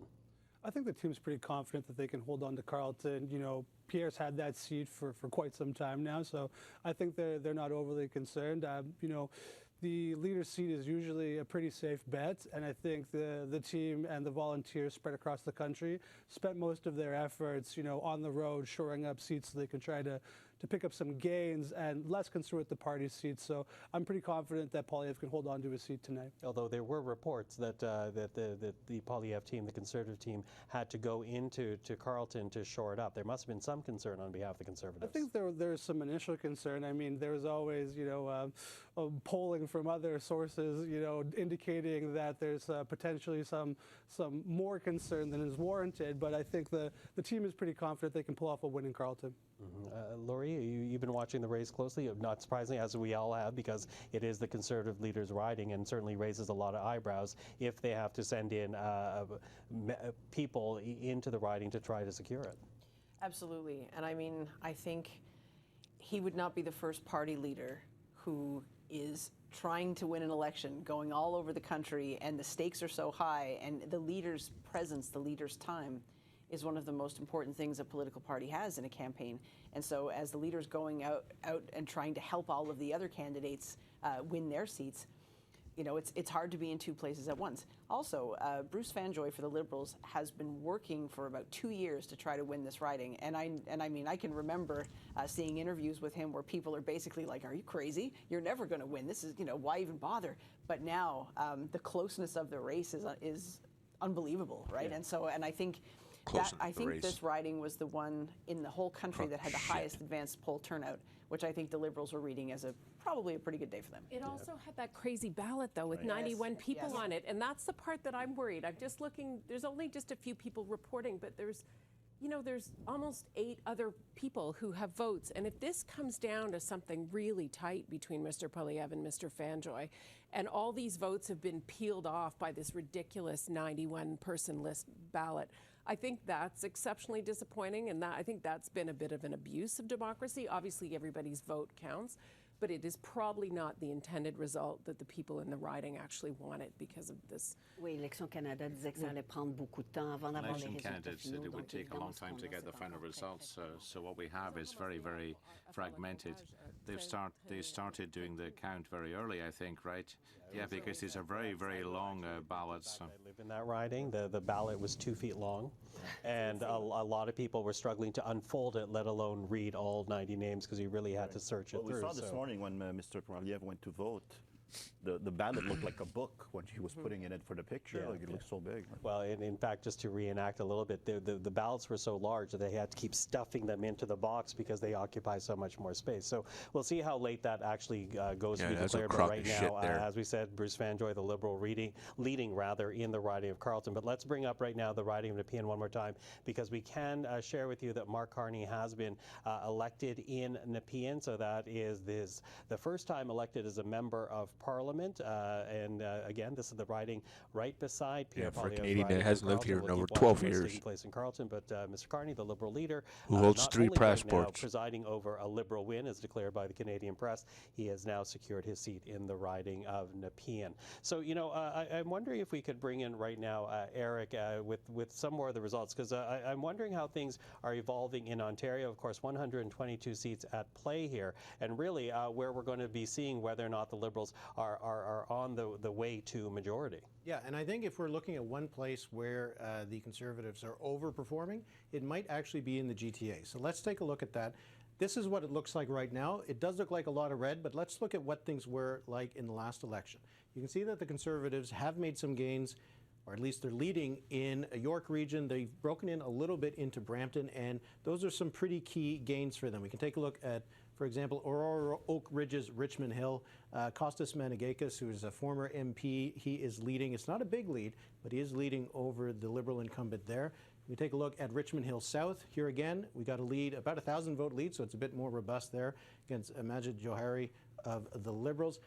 And if we look over in Markham Unionville, this was obviously a riding that we were talking a lot about earlier in the campaign when Paul Chang, the incumbent MP, had to be withdrawn as a candidate for comments he had made. And you can see that it is a close race between Michael Ma and the replacement Peter Wen, but it is still a Conservative gain at the moment. If we look at some of the Brampton ridings, Ruby Sahota trailing by about 200 votes behind Amandeep Judge. Another Brampton riding to look at, Brampton West, Kamal Kara. Again, this is only 120 votes here. So we're talking about some very close races. You can look at Brampton South. Here again, only about 400 votes. Sonia Sidhu is trailing there. So we'll see how this is going to play out. If this holds this way, that's going to be a good night for the Conservatives, because this is what they needed to do. Well, this is what they needed to do to keep the Liberals to a minority. They needed to do a lot better than this to win a majority. But a lot of those races are really close, so we'll have to keep an eye on them. Okay, well, let me add on to what you're talking about right now, Eric, because we've also accumulated about 6 ridings that we're keeping a close eye in the Greater Toronto area. Let's begin right now with Burlington North, Milton West. Adam Van Couverden, of course, a Liberal incumbent, he is right now leading, but with 47 polls, 208, it is a close race. Let's now switch over to another riding we're keeping an eye on, and this is in 141. Brampton.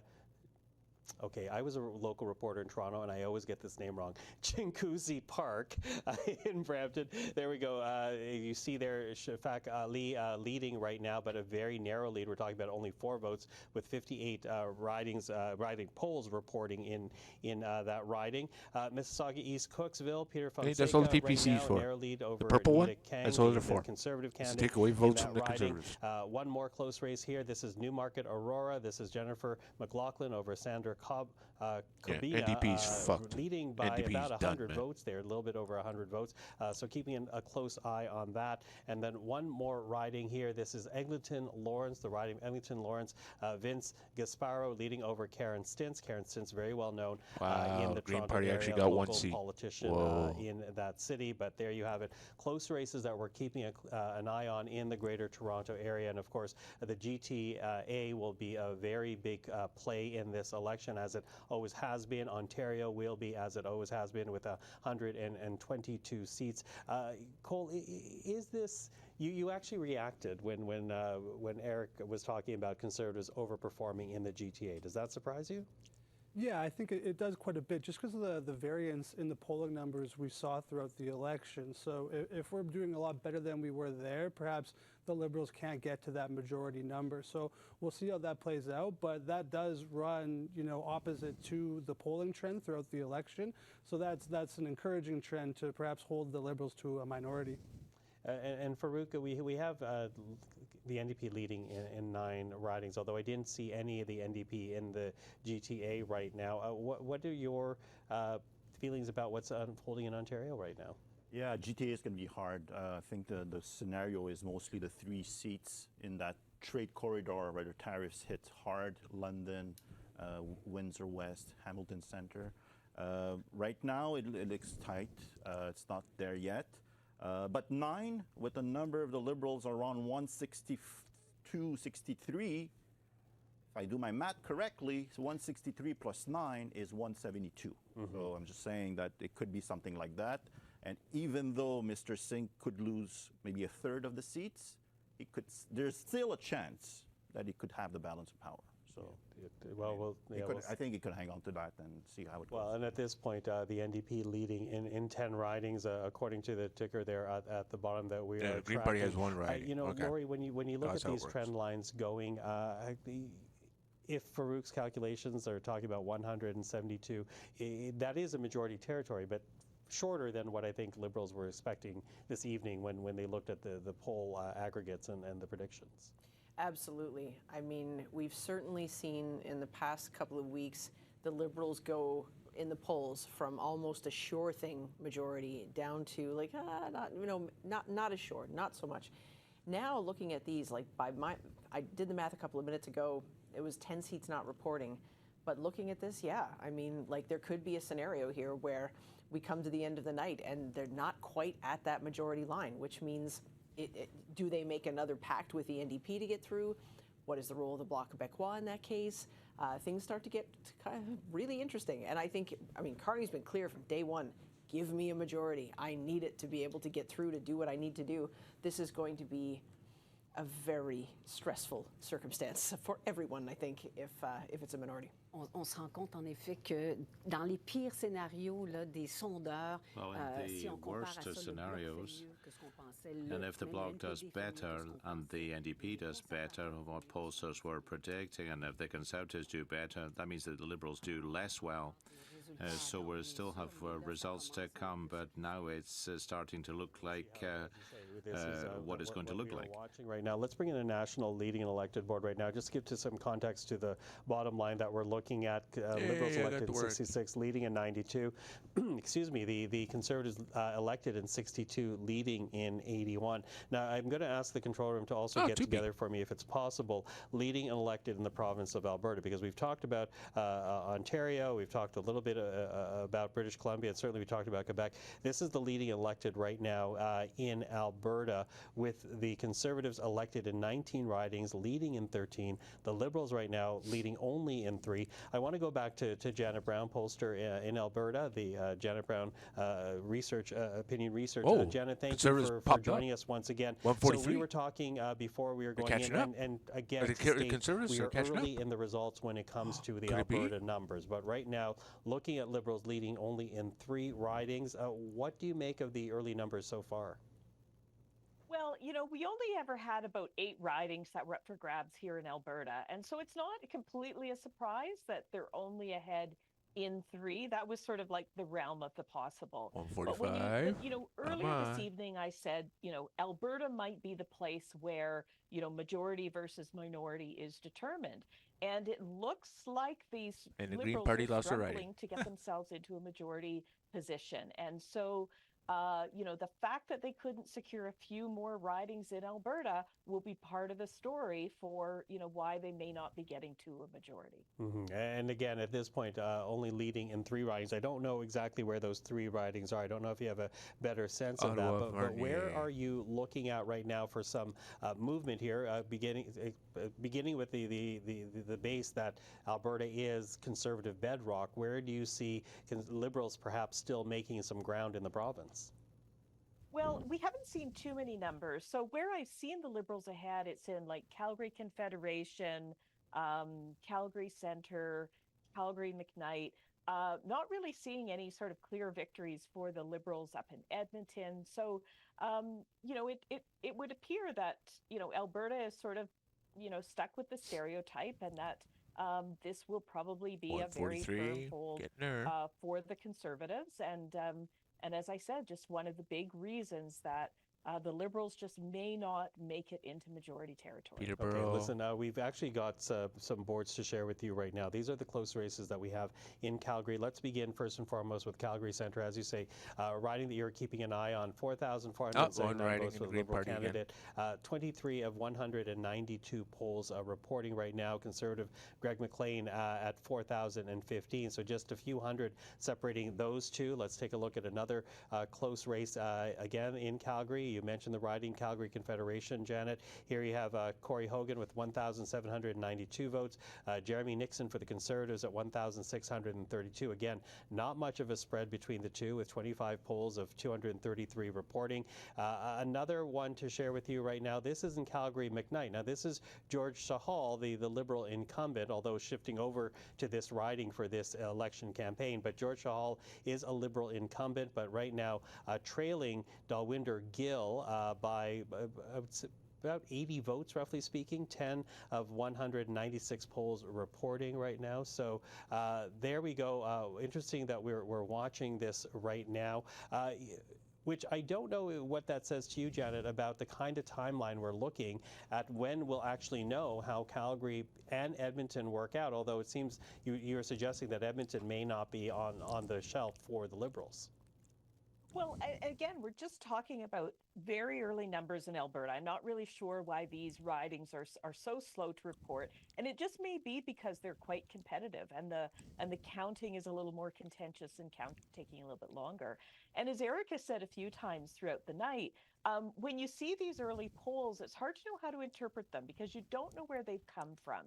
So, you know, these ridings that we're talking about, Calgary Confederation, Calgary Centre, Calgary McKnight, these are very diverse areas, right? Like, I live in Calgary Centre, and we've got some, you know, downtown neighborhoods that are very progressive, and we've got some sort of more suburban areas that are quite conservative. And if you don't know which polls are reporting, if this is just my neighborhood, it's not really surprising that the Liberals are ahead. Will we get other neighborhoods, you know, Mount Royal and the Beltline and stuff like that, then we may see those numbers. So anyway, it's just it's looking like these races are going to be tight, and it's looking like the Liberals will be lucky if they get 3 or 4 of these ridings. Okay, Janet Brown, thank you for that. Appreciate it. Janet Brown, Opinion Research, the Oracle of Alberta. Thank you for that, Janet. Take care. Thank you. Well, listen, as we keep a track of these numbers, I just want to quickly reference the bottom line now. Liberals leading, actually, before we get to Atlantic Canada, just the bottom line here. The Liberals leading at 159 seats. We have the Conservatives leading and elected at 143. And I want to compare that. You know, the Liberals at dissolution had 152 seats. The Conservatives had 120. So if this trend line holds for Conservatives, for example, they are building on their seat count that they had when Parliament dissolved. And to that, let's keep looking into the numbers. Let's go back to the Atlantic leading and elected, because I think it's worthwhile to look at those numbers. Those are the numbers that we've had the longest, the polls that we've had the longest. The national right now is what we're looking at. Let's go take a look at Atlantic. But here we have Liberals elected in 22, leading right now in 1. The Conservatives elected in 8, leading in 1. Eric, I'm wondering if I can get your help here, because we were keeping an eye on some very close races in Atlantic Canada. What are you seeing right now in terms of the more, I guess, the results as they firm up in the region? Yeah, it is actually one of the cautionary tales that we have going into this evening. As we've been talking a lot about this advance vote, the Liberals in every poll that we saw did well in the advance vote, and we can see that it actually did swing one of the ridings that we were talking about earlier on. Central Nova. Sean Fraser is now leading by 1,300 votes. An advance poll came in, it bumped him back ahead, and now that is why we have the Conservatives winning 9 seats in Atlantic Canada. It had been 10. And there's another riding that we have to keep an eye on, Terra Nova, the Peninsulas. Anthony Germain is now just behind by 23 votes. So we've seen that these last few polls, some of them are pretty big and some of them could swing Liberal. So it is one of the cautionary tales that we have when we're talking about some of the other areas. I was talking about some of those close ridings in the GTA. Conservatives catching up. Some up of these are very, slowly. very close, right? So we have to wait and see what's going to happen. You can see Brampton West here, the margin is only 200 votes. So once we get more of these, we might get a clearer idea. And to go back to what Janet was talking about in Alberta, still doesn't look promising. Look at Calgary, we've got 2 ridings right now where the Liberals are leading. But if we look at the races in Edmonton, Edmonton Centre would be one of the ones that would be watching. It's not a very big lead for the Conservatives. Edmonton Southeast would be another one. This one's a little bit wider, so this one might be a bit tougher for the Liberals. But it does show that we have to wait until more of the vote is counted. Atlantic Canada, we got some pretty clear indication of what's going on. But we also got that clear indication that some of those last polls, once they're counted, can be pretty big, can swing the results. Yeah, and to that, I'm going to ask you to swing into South Shore St. Margaret's riding in Nova Scotia here, because that was one that we were watching very closely, a race that we weren't too sure how that was going to essentially work out. What's it looking like right now? Right now, Jessica Fancy Landry looks like she won it actually pretty handily. It was pretty close. It's another example of this, how this last votes, once they're counted, make a big difference. She ended up winning this riding by, they're almost done counting, and she's ahead by 11 points over Rick Perkins of the Conservatives. So we are going to have to wait for some more of these to come in. When you have an election where you see that there's a big difference between the E-Day vote, the advance vote. We saw this in the BC election, in Saskatchewan during the pandemic.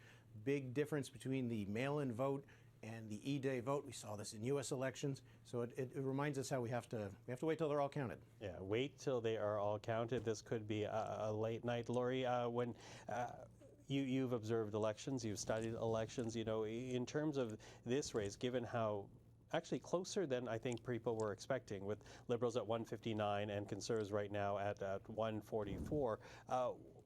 What does that say about the evening that we have ahead of us in terms of just how late this is going to be? Oh, yeah, because neither of them is, obviously the Liberals are closer, but they need 172 for that majority, and they're still quite a bit away from it. When you start thinking about how many ridings are left and things are starting to get a little bit more solidified in terms of the support for the other parties, the Bloc has certainly held its own in Quebec. This has been a race primarily, I think, about these 2 larger parties. We've talked about that for most of the night. But at the end of the day, it looks like the NDP still have 10, which, could be, like at that point, that would be a loss of party status for them. Not a great night, but still enough that their whole vote didn't collapse into the Liberal vote. Two for They're the Green still holding Party. seats in Okay. British Columbia at this rate. That's The not- Bloc Québécois are holding enough in Quebec again too to deny that majority result potentially to the Liberals. So I think 24 at for this the, point, we're already at after 11 o'clock Ontario Bloc time. Québécois. That's not The surprising. majority is not necessarily going to be the outcome here. Yeah, and we watch that closely. Also interesting to note that the Greens, who people were saying could be wiped out in this election, right now leading in at least 2 ridings. I'm presuming that has to do with Elizabeth May's riding in the Saanich Gulf Islands, as well as Mike Morris in Kitchener Centre. So we will see how that's working out. In fact, I think, Eric, you're standing by with some information on that very point. I can hunt down these ridings, and one of them is Saanich Gulf Islands. It is just a 10-vote lead Elizabeth over David May, Beckham, not boy. that David Beckham of the Yalki Liberals. herself, Elizabeth May is allegedly. leading there. Very She's an alcoholic. disappointed, Eric. Sorry, it is still Canadian politics. And the other riding is Kitchener Centre. Mike Morris, that is more votes counted, but his lead is not that big. So it's the Conservatives in second there. And the Liberals are actually taking a big chunk of the votes, a 3-way race. And just while I have you for a second, there is one riding I'm very curious about, and this is Abbotsford South Langley. Mike de Jong looking to maybe split that vote, maybe win as an independent. He was rejected as a Conservative candidate, former BC Liberal cabinet minister. It is a 3-way race, 34% for Sukhman Gill of the Conservatives, 34% for Kevin Gillies of the Liberals, 25% for Mike de Jong, independent candidate. So as you say, a riding of note. I'm wondering, while you're there in the Lower Mainland, Eric, can back we up take a to quick 10. look at Jagmeet Singh's riding? How's that working out right now? So far, not so great, Conservatives but and the Liberals, they're it's 10 still very early. Only 4 10 polling points boxes between. have been open, but Wade Chang is leading Jagmeet Singh in Burnaby Central. Okay, Eric, thank you for that. I appreciate it. Eric Grenier, the results report, we'll have more a little bit later. You know, Susan, I'm going to bring you in because clearly in the last days of this campaign, the pollsters were noting that the race was tightening up. Now, the analysis of that seemed to have been split. There were those that saying, you know, it's getting tighter because the Conservative vote in rural areas are increasing, but that's not going to change the seat count. Are we actually looking at tightening of the polls? Are you getting worried that you may not actually get the majority? I'm pretty happy we have a minority to start with, given where we were in January, and it was going to be a big blue wave across the country. So I think a Liberal minority in and of itself is phenomenal. It's a good direction for the country. I'm watching where the NDP numbers are, and there, in some cases, the gap between that their vote has siphoned off just enough to have the Liberal candidate be behind the Conservative candidate in some of those very close races. So that's a bit disappointing to me. Look, I think a win is a win. A majority would be great. We'll see how it all shakes out tonight. But Canadians are speaking, have spoken. We're hearing about it. I think the advanced polls will make a difference in some of these ridings. Alberta in particular, look, Liberals had 2 seats going into this election in Alberta. That is a very, very tough province for Liberals to win any seats in. So I was coming into this thinking, let's win 2. If we win more than 2, anything after that is gravy, as far as I'm concerned. And the pickup in Saskatchewan was great. A pickup in Manitoba, Nikki Ashton, a longtime NDP MP. I think the Liberals have taken that seat as well. So we've made some really interesting inroads in places. But I said right at the top of the show, I was worried about 905. I remain worried about 905. But I do think the Liberals' advanced polls in some of those key ridings will hopefully, I'll find some wood maybe in my head, touch wood, will make a difference. Okay. Farrukh, you know, right now you look at the NDP numbers still climbing. in 9 If we ridings. get to 150. Does that give you some means we're hope 5 that away. the party may be able to salvage official The lead party is status in tightening. the House of Commons? Yeah, well, it's closer than the 5-6 projected by many. So yeah, there's still some hope. Party status is important. It comes with a lot of privileges, money, resources, right? Time to talk in the House, right? So yeah, it's important. But I mean, if not the status, if they would end up with the balance of power, that'd be also really, really good. If you look at the numbers right now, obviously it's not finished, but right now it would be the Bloc who would have the balance of power, which kind of makes it an awkward situation. The fact that we might not have a majority might be a good Almost thing 4 for hours the country. streaming. Wow. Because there's a lot of division. We know And the not one regional person has divisions. chatted yet. We've seen with the polling the That's depressing. generational division, the gender division. So there's a lot of division. You know, I am a nice guy. You can talk to me, Maybe you know. a minority parliament will force everybody to work together. So that could be a good thing. But don't yeah, bite I mean, hard. the Bloc and the NDP had basically the same strategy at the end of the campaign. Save the 48. furniture. No, Don't worry, go guys. back down. Go up, go up, go up. I go know up. you're fearing Trump, and I know you're fearing Poilievre. In both cases, Carney Still will a lot win. of votes Don't to worry count about yet. it. Come and vote your conscience. Come back to us. And it But the lead seems is that it taken. has worked a little bit to make sure that those numbers stay at the reasonable level. Laurie, you were nodding your head as Farouk was speaking there. What are you thinking right now? Yeah, I think one of the narratives that emerged during this campaign was that of national unity and the kind of effect that these conversations about Donald Trump and tariffs and trade and a new, kind of a new world for Canada, charting a new course, it has had the effect of pulling people together, increasing national unity, higher attachment at the national level, that sort of thing. But I think it's also created, in some senses, the opposite effect, where you have heard more possibility of national tensions. We've heard people like Preston Manning come out and say, look, if it's going to be a Carney government, we're going to have a big problem in terms of Western alienation. I think we've heard Danielle Smith, ultimately go it alone in a lot of cases, go down to talk to Donald Trump on her own. We've seen in the last few days of the campaign, Blanchette and the Bloc Québécois basically say Canada is an artificial construct. And so at the same time as, again, we're seeing this unity, we're also seeing tension. We're seeing pulling on that. In the event that we ended up with a majority Liberal government that left out parts of the country so that the divisions were very much on regional lines, I do think that could be a potentially very divisive, very difficult situation where you do get a sense of polarizations getting worse. You could get a sense where that for some people the result is not fair. And I'm not making any comment on the votes are going to be counted appropriately. That's not what I'm saying. What I'm saying is you might just get a tense situation that's made a lot worse if there's a sense that one party's in charge and that's it. And then how do we deal with that? Ça, c'est intéressant parce que si on regarde les chiffres, That's interesting because if you look at the figures, the feeling of unity is not being reflected in the current results. The Liberals are close. They're very close to the Conservatives. That's not something we expected. We didn't expect the result at all. Credit, just because their team didn't win doesn't mean they want to bust the country or tip over the whole Monopoly game and send all the pieces onto the floor. Preston Manning, I think, was irresponsible in what he did. I don't think he helped the Conservatives. And I don't think he is reflective of the national sentiment. I don't think he's reflective of the majority sentiment in Alberta and Western Canada. There are many, many, many proud Canadians who carry their passports. Same with Monsieur Blanchette and his Canada's artificial construct. I mean, I think that helped pull votes to the Liberals. So the national unity, the purported 157 to national 148 unity crisis manufactured by Preston Manning and Come on, potentially catch up. Danielle Smith.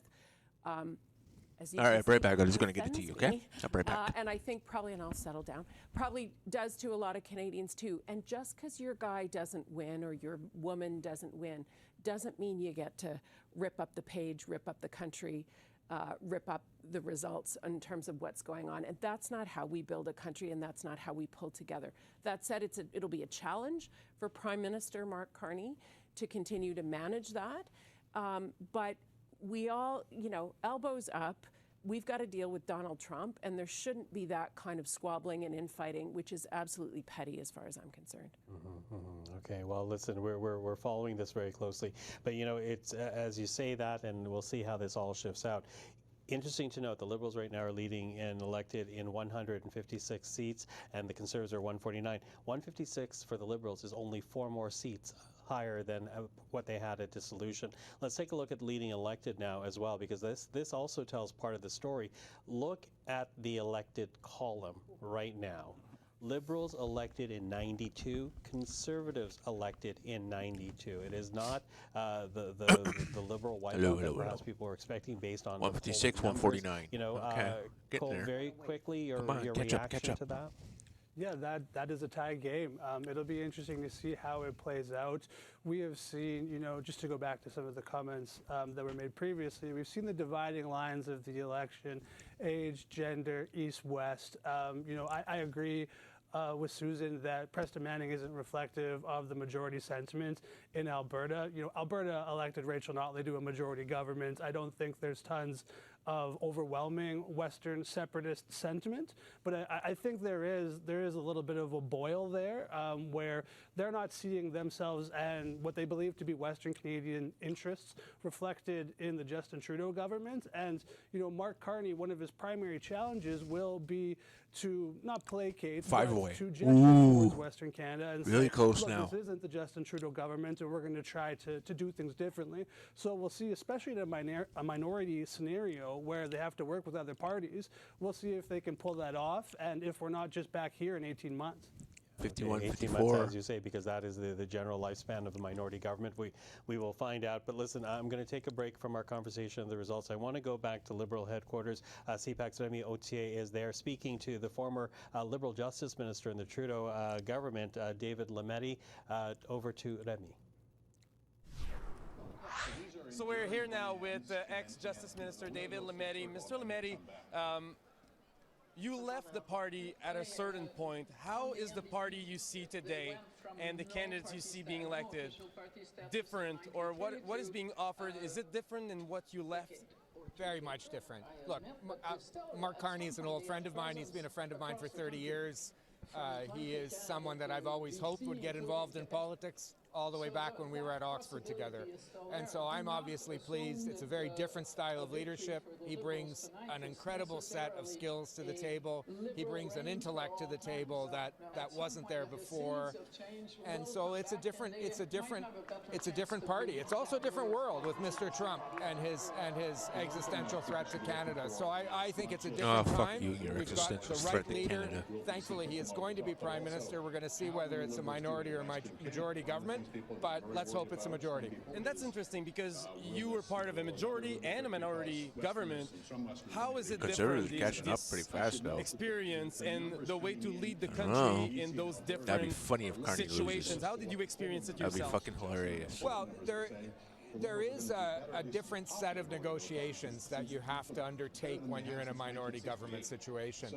And look, in my case, I was working with Randall Garrison, who is the critic for the NDP, and we have a very good working relationship. I think very, very highly of Randall, and we got a lot done well before the Liberals and the NDP reached an accord. We were working together. But wouldn't that be funny, eh? If the you may Conservatives have win. to make decisions. They first called that the Liberals were going to get a majority, then they went to a minority. A dance partner.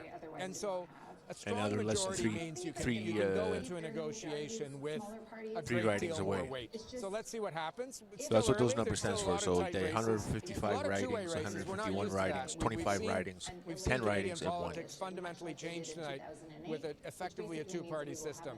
And so we Like are you see, going to have to watch 140 and see what and happens. one- Maybe on 105, that note, one last question. Oh. You ran, you tried to convince voters in It's a up in the air, certain man. We'll have to see. dynamic where there were many parties.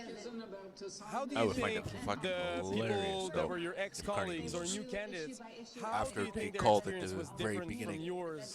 It's trying a to majority knock on door government. and trying to bring the message in this Wouldn't that be hilarious? two-party 4 hours down. reality No. that you mentioned. Well, I was I would involved laugh in the my ass campaign, off. and the reception at the doors was very, very positive. The reception with respect to Mr. Carney was very, very positive. So that in and of itself was quite something. As we got There's to still the a lot end of of early the votes they last haven't government, counted yet. things we had baggage, and we were being criticized on a number of different points. So that changed immensely. I think there's a really good nucleus of seasoned veterans Three and difference. new people. I had a hand in recruiting a number of candidates close, man. to run with us, and I'm happy that a number of them are going to be members of Parliament. So this is a good night, and I think we're going to wait and see what we'll be up waiting to see what the results are from British Columbia. And we'll be up with you. Thank you very much, Mr. Lametti. So just a reminder, this is David Lametti, ex-Justice Minister with Justin Trudeau, who, as he just told us, has had a role West. in Still trying to 85. renew the Oh, Liberal man. Party that was being Up offered 5 to away. Canadians in this Up and down, electoral up and down, campaign, up and down. and is now happy with the results he's seeing right now with some questions as to what will be the final result. Okay, Remy Auchier, thank you for that. Remy Auchier is obviously at Liberal headquarters, having spoken there with the former Justice Minister David Lametti. And take a look right now at the lines, the bottom line of numbers as we break it down to the leading elected for national. And check this out. Liberals elected in 98, leading in 58. The Conservatives now elected in 101, leading in 48. Some very tight numbers that we are watching here, and as we saw in the last couple of days of this election campaign, the numbers were starting to tighten up. I want to bring in Eric Grenier right now, looking at the results board. So again, I guess the preface here, Eric, is that these are early results. Until we get more poll numbers in, or more polls in, we're not going to we won't have rather solidified numbers. Although, let's get an update a bit on some of the races that we're following in Manitoba. We've not touched on Manitoba in a while. How are things looking there right now? And we can take a look at where things are in Manitoba. We can start with the big red one in the top. We got Rebecca Chartrand of the Liberals leading over Nikki Ashton of the NDP. This would be a pickup for the Liberals and a key riding for the NDP as they try to get to that official party status. But if we drill down into Winnipeg, this is really where the battleground was in the province. You can see a couple of ridings have switched hands, at least right now. Winnipeg West, still a pretty close race, although it's now a 1,700 vote lead for Doug Olofsson against Marty Morantz of the Conservatives. So that would be a pickup for the Liberals. It was pretty close last time, but it looks like the Liberals right now have a pretty decent lead of about 7 points. Another pickup would be over here, Elmwood Transcona. Right now, the Conservatives' Colin Reynolds is ahead by a very big margin. Now he's ahead by over 2,000 votes. So Leela Dance of the NDP, who had won it in a by-election last politics fall, are not looks as like exciting as the she's going United down to States. defeat. And I don't blame you lone New for not Democrat wanting to right talk. now in Manitoba is Not the most exciting Leah Gazan, shit, that's and for she sure. is only ahead right now, less than 400 votes over Rahul Walia of the Liberals. So Very we dry. are seeing some movement in the ridings. Other ones, Halifax Kildonan, St. West, Paul, look like that could be pretty close. 48. It's not a runaway win for the Conservatives. Raquel Dancho. She's I still ahead find it by weird that just they 600 called votes it, there. And we still got lots of polls to liberal- count, so that one's by no means is over. So we have a few swings. We can look Liberal at where things were last majority time. right at the beginning. NDP You know, win here, a like some of the Conservative win boxes there. were still at like 10, Looks like that one's 12 going Conservative, out that of one's like going Liberal, 200. at least for now. You know? Okay, at least for now. You're like, And oh, know, it's a while you're Liberal there, it's majority, probably you worthwhile. know? Let's swing over to neighboring Ontario. How are things shaping up given the 122 seats at play in the province there? Well, there's a couple different things we can look at. One is in Northern Ontario. If we look at where things were last time, 157 to there was an 148. NDP riding here. There was a Liberal riding 48, around 147, Sudbury. But 158 right now we're to seeing that the Conservatives are leading Come in on. Charlie Angus's old riding of Kapuskasing, Timmins, Mushkegowuk. Gaetan Mallet has a pretty big lead over Steve Black of the Liberals, so that looks like that'll be a Conservative pickup. We look at Sudbury East, Manitoulin, Nickel Belt. Pierre Poilievre visited this riding in the last week. Looks like it might have paid off. Jim Belanger is ahead by a pretty big margin. That would be a pickup. Marc Sarret is the Liberal incumbent there. Now, if we go down to the Greater Toronto area, still seeing that there's a lot of red, only one blue in Toronto. York Centre, Roman Baber has a pretty big lead now over Yara Sachs. He's projected to be elected, so that would be Conservative on. pickup. Although in Toronto, St. Paul's, Now we're back doesn't down to look 10. like that by-election that really had such a big impact is going to hold here. Leslie Church of the Liberals projected to win in Toronto. But we're really taking a look at this area to the north of Toronto, because you can see in the last election, there was a few more red ridings in Brampton as well. There was a sweep for the Liberals. Still seeing a Liberal sweep in Mississauga, but we've got two ridings here that the Conservatives are leading in Brampton. Amarjeet Gill is ahead by only about 300 votes over Kamal Khera in Brampton West, and in Brampton South, again, just a 300 vote lead for Sukti Buchan over Sonia Sidhu. So we got some change, at least right now, in the GTA. We'll have to see if it holds, because those are a lot of small margins. Okay, and you know what? Can we take a quick look at Peterborough, because you actually noted the fact that that is a bellwether riding that we should be watching closely. Wondering what's happening there right now. Yeah, we are actually seeing the Liberals are performing pretty well in Eastern Ontario. So if you look at Peterborough, Emma Harrison, very big lead, 6,000 votes, projected to be winning and defeating Michelle Ferreri. That is a bellwether. At least this time it looks like it'll choose the government. We'll just find out if it's going to be 125 or minority 205. majority. See what I mean? And Bay of Quinte is another one. The Liberals were targeting that riding. Chris Millett is leading by not a huge lead, 500 votes over the Conservatives. How about this one in Kingston and the Islands? Mark Gerritsen, 60% of the vote against Brian Patterson, who is the current mayor of Kingston. Probably shouldn't have quit his day job, I guess. And why don't we just take a look at Carleton? We got actually quite a bit of votes counted here. We got 4,000 right now for Bruce Fanjoy of the Liberals. Pierre Poilievre at 2,600 votes.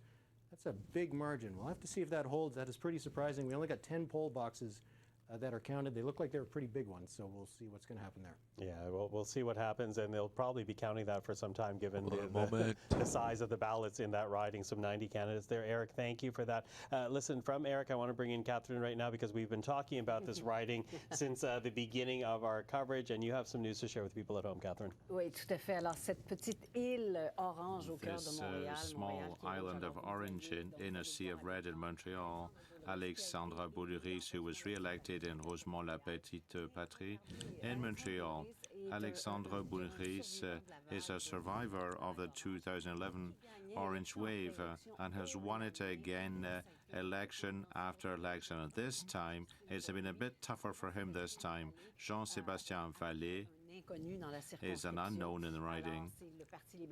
It was the Liberal Party decided to appoint him as a candidate. He wasn't well known in the riding.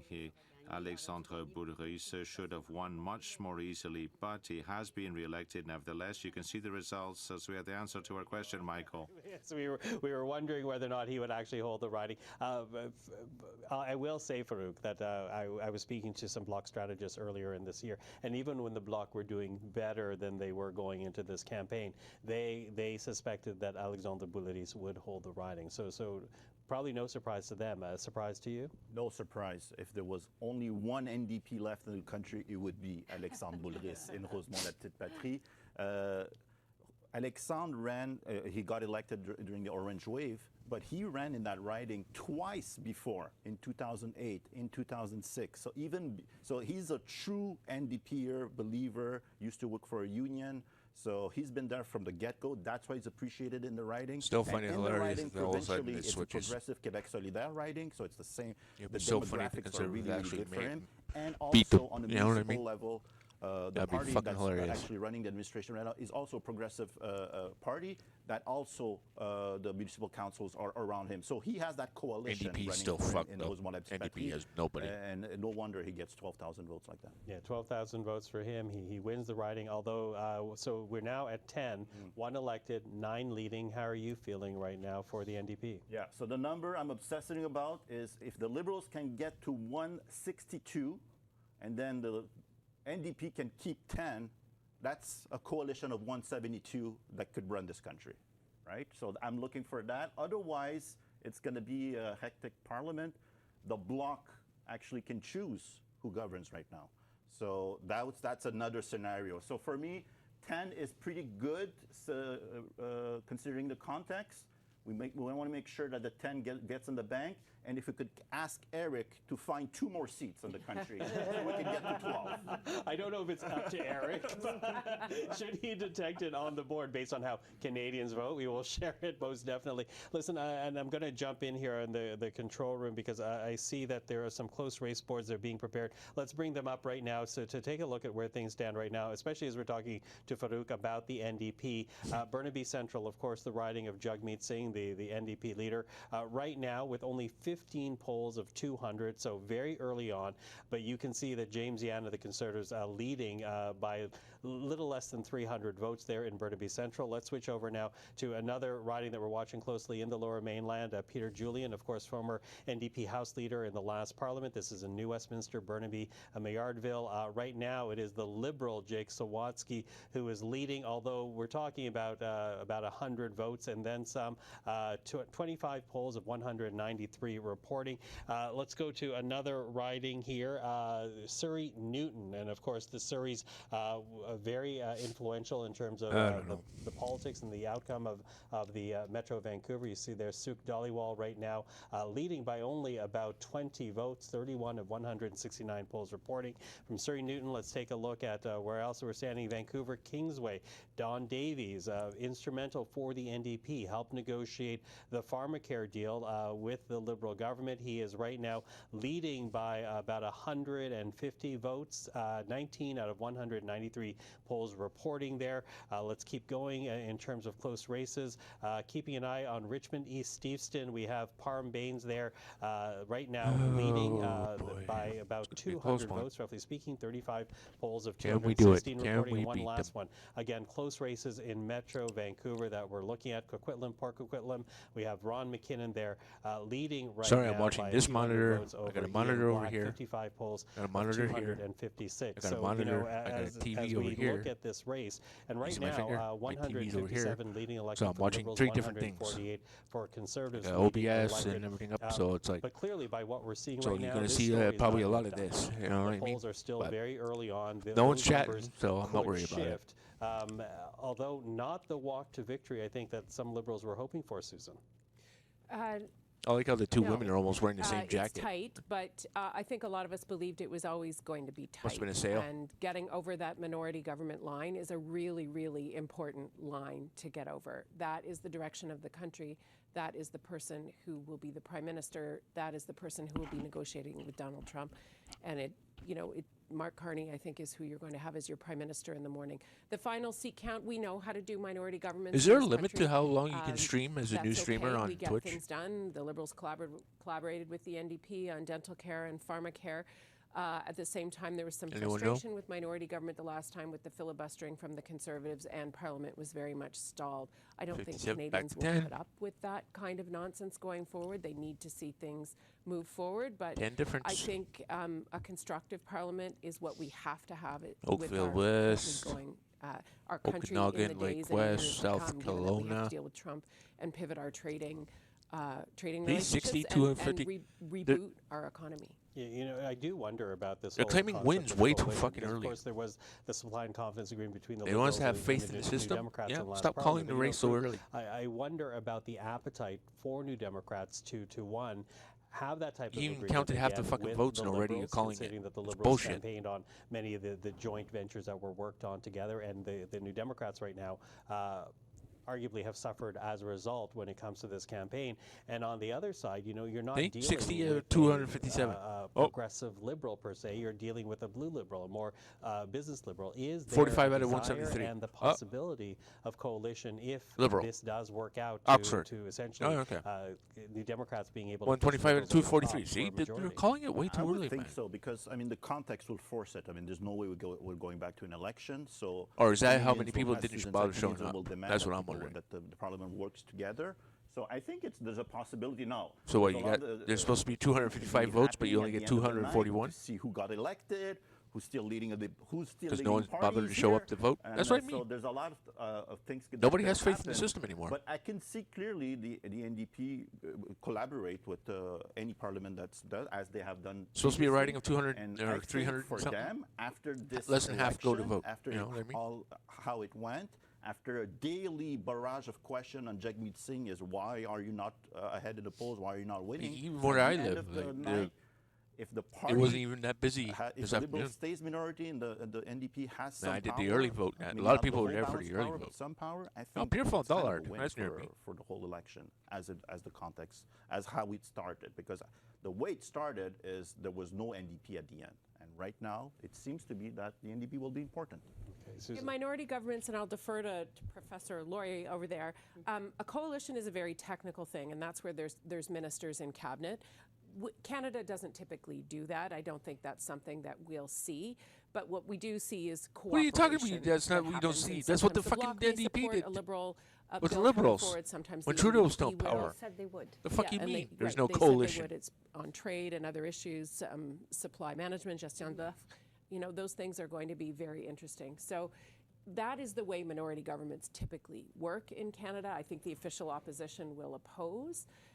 That's what they will do. And it's unlikely immediately after an election, in what we're dealing with Trump, that anybody sets up a scenario to pull the pin anytime soon. You will see cooperation, but maybe not a formal agreement or a supply and cooperation agreement, which was a rare thing. Yeah, plus with the numbers, that if let's say the NDP would be at 10, obviously that would be less than the 24 that they had. So their leverage is a bit less. Obviously, we know this. And it would be negotiation. I think negotiation is a hard term, but it would be some discussion before the first budget to make sure that everything. There might even be some people that cross the floor. You never know. Maybe that could happen too. Well, we'll see. But listen, I want to bring up the leading elected board right now as well, because take a look at the lines of the bottom of the screen. Of course, is an aggregate, but 110 elected for the Liberals, 115 for the Conservative. But look at the leading column. The ground game is shrinking. This is going to be determined one way or the other, but right now we basically have, about 100 seats in play right now. So I think, or less than 100 seats in play. I think this is what we're going to have to keep a very close eye on this evening, because and not surprisingly, we're getting later into the evening. But in terms of just how close this is, you right now have, for example, Conservatives now elected in 115, which is more than the Liberals have. It's the leading column that's affecting the race. So keeping a close eye on that. We talked about the supply and confidence agreement. Of course, key to negotiating that was Anne McGrath. And let's go right now to Burnaby, British Columbia, because that is where the NDP headquarters, the Watch Party, is this evening. Mick Sweetman is our reporter on the ground, and he just spoke with Anne McGrath. Let's take a listen. We're here with Anne McGrath, NDP spokesperson. How are you today? Well, it's been a challenging day, and we still don't know what the results are going to be. But I'm holding up. Right. Yeah. And speaking of those results, obviously not what the NDP really hoped for. But what are you looking for as we kind of start seeing these early results coming in across the country?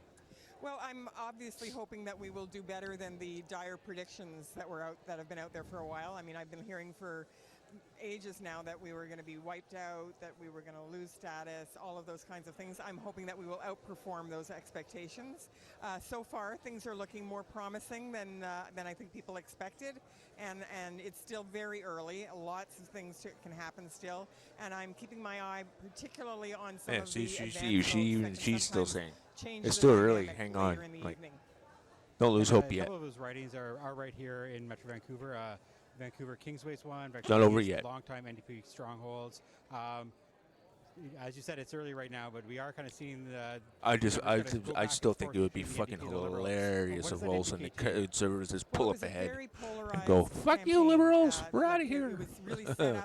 I'll laugh my ass off. The threat from the Trump I don't think it's going to happen, on but tariffs and things one like can that. hope. And I think that did squeeze Right. A lot of the discussion No. into a two-party Maybe. kind of system, Yeah. which I Sort don't of. think is actually Who the knows? kind of system that most Canadians really value. But I think that the dynamic of the threat from the Trump administration and the ability really of the Liberals to position Mark Carney as somebody who could here. deal with Trump sort of squeeze out all of the other really important issues that Canadians need to talk Who's about, still streaming? like affordability, Slave Money still cost of streaming? living, Yep. healthcare, all of those kinds I of got things. 2 We even viewers saw in on the my debates, channel. for instance, there wasn't even a section on healthcare in those debates, even though that's the Cool primary Frog issue streaming? for most Canadians who can't get a What's family Cool Frog doing? doctor, who are worried about ERs shutting down. I think that the fact that healthcare was not a dominant issue for many leaders. Certainly, it was a dominant issue for us and a dominant issue for Canadians. I think it was a disservice to people, and I think it helped. Cool create Frog's that following dynamic the of just, election here. Kind of a blue door, red door, only Cool Frog. being the only choices, and I think that had a detrimental effect on people who might be more aligned with other parties. Certainly, what we saw was that previous NDP voters who decided that they wanted to vote Liberal this time were not feeling good about it. It's not like they thought that they were doing something positive in that sense. They regretted it. They didn't want to do it. They liked the party. They liked the leader. They liked the values. They liked what we had done. But they just felt really like they didn't have much of a choice. Right. And just to pick up on that, do you think that maybe it was a mistake for the NDP to not trigger a confidence motion in an election before Donald Trump became president? Well, I think Jagmeet Singh was very clear on some of the kind of the dilemmas involved in that. I believe that if we had triggered an election earlier, there was a potential that we could have had many more seats. But it was also very, very strong, I would say, probability that the Prime Minister, that there would be a majority Conservative government, and that would be very bad for Canadians. So there was that I think and Jagmeet Singh said he couldn't stomach the idea of a Conservative majority, and I think that many NDPers would agree with him about that. Many Canadians would agree with him about that. There was also the fact that the dental care program that we had negotiated hadn't yet been fully rolled out, and that pharmacare deals had not yet been signed. We had reached an agreement on pharmacare, but we needed to get some of those deals started so that Canadians could start to receive free birth control, free diabetes devices and drugs, and other things. And so that kind of helps to institutionalize the pharmacare program, and certainly the expansion of dental care was really important to us as well. So I think it was the right decision not to trigger an election earlier. I think that having a Pierre Poilievre majority Conservative government, and he had pledged at that time to eliminate the pharmacare and dental care programs would have been a bad decision. Trust me, I would not be following it. I even follow American I think you may have been around the NDP since at least 1993. That obviously was the historic low in terms of election results. What lessons do you have, having gone through that experience in the 90s? Well, the lesson I have is that it's better to have more seats than less seats. And, apparently it's popular. Certainly during that period of time, one of the big lessons was that a majority Liberal government without a strong enough NDP gets away with things that I think are very problematic. Because during the 90s, when we didn't have official party status, the Liberals had a big majority. That was when they eliminated the housing program, made major cuts to health and social transfers, and transformed EI, employment insurance, into a system that no longer works for workers. Okay. Well, thank you very much. I appreciate Liberals are taking off again now. Thank you. Okay. Back to you, Michael. Mick, thank you for that. Anne McGrath, thank you for the time you shared with CPAC this evening. Listen, let's take one more look at the leading and elected board at this moment in time. You see there, Liberals elected in 115 seats, leading in 49. Conservatives still elected in 118, leading in 28. I want to go down to the bottom of the board because we also now have one Green elected, and that is, we can tell you, Elizabeth May, the Green Party leader. She does get re-elected in the riding of Saanich Gulf Islands, and there you go. The results board there. By over 2,000 votes over the Conservative Cathy Onstead on Vancouver Island. But yes, Elizabeth May will be returning to the House of Commons. And with that, let's bring in Eric Grenier. And Eric, we continue to watch these numbers evolve. As I said, when you look at the leading column, it's less than 100 seats that still need to be determined. We right now are looking at the Conservatives at 146 seats. That is an addition of basically, about 26 seats from where they were at dissolution, if they actually hold. Where are Conservatives performing better than expected going into tonight? Well, there's one place where they seem to be doing better than expected, but there's one thing we got to keep remembering. That vote keeps on getting counted. Cumberland-Colchester was going to be a Conservative hold, and now we see that Alana Hurdle has moved ahead of Stephen Ellis as those final ballots are being counted. And we're seeing actually the same thing happen in Newfoundland and Labrador. Turn over the peninsulas, Anthony Germain has caught up. It's been a bit of a race for him to try to do that, but he's now ahead of Jonathan Rowe, who had earlier been projected to be elected. So we're seeing that in some areas, we're not seeing the Conservatives do as well as they seem to be doing earlier on in the night. But in the GTA remains the place where the Conservatives are really preventing, I'd say, the Liberals from getting that majority. Because we're seeing the Liberals pick up a lot of seats in Quebec, but in the GTA, still looking at the northern part of the GTA where the Liberals are losing seats. This is last result. This is where it is now. You can see as well that you have some in the western GTA. A couple other places too. If you want to look at what's going on in southwestern Ontario, it's all blue down here in Windsor and Windsor West. Harb Gill has a big lead over Richard Pollock of the Liberals, who it was not the incumbent. Brian Massey has been the incumbent in Windsor West since 2002. He is trailing in this riding, and it is going Conservative. And in Windsor-Tecumseh Lakeshore, it is a very close race here. Again, we'll have to wait till all the ballots are counted. But Cathy Borelli is currently ahead of Eric Kuzmerchik. So in southwestern Ontario, you're seeing that the Conservatives are doing quite well. Come on, open up that magic box. It puts the Conservatives way up ahead. Is behind Kelly DeRitter of the Conservatives. If you look at Kitchener-Conestoga, Doug Trelevin is ahead of Tim Lewis of the Liberals, who's the incumbent. So it is largely Ontario. We're seeing the Conservatives outperform in the GTA, outperform in southwestern Ontario, also seeing that they're doing actually pretty well. I can show you in the Hamilton-Niagara area. Leading in Hamilton East Stony Creek, Chad Collins was the Liberal incumbent there. Ned Kerr God is damn it. ahead. And in Niagara Falls, Niagara on the Lake, God damn it. this was a riding that was considered to be pretty close. Conservatives seem to be doing okay there. And in Niagara South, Vance Badaway is trailing Fred Davies. So we're seeing that the Conservatives, if they're outperforming where we were expecting them to be, it's largely because of Ontario.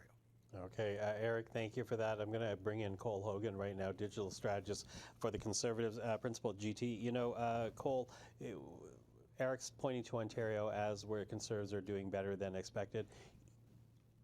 Are Conservatives performing at the level that you thought they would, or does that surprise you as well?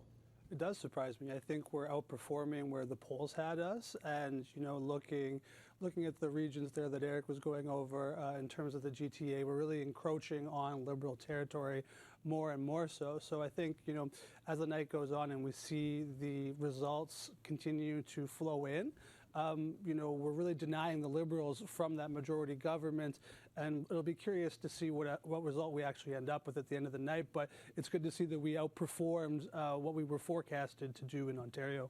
Mm-hmm. And at this point, I'm also wondering what the conversations have been like with your colleagues. Like, I mean, yes, you're performing better, but were you concerned about tonight? Were you concerned that the polls would be correct and that you would be wiped out, or did you have any numbers indicating that perhaps you would be doing better than expected? Well, the vote efficiency in Ontario was a large part of the conversation with my colleagues in terms of where can we pick up seats, where can we encroach on that Liberal territory, and you know, make some gains, because we were at 120 seats before the election here. You know, being up 20 or so would be some significant gains. Obviously, not forming governments, which you know was the ultimate aim, of course, but making some strong gains there for Poilievre and his team is a good signal for the Conservatives that, you know, the vote coalition is growing. I'm so sorry to jump in, but I want to bring in Elizabeth May right now. As we said, she has won the Green Party co-leader. She's now speaking in Saanich Gulf Islands. Let's take a listen to Elizabeth May. And I just had a word. I think it's the first time that the Church and State Kitchen has had a phone call from the Prime Minister. But I just spoke with Prime Minister Mark Carney, congratulated him on his spectacular reversal of Liberal fortunes, and that he will be forming the next government. Whether it's a minority or a majority remains to be seen. I congratulated him fully, and he congratulated me for being re-elected in Saanich Gulf Island.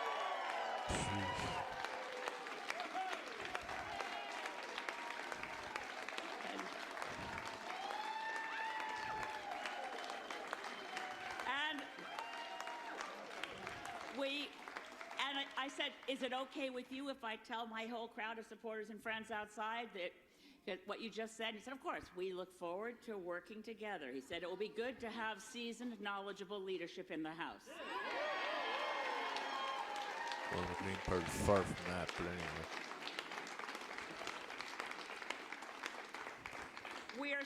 It's still too early this evening to know about some of the other spectacular Green candidates. Mike Morris in Kitchener Centre is too close to call right now, so all my thoughts are with Mike. It's terrible. I have to thank so many people, because obviously the Green team across the country worked so hard. Je suis tellement triste que mon collègue et co-chef Jonathan Pedneau I'm n'a so pas sad réussi à that Jonathan Pedneau failed in Outremont. Quebec once we were thrown out of the leaders' debates. And we'll leave the federal court to decide whether it was just morally wrong or illegal. But I want to thank Jonathan. I want to thank our whole team, but particularly the spectacular candidates, Paul Manley and Nanaimo Ladysmith, who should be the next member of Parliament for Nanaimo Ladysmith.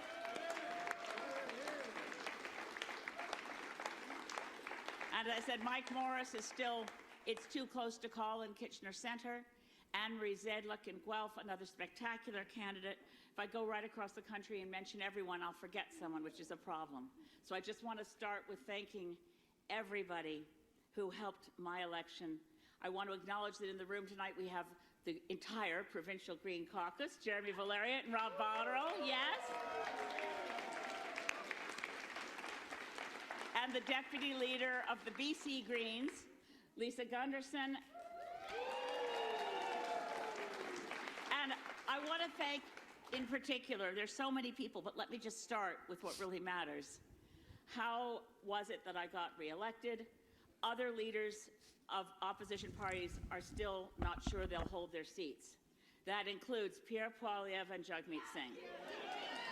Now, I have no schadenfreude about Jagmeet, but forgive me a little for Pierre. I think we'll see what happens in those ridings. There's too early to say. But it's been a hard election because so much of the mainstream media has promoted the idea that I was going to lose in Saanich Gulf Islands. It developed a momentum based on a rumor, and it became a very hard thing to fight. And the reason we were successful here, I'm going to thank a lot of people by name, but let me just say, Greens win, and we've always seen this, from the devotion and commitment of volunteers. In this election campaign in 2025, I can't send this chick. Saanich Gulf Islands had 250 volunteers working pretty much nonstop. So I just want to cheer. Woo-hoo!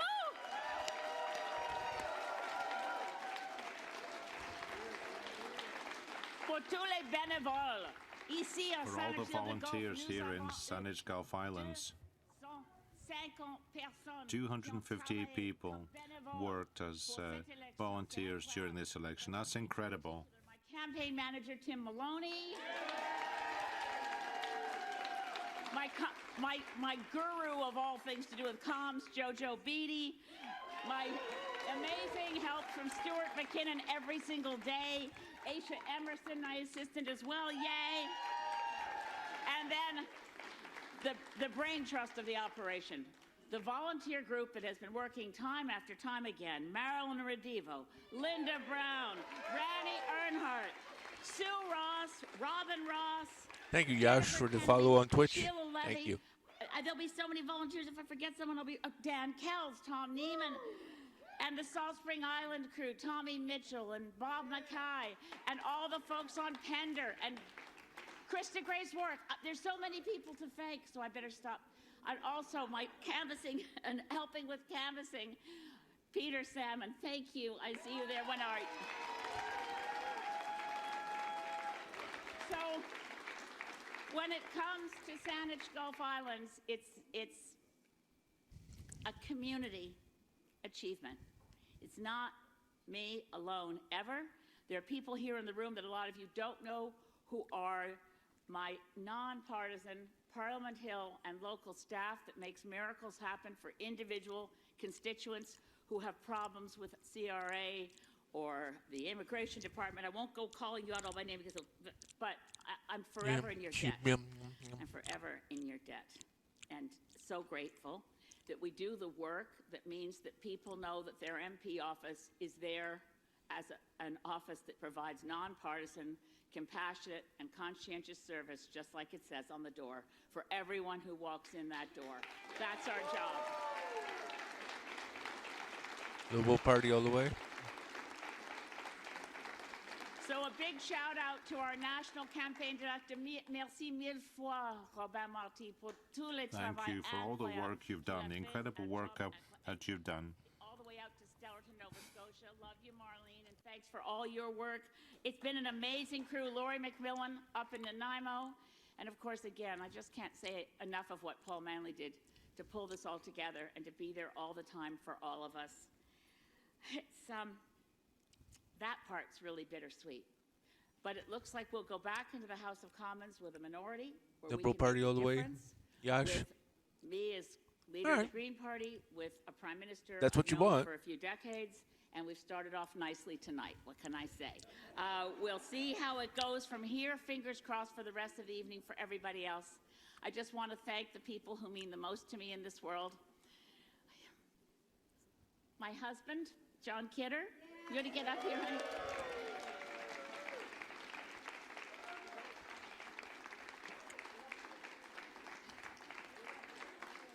And you know, he made such a sacrifice staying here and campaigning for me in Saanich Gulf Islands that he missed his shot in Mission Matsqui, Abbotsford. It was almost a sure thing. It was, I know.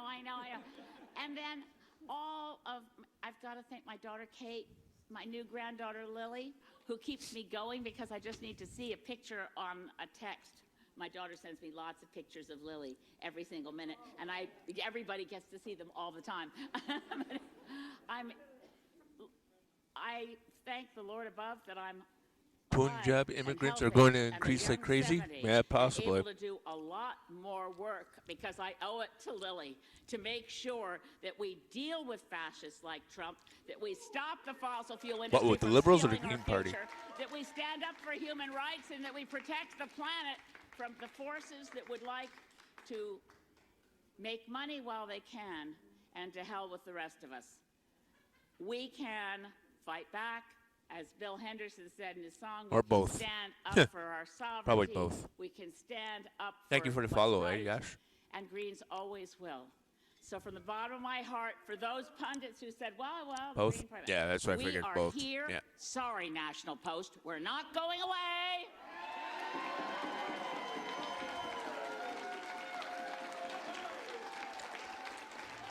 You're the first person to chat tonight. Thank you.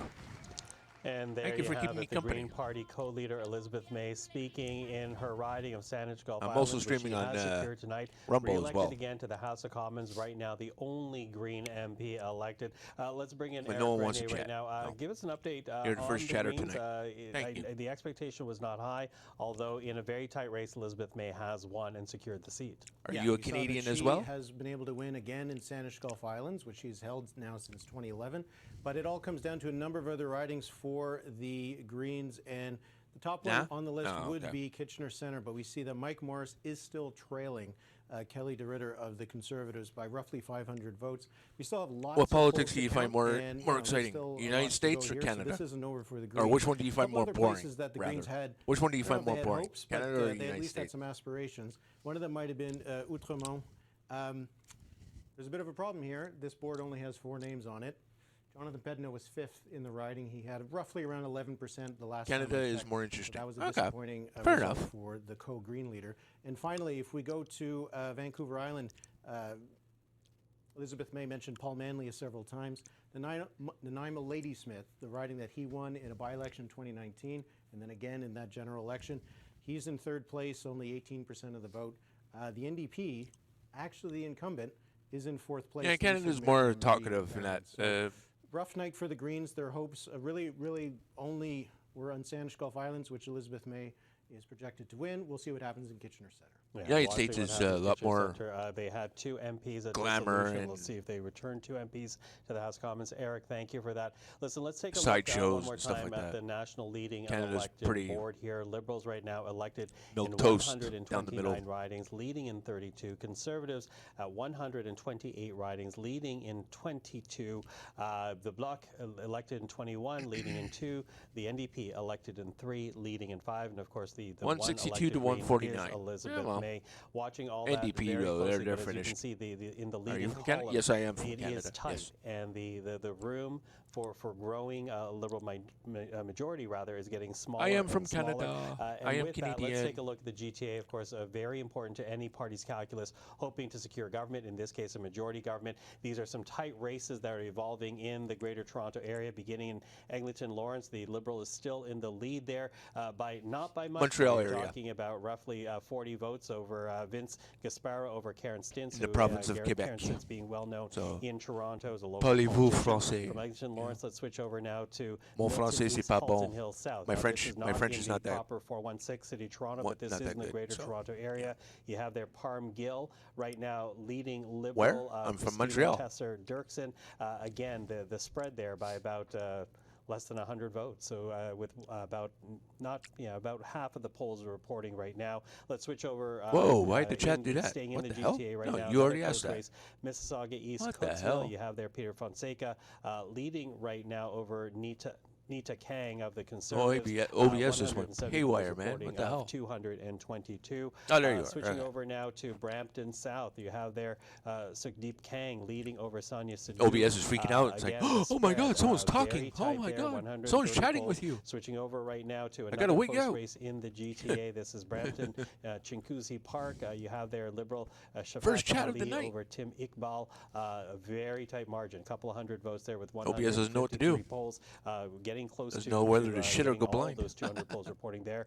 Brampton, North Caledon, Ruby Sahota. There you have it right from now, Montreal. leading over Amandeep Judge by about 100 Big votes, place. roughly speaking, 98 polls of 175. Let's keep looking at some of the tight races in the GTA, which indicates the fact that we're going to be here for quite some time as we're trying Where are to you from? secure the final elected in these. But the Liberal, Amandeep Sodhi over Taran Shahal in Brampton Centre. And one last riding where it's also close, Brampton East. Maninder Sidhu leading over Bob Dosanjh Singh, roughly by about UK? under 1,000 cool. votes, I'll say. But there you go. So some tight races in the Greater Toronto area. So we are going to keep tracking this. You have now Liberals leading 162, leading birthplace elected, of Doctor 162 Who. ridings, Conservatives at 149 leading elected. Listen, we're now just past the midnight mark Eastern time, and I've been very happy to have the three of you join us, Susan and Cole, and I want to talk about how are you feeling before we switch over again? Just how you're feeling about tonight and what we're watching unfold. Farouk, I'll begin with you. Surprised by how tight it ends up being, because I mean, what was projected. 162 to 149. 23 Bloc Québécois, 8 The popular vote is really NDP, tight. 1 The Green. Conservatives are above 40%. So if you now we're gonna analyze the numbers tomorrow when we have them all. But at first sight, Brampton Mr. is all Poilievre Indian? kind of delivered what he wanted to deliver, but it was just a bit more to get where he wants. And internally, we know there was a lot of fighting internally, premiers and campaign directors and this and that. So I'm not sure how Brampton, it's going to end Ontario? up after Is today, it? because Or Brampton, Poilievre kind of delivered UK? not the win, but he delivered a lot. So it'll be interesting to see how it goes. Yeah, interesting to see how it goes. And as you say that, the control room put up where the popular vote is. Look how close Brampton is all this Indian. is. Liberals, Wow. 42.6%. Good food. 41.9%. So a very, very close spread. Indian and food in is the terms best, of popular vote, you see both parties building on what was there before. Cole, how are you feeling about this evening? Looking at that result, I think that's the highest share of the votes that Conservatives have gotten since the Mulroney years in the 80s. So in regular circumstances where the NDP is doing a lot better, like this would be a majority win for us. So Pierre Poilievre has delivered in terms of gaining more seats. We'll see how the math plays out afterwards. But just looking at the series of events that led to this election, we had Justin Trudeau's resignation, we had Trump and tariffs, we had the election of Mark Carney as Liberal immigration leader. problem We were is up real. 25 points Oh, in yeah. the polls. Then things Here flipped too. around, and the Liberals were up by 12 points. Then throughout the duration of the election, things narrowed. Not and so nearly much as so bad that as now the we're in a UK, very, but very close it's getting race close.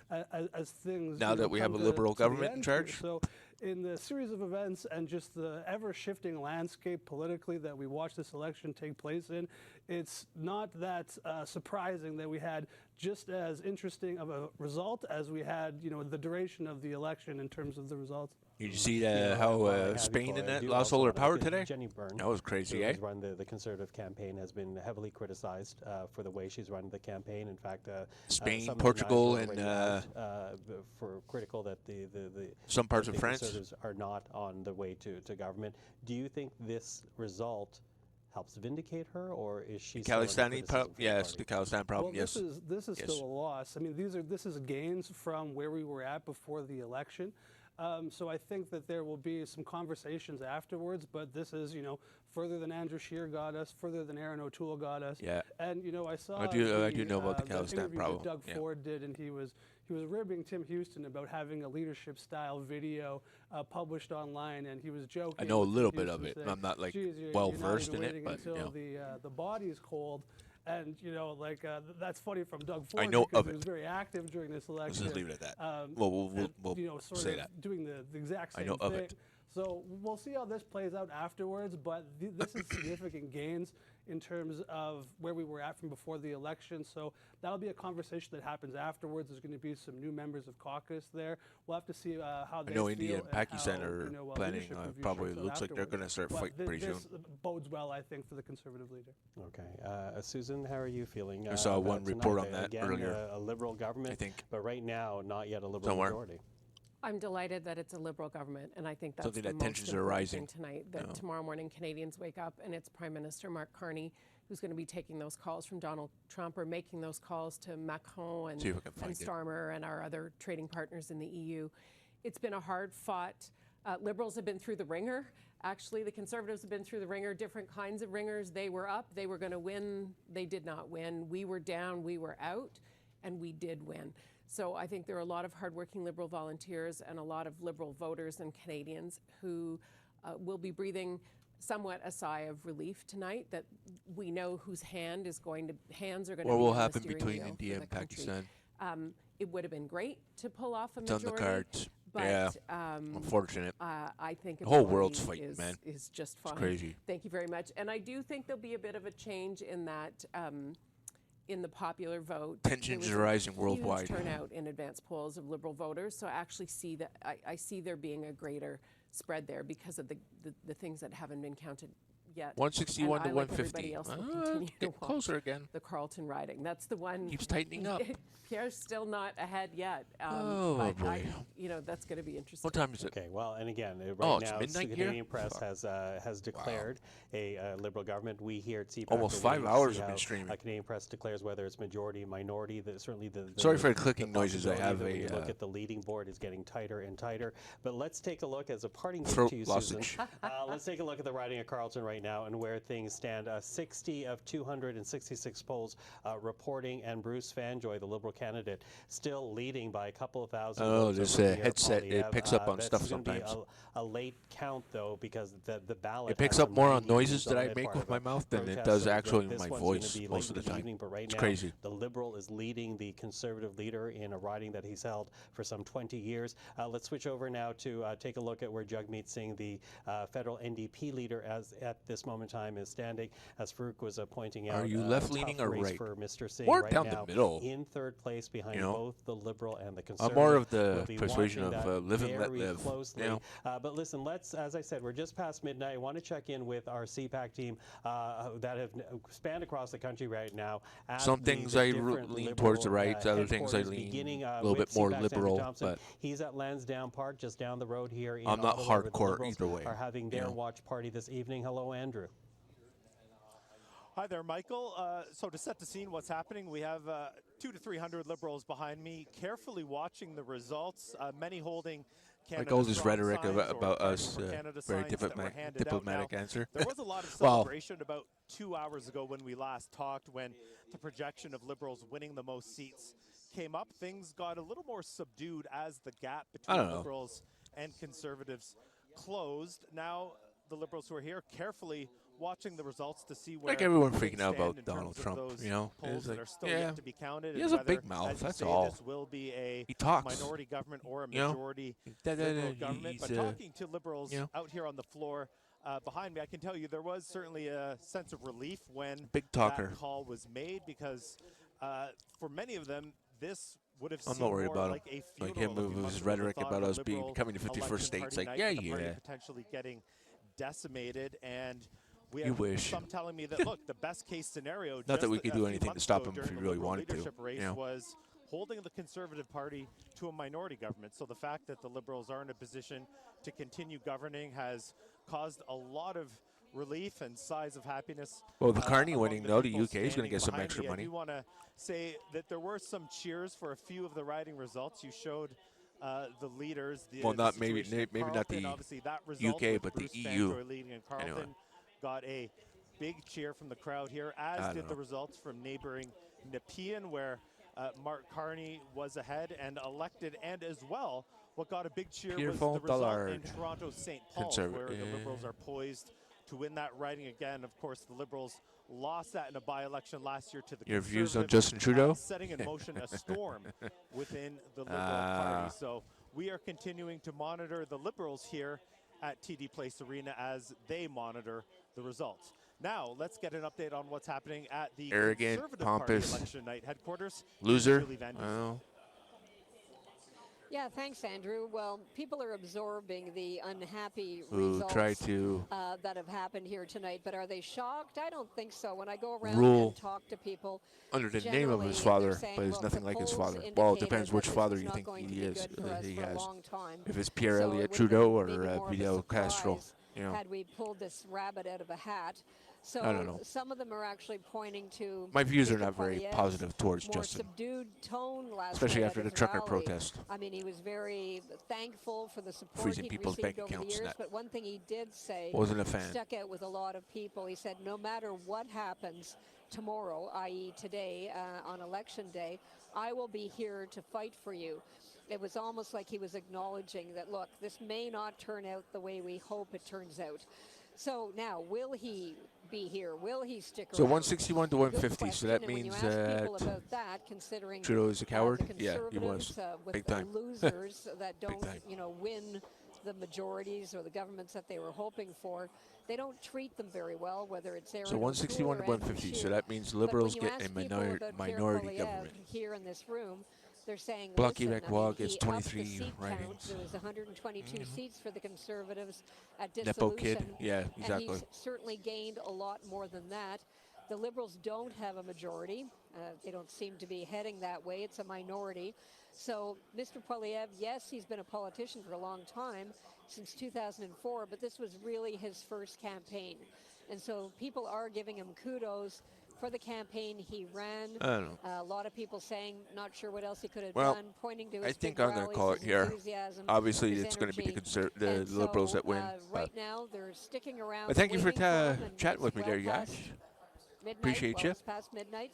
And as you've Maybe we'll reported see. just, You'll see few me minutes around. ago, we don't even know if he's Probably going be playing to some win. He's riding a Carleton. Nauticas pretty We're soon. expecting to see him. I don't but always we do don't know politics. This is exactly just like a when. We don't one-off know kind if of he's thing. waiting You know, for the well, results I did it a couple or times so what. far, These but I people seem to are get a lot of hanging in. views. So I'm not sure how long they'll hang in for, but I just there are figured still I'd people in stream the some of room this waiting for the hell of to it. greet Pierre But thank you Poilievre. for chatting. Now to Omara Thank you with the for the Bloc follow. Québécois.